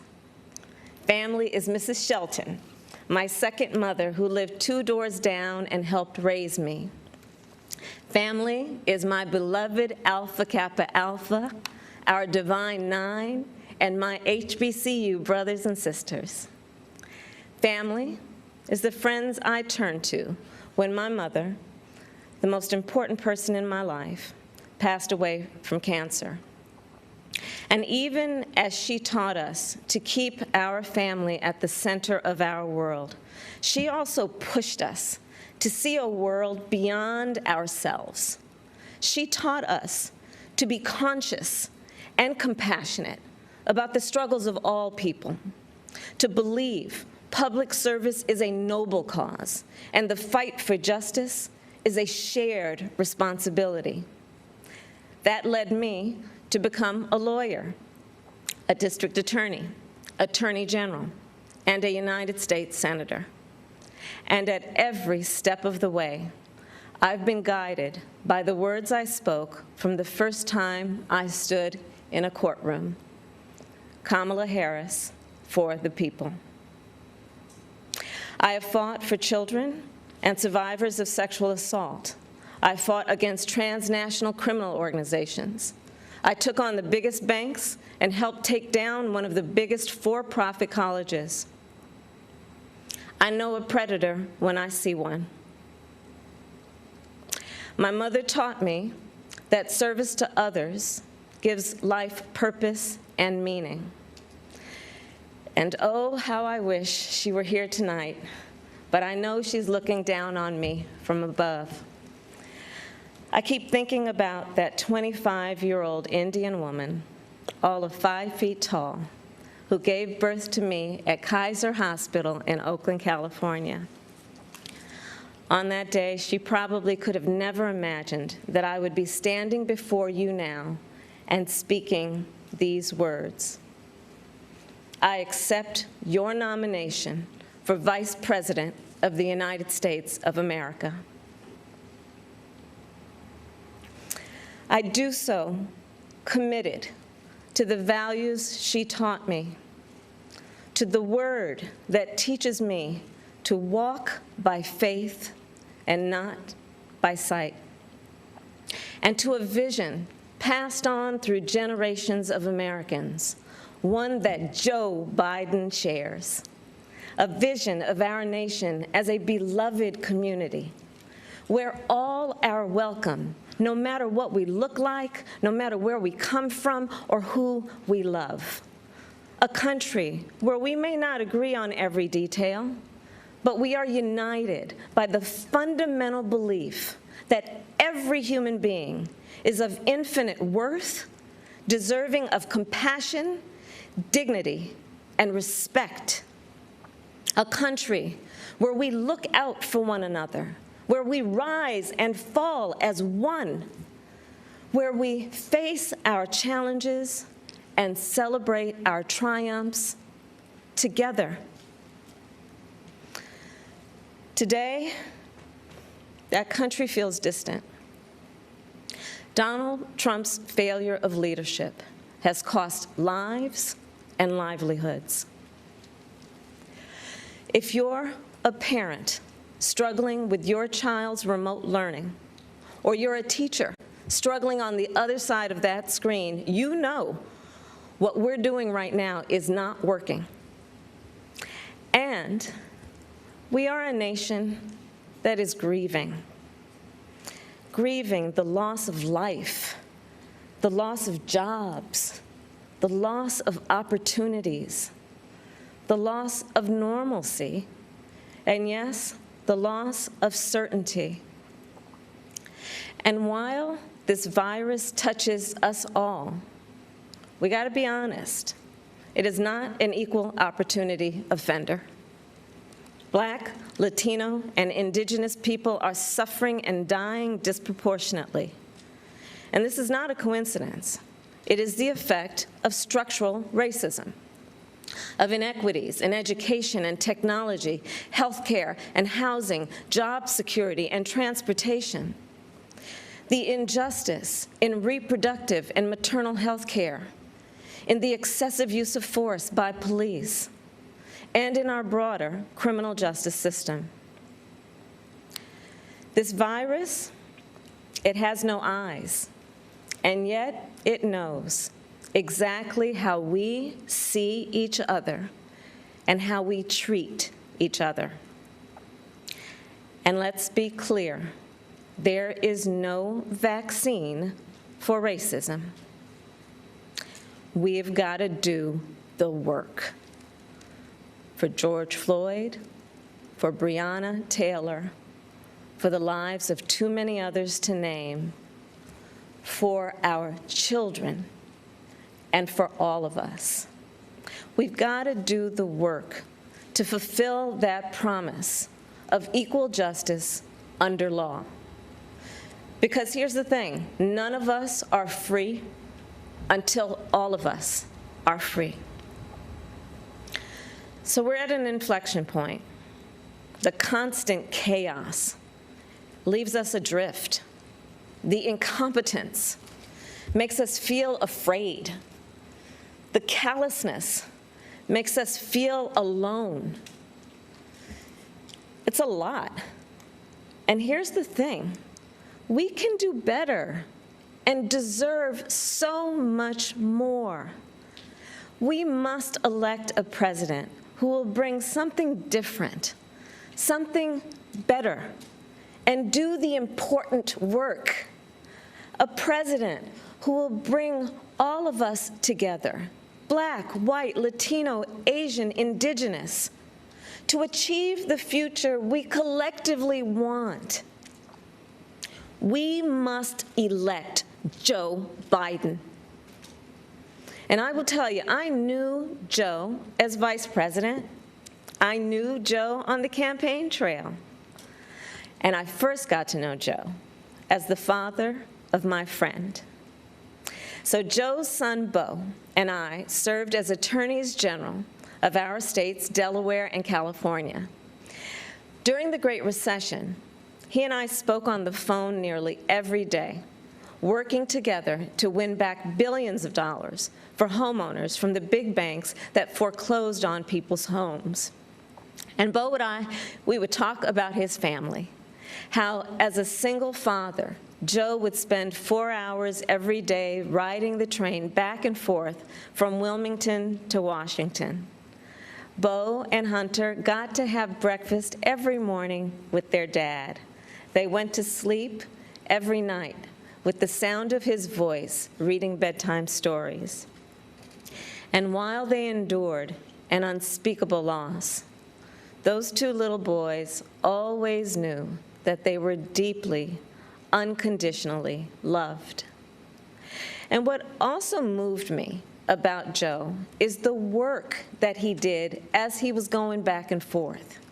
This is the leader who wrote the Violence Against Women Act and enacted the assault weapons ban, who as vice president implemented the Recovery Act, which brought our country back from the Great Recessions. He championed the Affordable Care Act, protecting millions of Americans with pre-existing conditions, who spent decades promoting American values and interests around the world.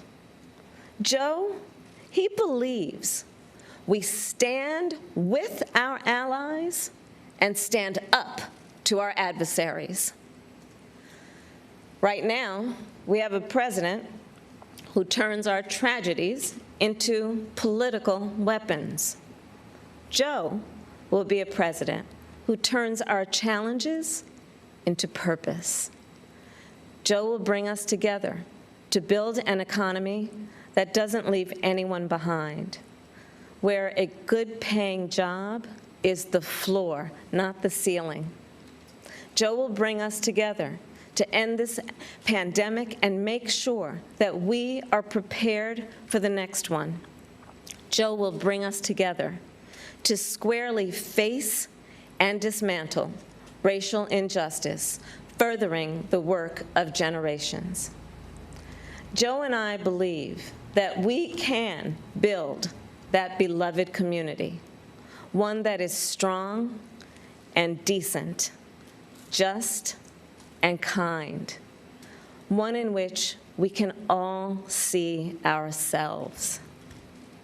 That's the vision that our parents and grandparents fought for, the vision that made my own life possible, the vision that makes the American promise, for all its complexities and imperfections, a promise worth fighting for.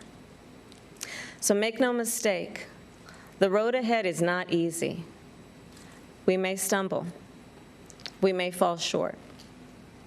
But I pledge to you that we will act boldly and deal with our challenges honestly. We will speak truths, and we will act with the same faith in you that we ask you to place in us. We believe that our country, all of us, will stand together for a better future. And we already are. We see it in the doctors, the nurses, the home health care workers, and frontline workers who are risking their lives to save people they've never met. We see it in the teachers and truck drivers, the factory workers and farmers, the postal workers and poll workers, all putting their own safety on the line to help us get through this pandemic. And we see it in so many of you who are working, not just to get us through our current crisis, but to somewhere better. There's something happening all across our country. It's not about Joe or me. It's about you. And it's about us. People of all ages and colors and creeds who are, yes, taken to the streets, and also persuading our family members, rallying our friends, organizing our neighbors, and getting out the vote. And we have shown that when we vote, we expand access to health care and expand access to the ballot box and ensure that more working families can make a decent living. And I'm so inspired by a new generation. You are pushing us to realize the ideals of our nation, pushing us to live the values we share: decency and fairness, justice and love.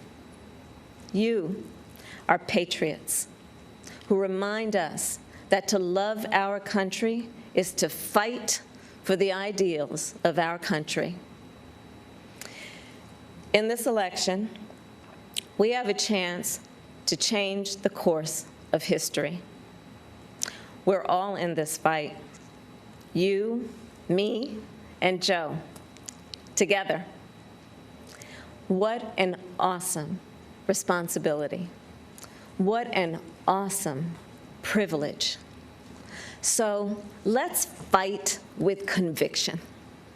Let's fight with hope. Let's fight with confidence in ourselves and a commitment to each other, to the America we know is possible, the America we love. And years from now, this moment will have passed, and our children and our grandchildren will look in our eyes, and they're going to ask us, where were you when the stakes were so high? They will ask us, what was it like? And we will tell them. We will tell them not just how we felt, we will tell them what we did. Thank you, God bless you, and God bless the United States of America.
Thank you, Senator Harris. So powerful.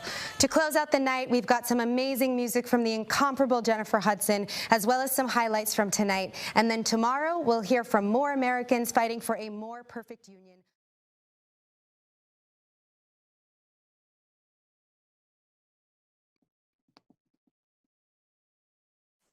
Well, y'all, that was great.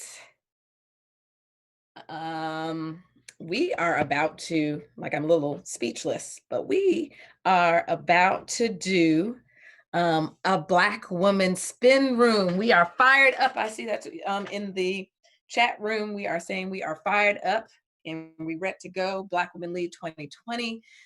What an amazing evening, an amazing speech. I look forward to having a conversation with my SIP hosts and 5 amazing, well, actually 6, because we have a special guest, 6 amazing women that are going to be able to debrief us and be in dialogue about what this night meant to them. We're going to look at Senator Harris's speech, the now Vice President nominee for the Democratic Party.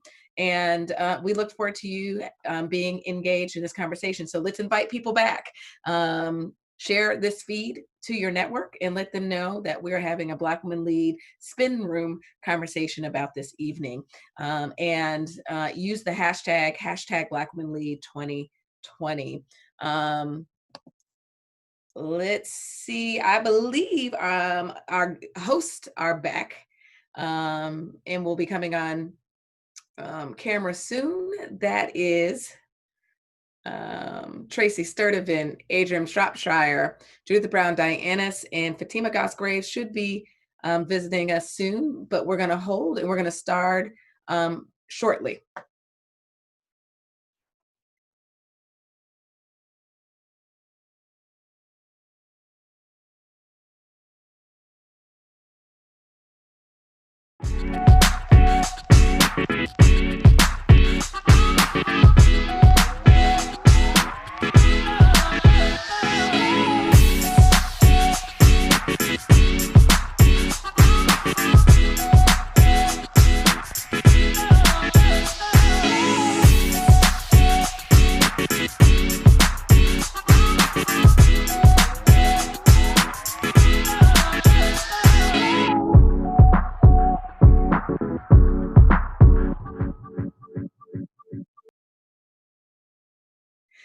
So if you don't know what the SIP is a new online programming brought to you by 5 national organizations led by 5 amazing Black women. Your SIP host, Tracy Sturdivant from the League, Adrian Shropshire from Black PAC, Judith Brown Dianis from the Advancement Project, National Office, and Fatima Gosgrave from the National Women's Law Center. And so welcome to Black Women Lead Spin Room, powered by the SIP, the place where Black women come to be informed, engaged, and to take action on our road to 2020.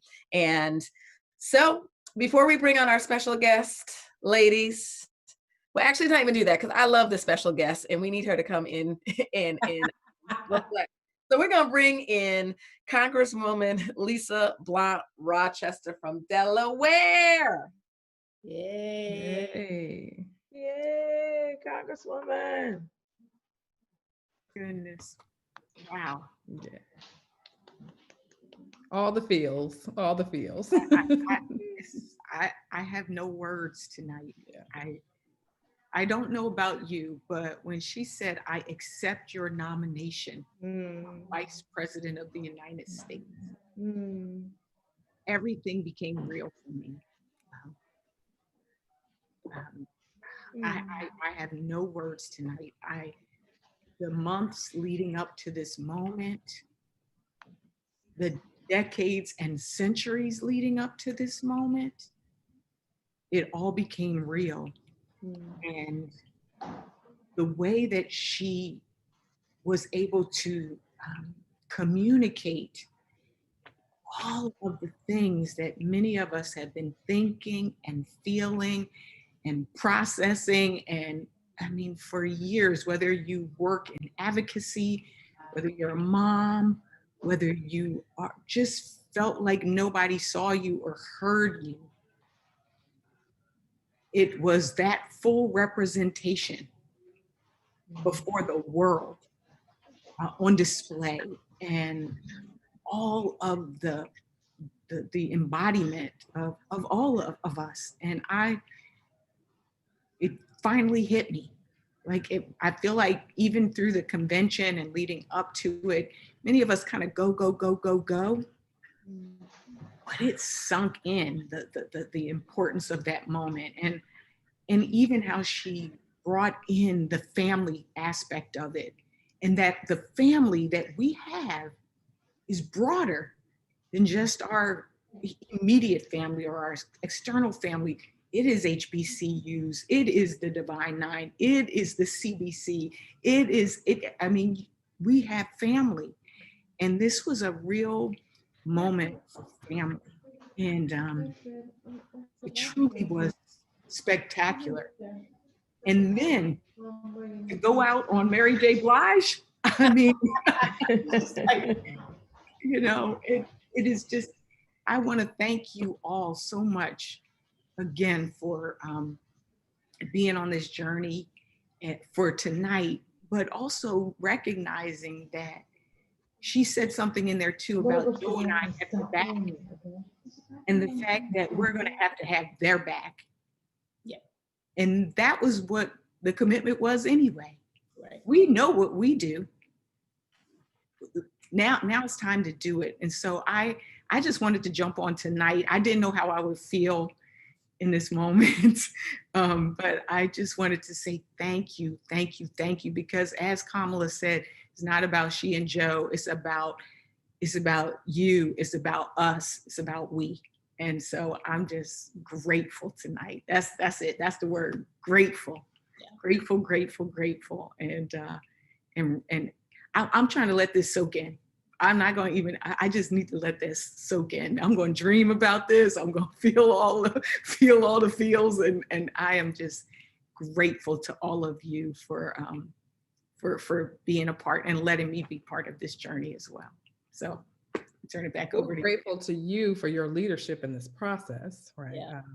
We don't know what all happened behind the scenes to get to this point. I suspect when she said I accepted, like it means something else to you as someone who was a part of the committee who helped to vet all of the magnificent candidates or applicants, you know, for this like really important job in this moment. So thank you, you know, gratitude for you and your leadership and you being in the room when it happened. So just really appreciative for you. Thank you. Wonderful to have a sister on the inside, that's for sure. You can write the book. The SIP just wants a little less, just like a piece of real estate in that book. You get a whole block. What are you talking? Not a building. You get the block. Well, she still has to come back for happy hour though. Yeah. I am waiting for that. Okay, just let me know. I'm ready for happy hour. I am ready for November 3rd. You gotta bring back the Scrapple vodka though. Because you know it's off the hoof. So now you might have a lot more to do this evening, but if you want to hang in the Black Women Lead Spin Room, please stay. We're gonna bring on Melanie Campbell from Sisters and Sister Vote. Yes. I need to get ready for, I have some spin stuff that I have to do on the other side here, as well as some Delaware stuff, but I am so thankful. And I just wanted to come on and say thank you for allowing me to like feel this moment right now. And I'm glad you're recording it, because I think all of us this is a surreal night. So thank you again. And I look forward to the work. Let's do the work. That's really fair. Thank you, Congresswoman. And Ashanti Golar from Emerge. Hey.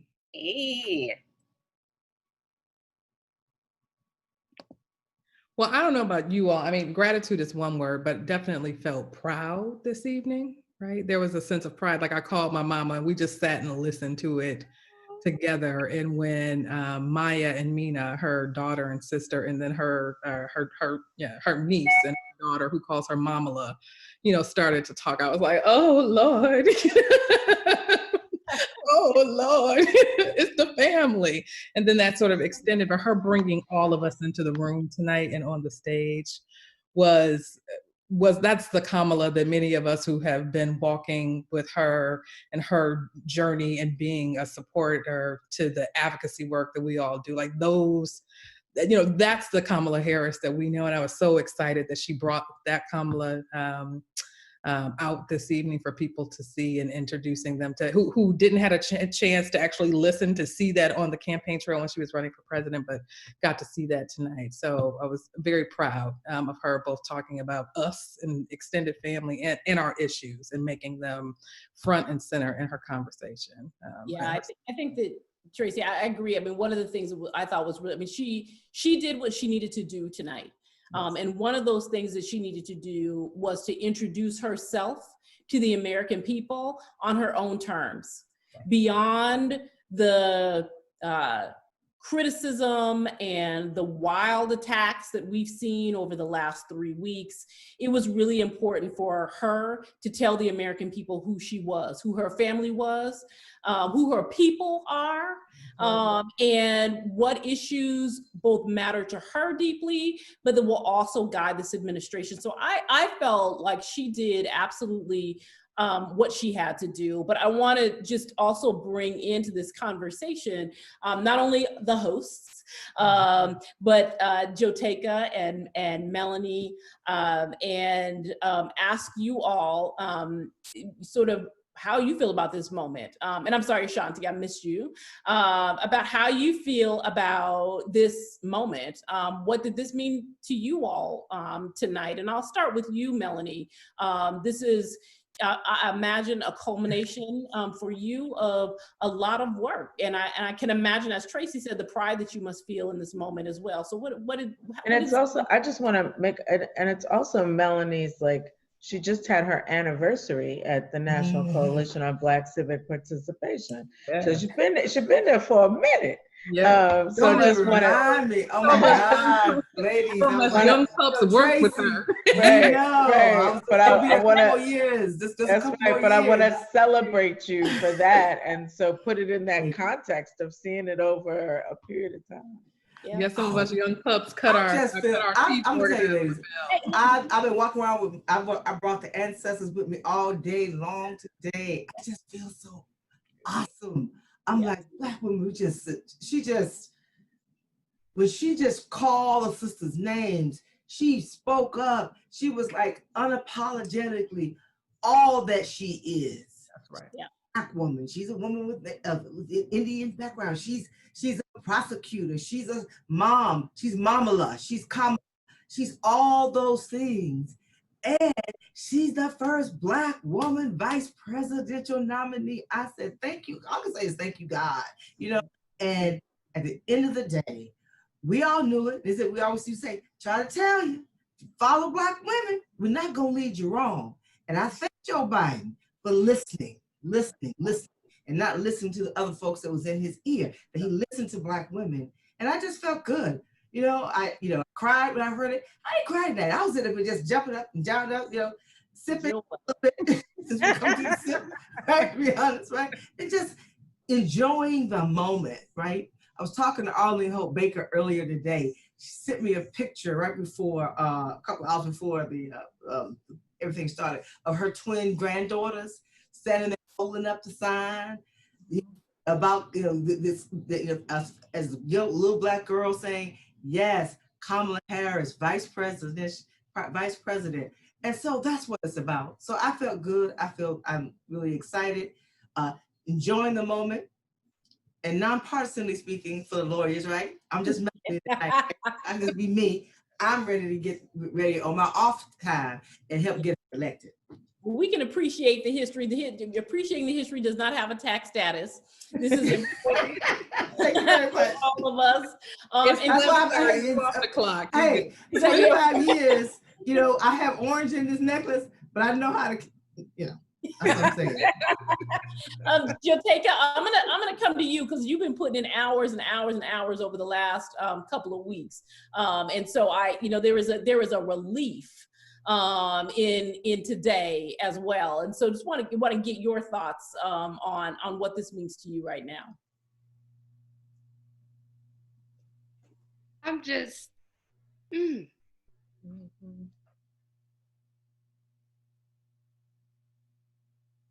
I'm so full. I'm full right now. I'm just very full. And I was all prepared to talk about, you know, how I feel.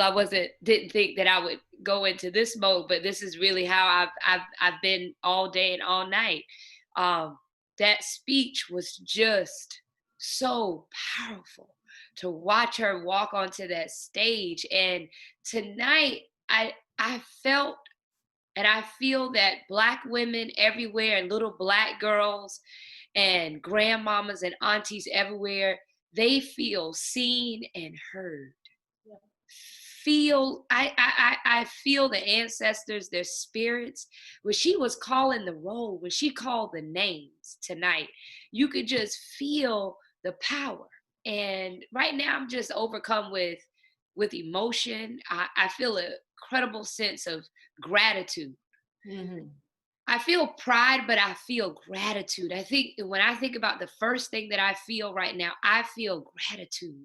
I am grateful and I am thankful for Ida B. Wells, Coretta Scott King, Sojourner Truth, Harriet Tubman, Fannie Lou Hamer. So many, those that we know their names and others that we don't know their names. I think about my own grandmama. I think about every Black woman that just was mistreated, that was discounted, that was just underestimated. And she took it. Yeah. She took it. But tonight, when Kamala Harris walked on that stage, she walked on that stage in a manner and she just rose for all of them.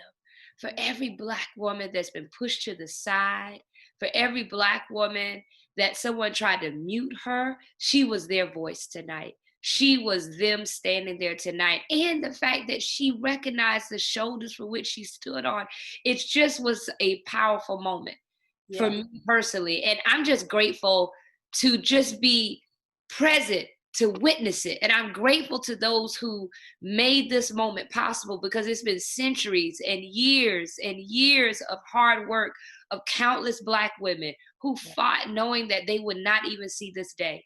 But they wanted to ensure that I could see this day, that you can see this day. So it's just an incredible moment. And to see her family bring her out. She is America. Yeah. She represents the future of this country. Yeah. And the fact that she was unapologetically Black, an unapologetically Black woman who said, I am all those things. I am all of that. Right. My family is wide. And that her speech, she talked about the issues that people are feeling all around the country. Yeah. So no matter who you are, they heard you. And they know that she hears and sees them. Yeah.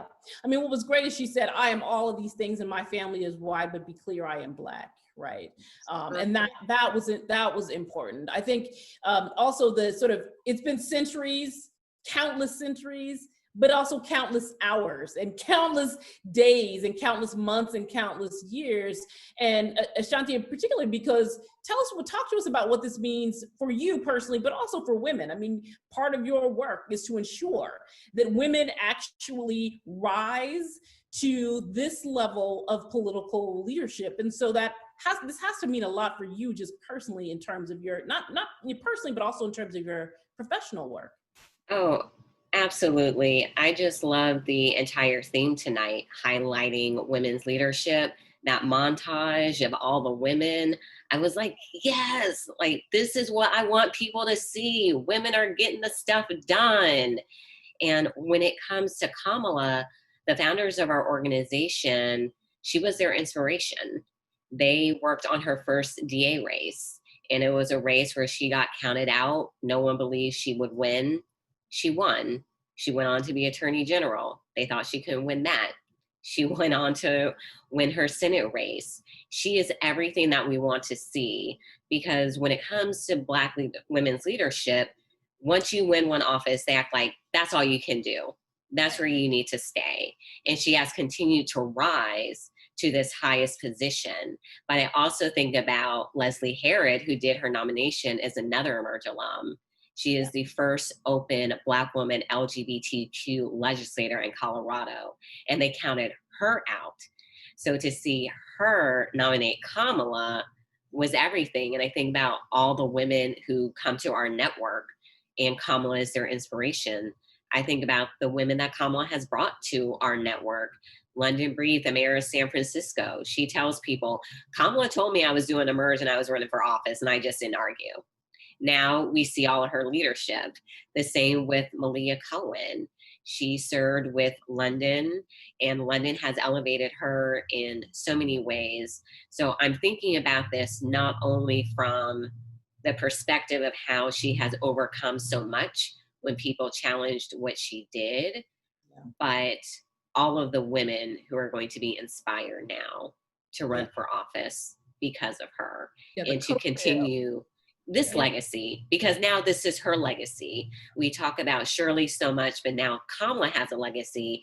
And I was talking earlier at another event just about the representation that the impact is going to have for young women. I think about my niece in 2016. We're from Nevada. My mom called me right after they finished caucusing, and she was yelling at me. She's like, your niece almost got us kicked out of the caucus. I'm like, well, what'd she do? She's like, she was yelling, I'm with her at all the other campaigns. And I was like, well, we know she looks like me and she acts like me, but I swear I didn't teach her that. She figured that out on her own. And then we know how that election went. And I was back home in Nevada a few days after the election. And I said, baby girl, would you ever want to run for president? And she said, no, TT Shani, they make it so hard for girls. They're just so mean to you. Yeah. And that broke my heart. Yeah. So 2017, it was actually right before we did the Black Women Lead event at the Congressional Black Caucus. My brother sent me a picture of her homework. And one of the questions was, what do you want to be when you grow up? And it said president. So I called him and I said, little bro, what changed? He said, I show her your work of all of the Black women who are running and winning. So that makes me emotional. Well, I think that makes us all emotional. And Tracy said something that I think is absolutely right.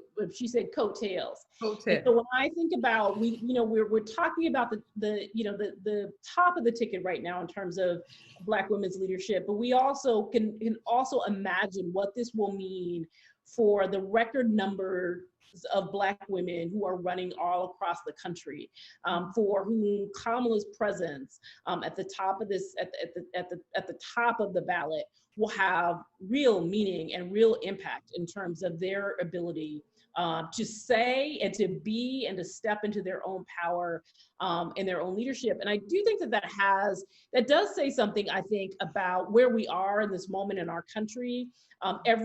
From last night, we're night 2. I don't even know what night we're on. I've lost track. Tonight threw me off. Night 3. But each night, right, we've heard folks talk about the danger that our democracy faces right now. We also know that you have all kinds of people stepping up to say we're going to protect our democracy. But I would ask each of you your perspective on what it means in terms of, and what it's going to take, right? And in terms of everyday people, because you all certainly work with candidates, but you also work with regular folk, right? Who we have to mobilize and make sure that however they vote, by mail, early vote, in person, that we're doing the work that we need to do. So Melanie, talk to us a little bit about what this means in terms of people protecting the democracy that we have to uphold in this moment. Thank you, Adrian. And I'm looking at all the sisters on this call. Just makes my heart full, and I know that I'll be in a foxhole with you all any day. So first of all, the Black women are doing what we do, leading. Think about Judith over there and some of the other sisters who are fighting the fight, not just in the streets, but in those courtrooms and do what they need to do from a legal perspective. So knowing that Black women are leading in that perspective, Black women on the ground mobilizing. I see my sister Latosha Brown. Good, you saw we texted each other, so she found her text. She found the information. So She's doing what Black folks Get up, Tasha. Come on in here. And do what we need to do.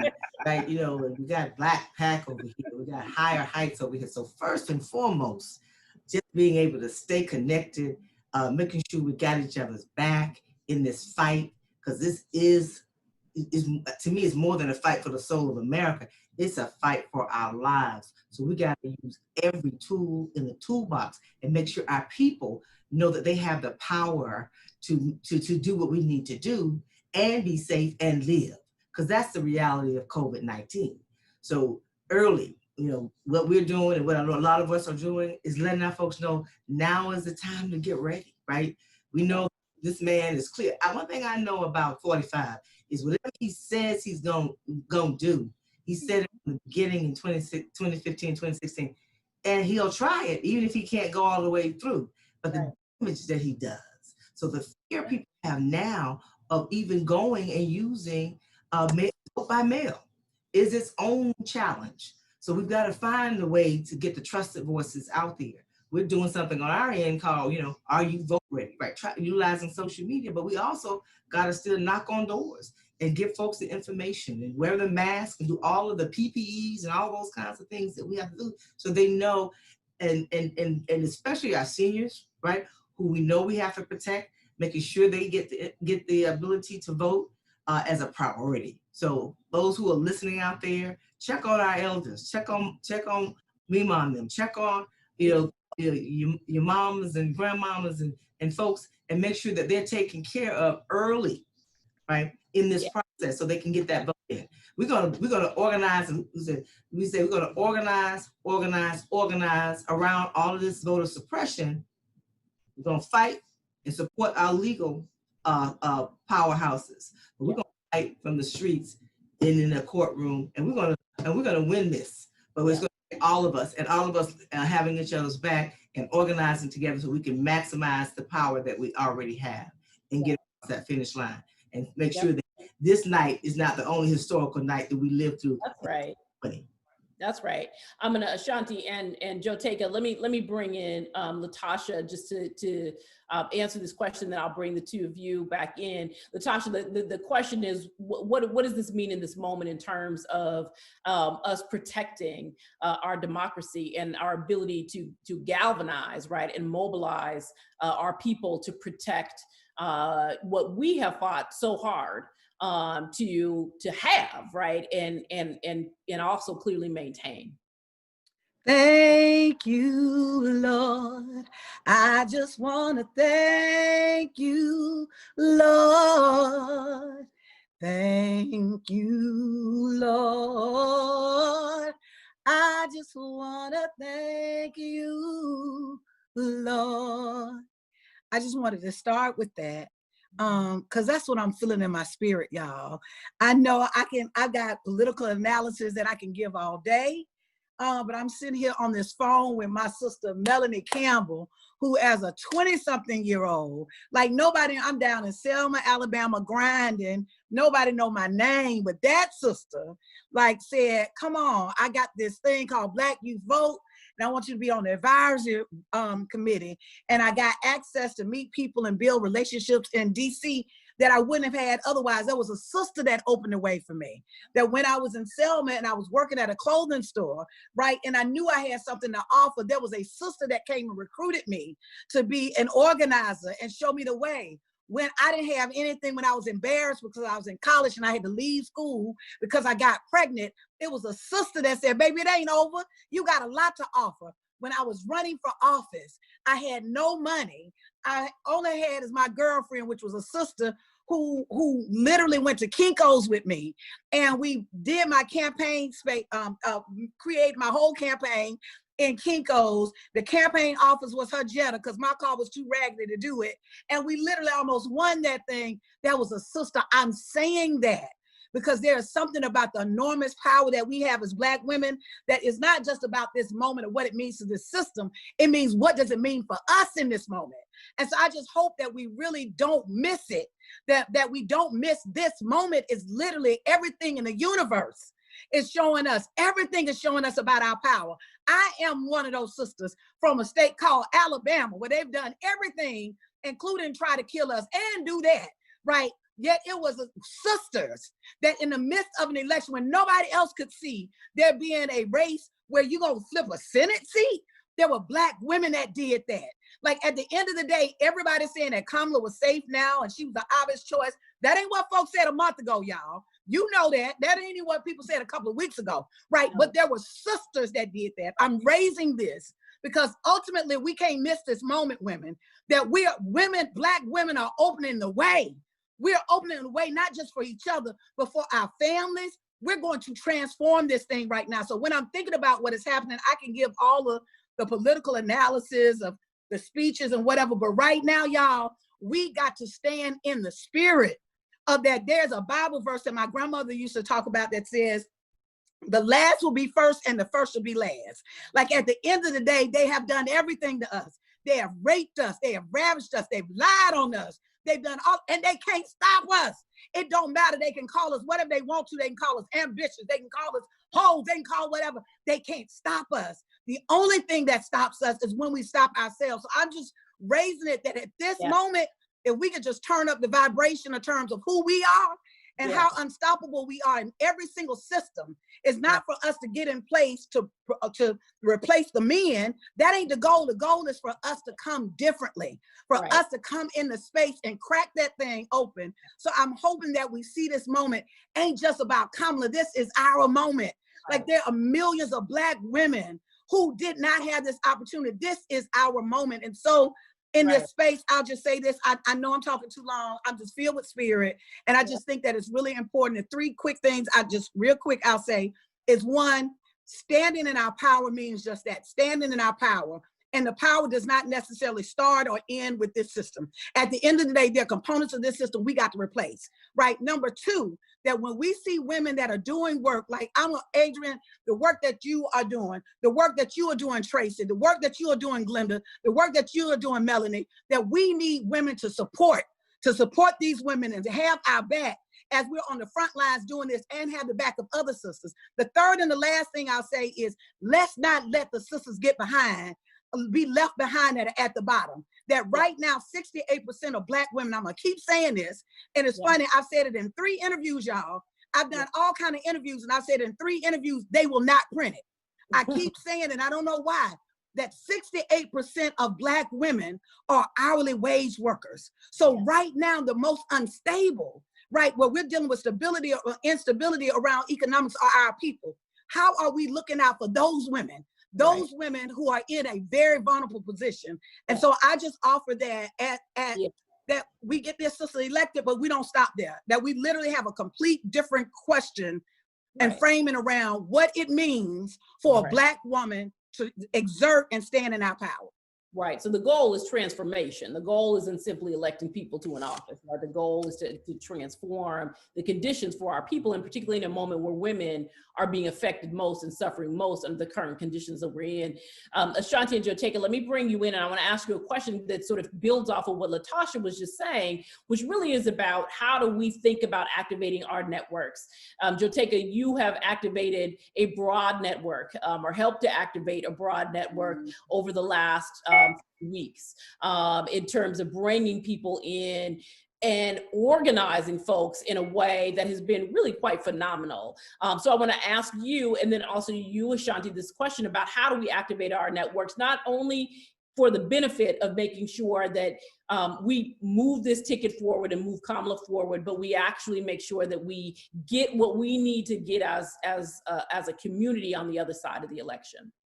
Yes, and you know, every time Latosha Brown comes into a room, you can feel the power in the room. You know, we organize together as Black women around this hashtag Win with Black Women. And it's not just a hashtag, it's a movement. And what we say in it is what is the truth, that when you have Black women, you can win. Trust Black women, win with Black women. And so we've been organizing. More than 700 Black women came together to speak out boldly and to denounce the racism and the sexism that we saw in the narrative leading up to the announcement of the vice presidential candidate. We came out boldly and was very clear in saying to Vice President Biden that it was important that there be a Black woman on this ticket. It was important that America would finally give us our rightful place at the table, because we were tired of just being simply the backbone of America and the backbone of this party. But it was time for us to step up and be recognized as what we are and who we are, the leaders of this party and the leaders of this nation. So we are organizing it, and it's clear that we have Black women. We are powerful. And Black women are in power in every aspect and every sector of this country. Black women are leading in Silicon Valley in tech. Black women are leading in entertainment. Black women are leading in the movement. Black women are leading in politics. We see a historic number of Black women that are running for Congress right now in 2020. We have a historic number of Black women that are in pivotal positions of power across the country. And when I say pivotal positions of power, I mean in district attorney seats, city councils, school boards, all positions that are making pivotal decisions right now that are affecting our very lives. Mel made a very important point. This election this year is about life or death for so many of us. Latosha raised an important point. 68% of Black women are hourly wages. We know that nearly 30 million Americans are out of work, most of them Black and brown folks. We know that more than 170,000 people in this country are no longer with us because of the mismanagement by those who are occupying the White House as it relates to this pandemic. Most of those, Black and brown folks. Many of them in places where I come from, little small dirt roads in places like South Carolina and Mississippi and all throughout the South. So we have to organize in a way and in a manner that we leverage our power. It is always about power, but power is what we use to change the lives of those that have been pushed to the margins and put them back into the center and focus this country in a way that services those that absolutely are the heart and the soul that keeps this country going, because we depend on those people every single day. They help build America. They drive America forward. And those people are our people. They're Black women. They're Black people. They're people of color. And it is time for those people to be at not only the center, but leading this country and this party. So we have to organize, because as you said, there's a vicious attack on voting rights. I spent many years working on voting rights at the NAACP. We saw those attacks start as early, they've always been here. They got more aggressive in 2010 and 2011. We saw attacks on early voting, attacks on photo ID. Now there's an attack on the US Postal Service. So the antidote to voter suppression is voter turnout. So we got to be vote ready, turn out in record numbers, and own our votes, and ensure that our power is heard loud and clear, so that we can begin to put those people back in the center of our nation. Absolutely. And Ashanti, how your thoughts on organizing our networks, mobilizing our networks, and also thinking broadly about what it means to have a network, which is the thing that women have to do when they run for office. They have to really think about not the sort of what might come to mind, right, when they think about their network. So give us your thoughts on what we need to do to make sure that we have everybody engaged. Oh, absolutely. And you hit it right on the head. The first thing that I tell them is you need to start putting your network together. And then women think, well, I don't have a network. I'm like, yes, you do. Go through your Facebook list, go through your phone, go through the people at work that you actually really, really like, go through your church, who was at your wedding, your sorority sisters. That is your network. That is who you start with. And we have to realize campaigning is still going to be very different in the fall. We're going to have COVID and we're going to have flu season. So things most likely are going to get a lot worse. So what we need to win right now is that relational organizing, us talking to the people that we know. We were privileged enough tonight to be able to watch the convention. Not everyone was able to see it. So we need to be the ones going out and sharing this information, because we're fortunate enough to have it and to let them know why it's important.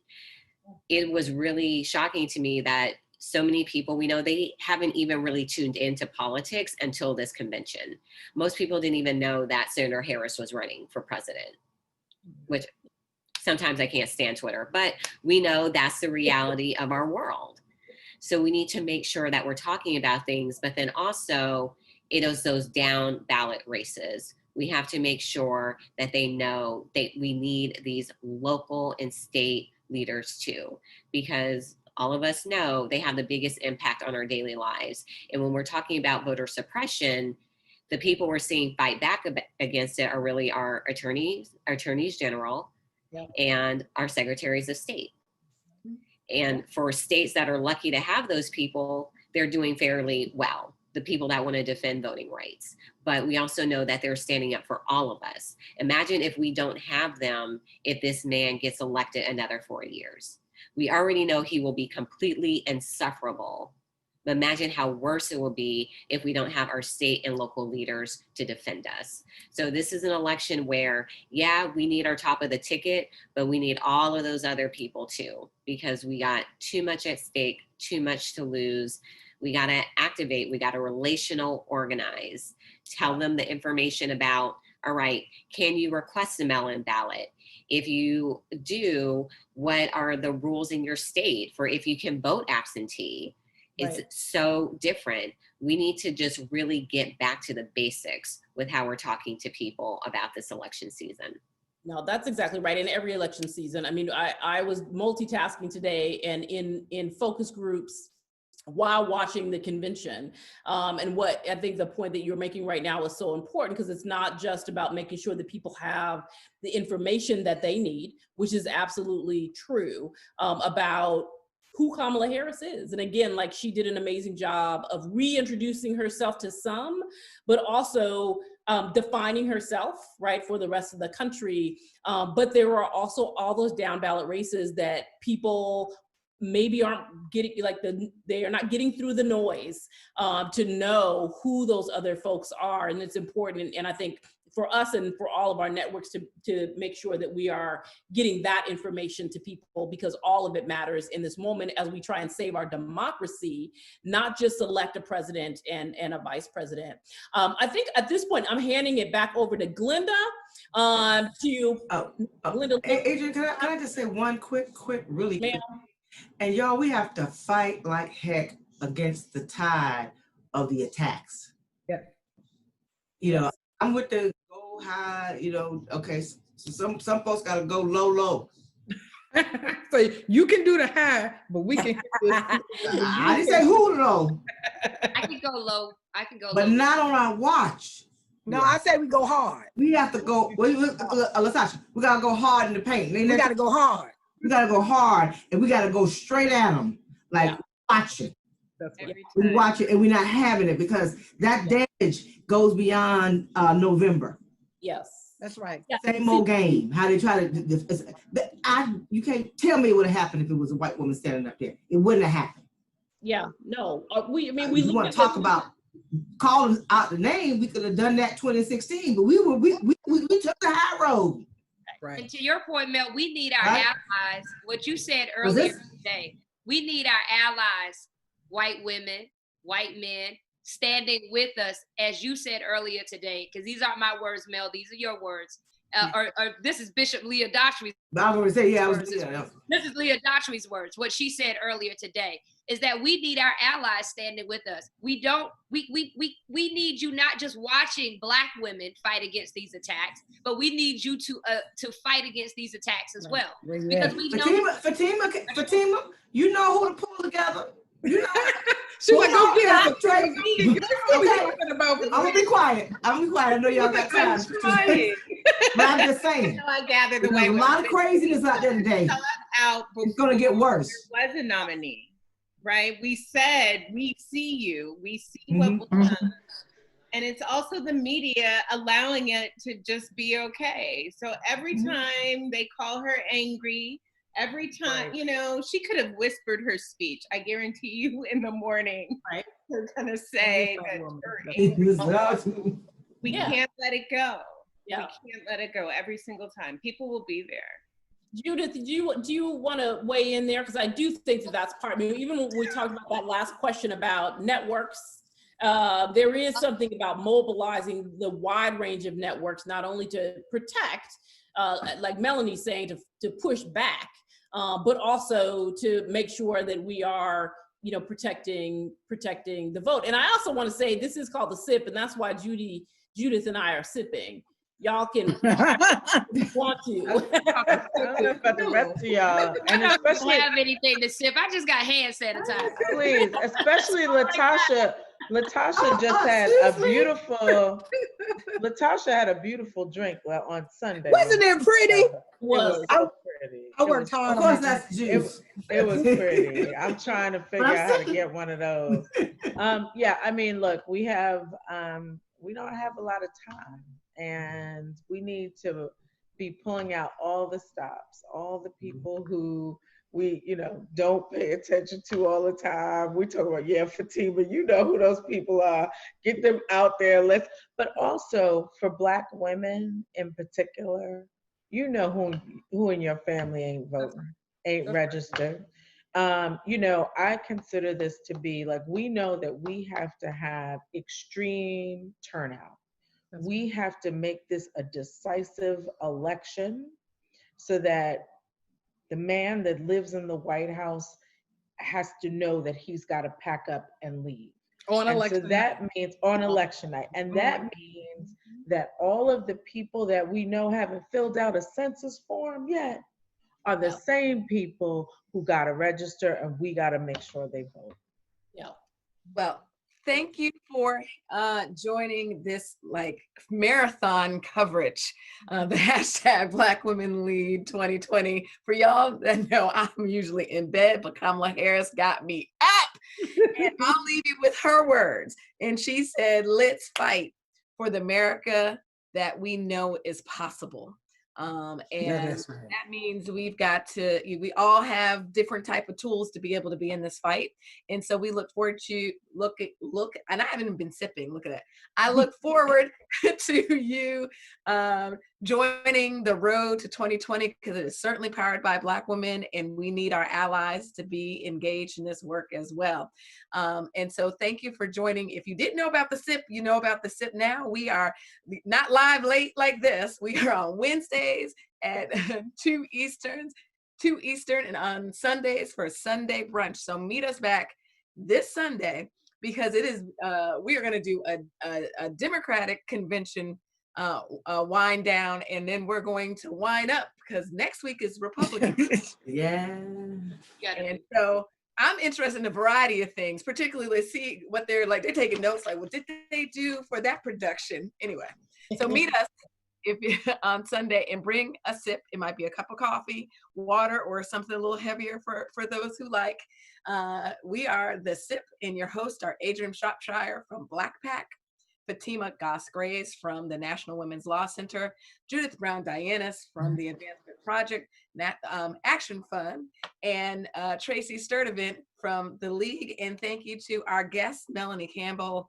Thank you.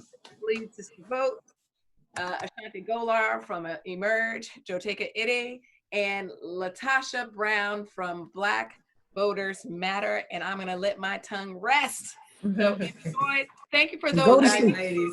Rode with us. Thank you. Leadership. Thank you, Glenda. Thank you, ladies. Adrian, Tracy, Fatima, Judy. Love y'all. Good night. Bye, Mel. Bye-bye. Good night, y'all. See you on TV, Latosha.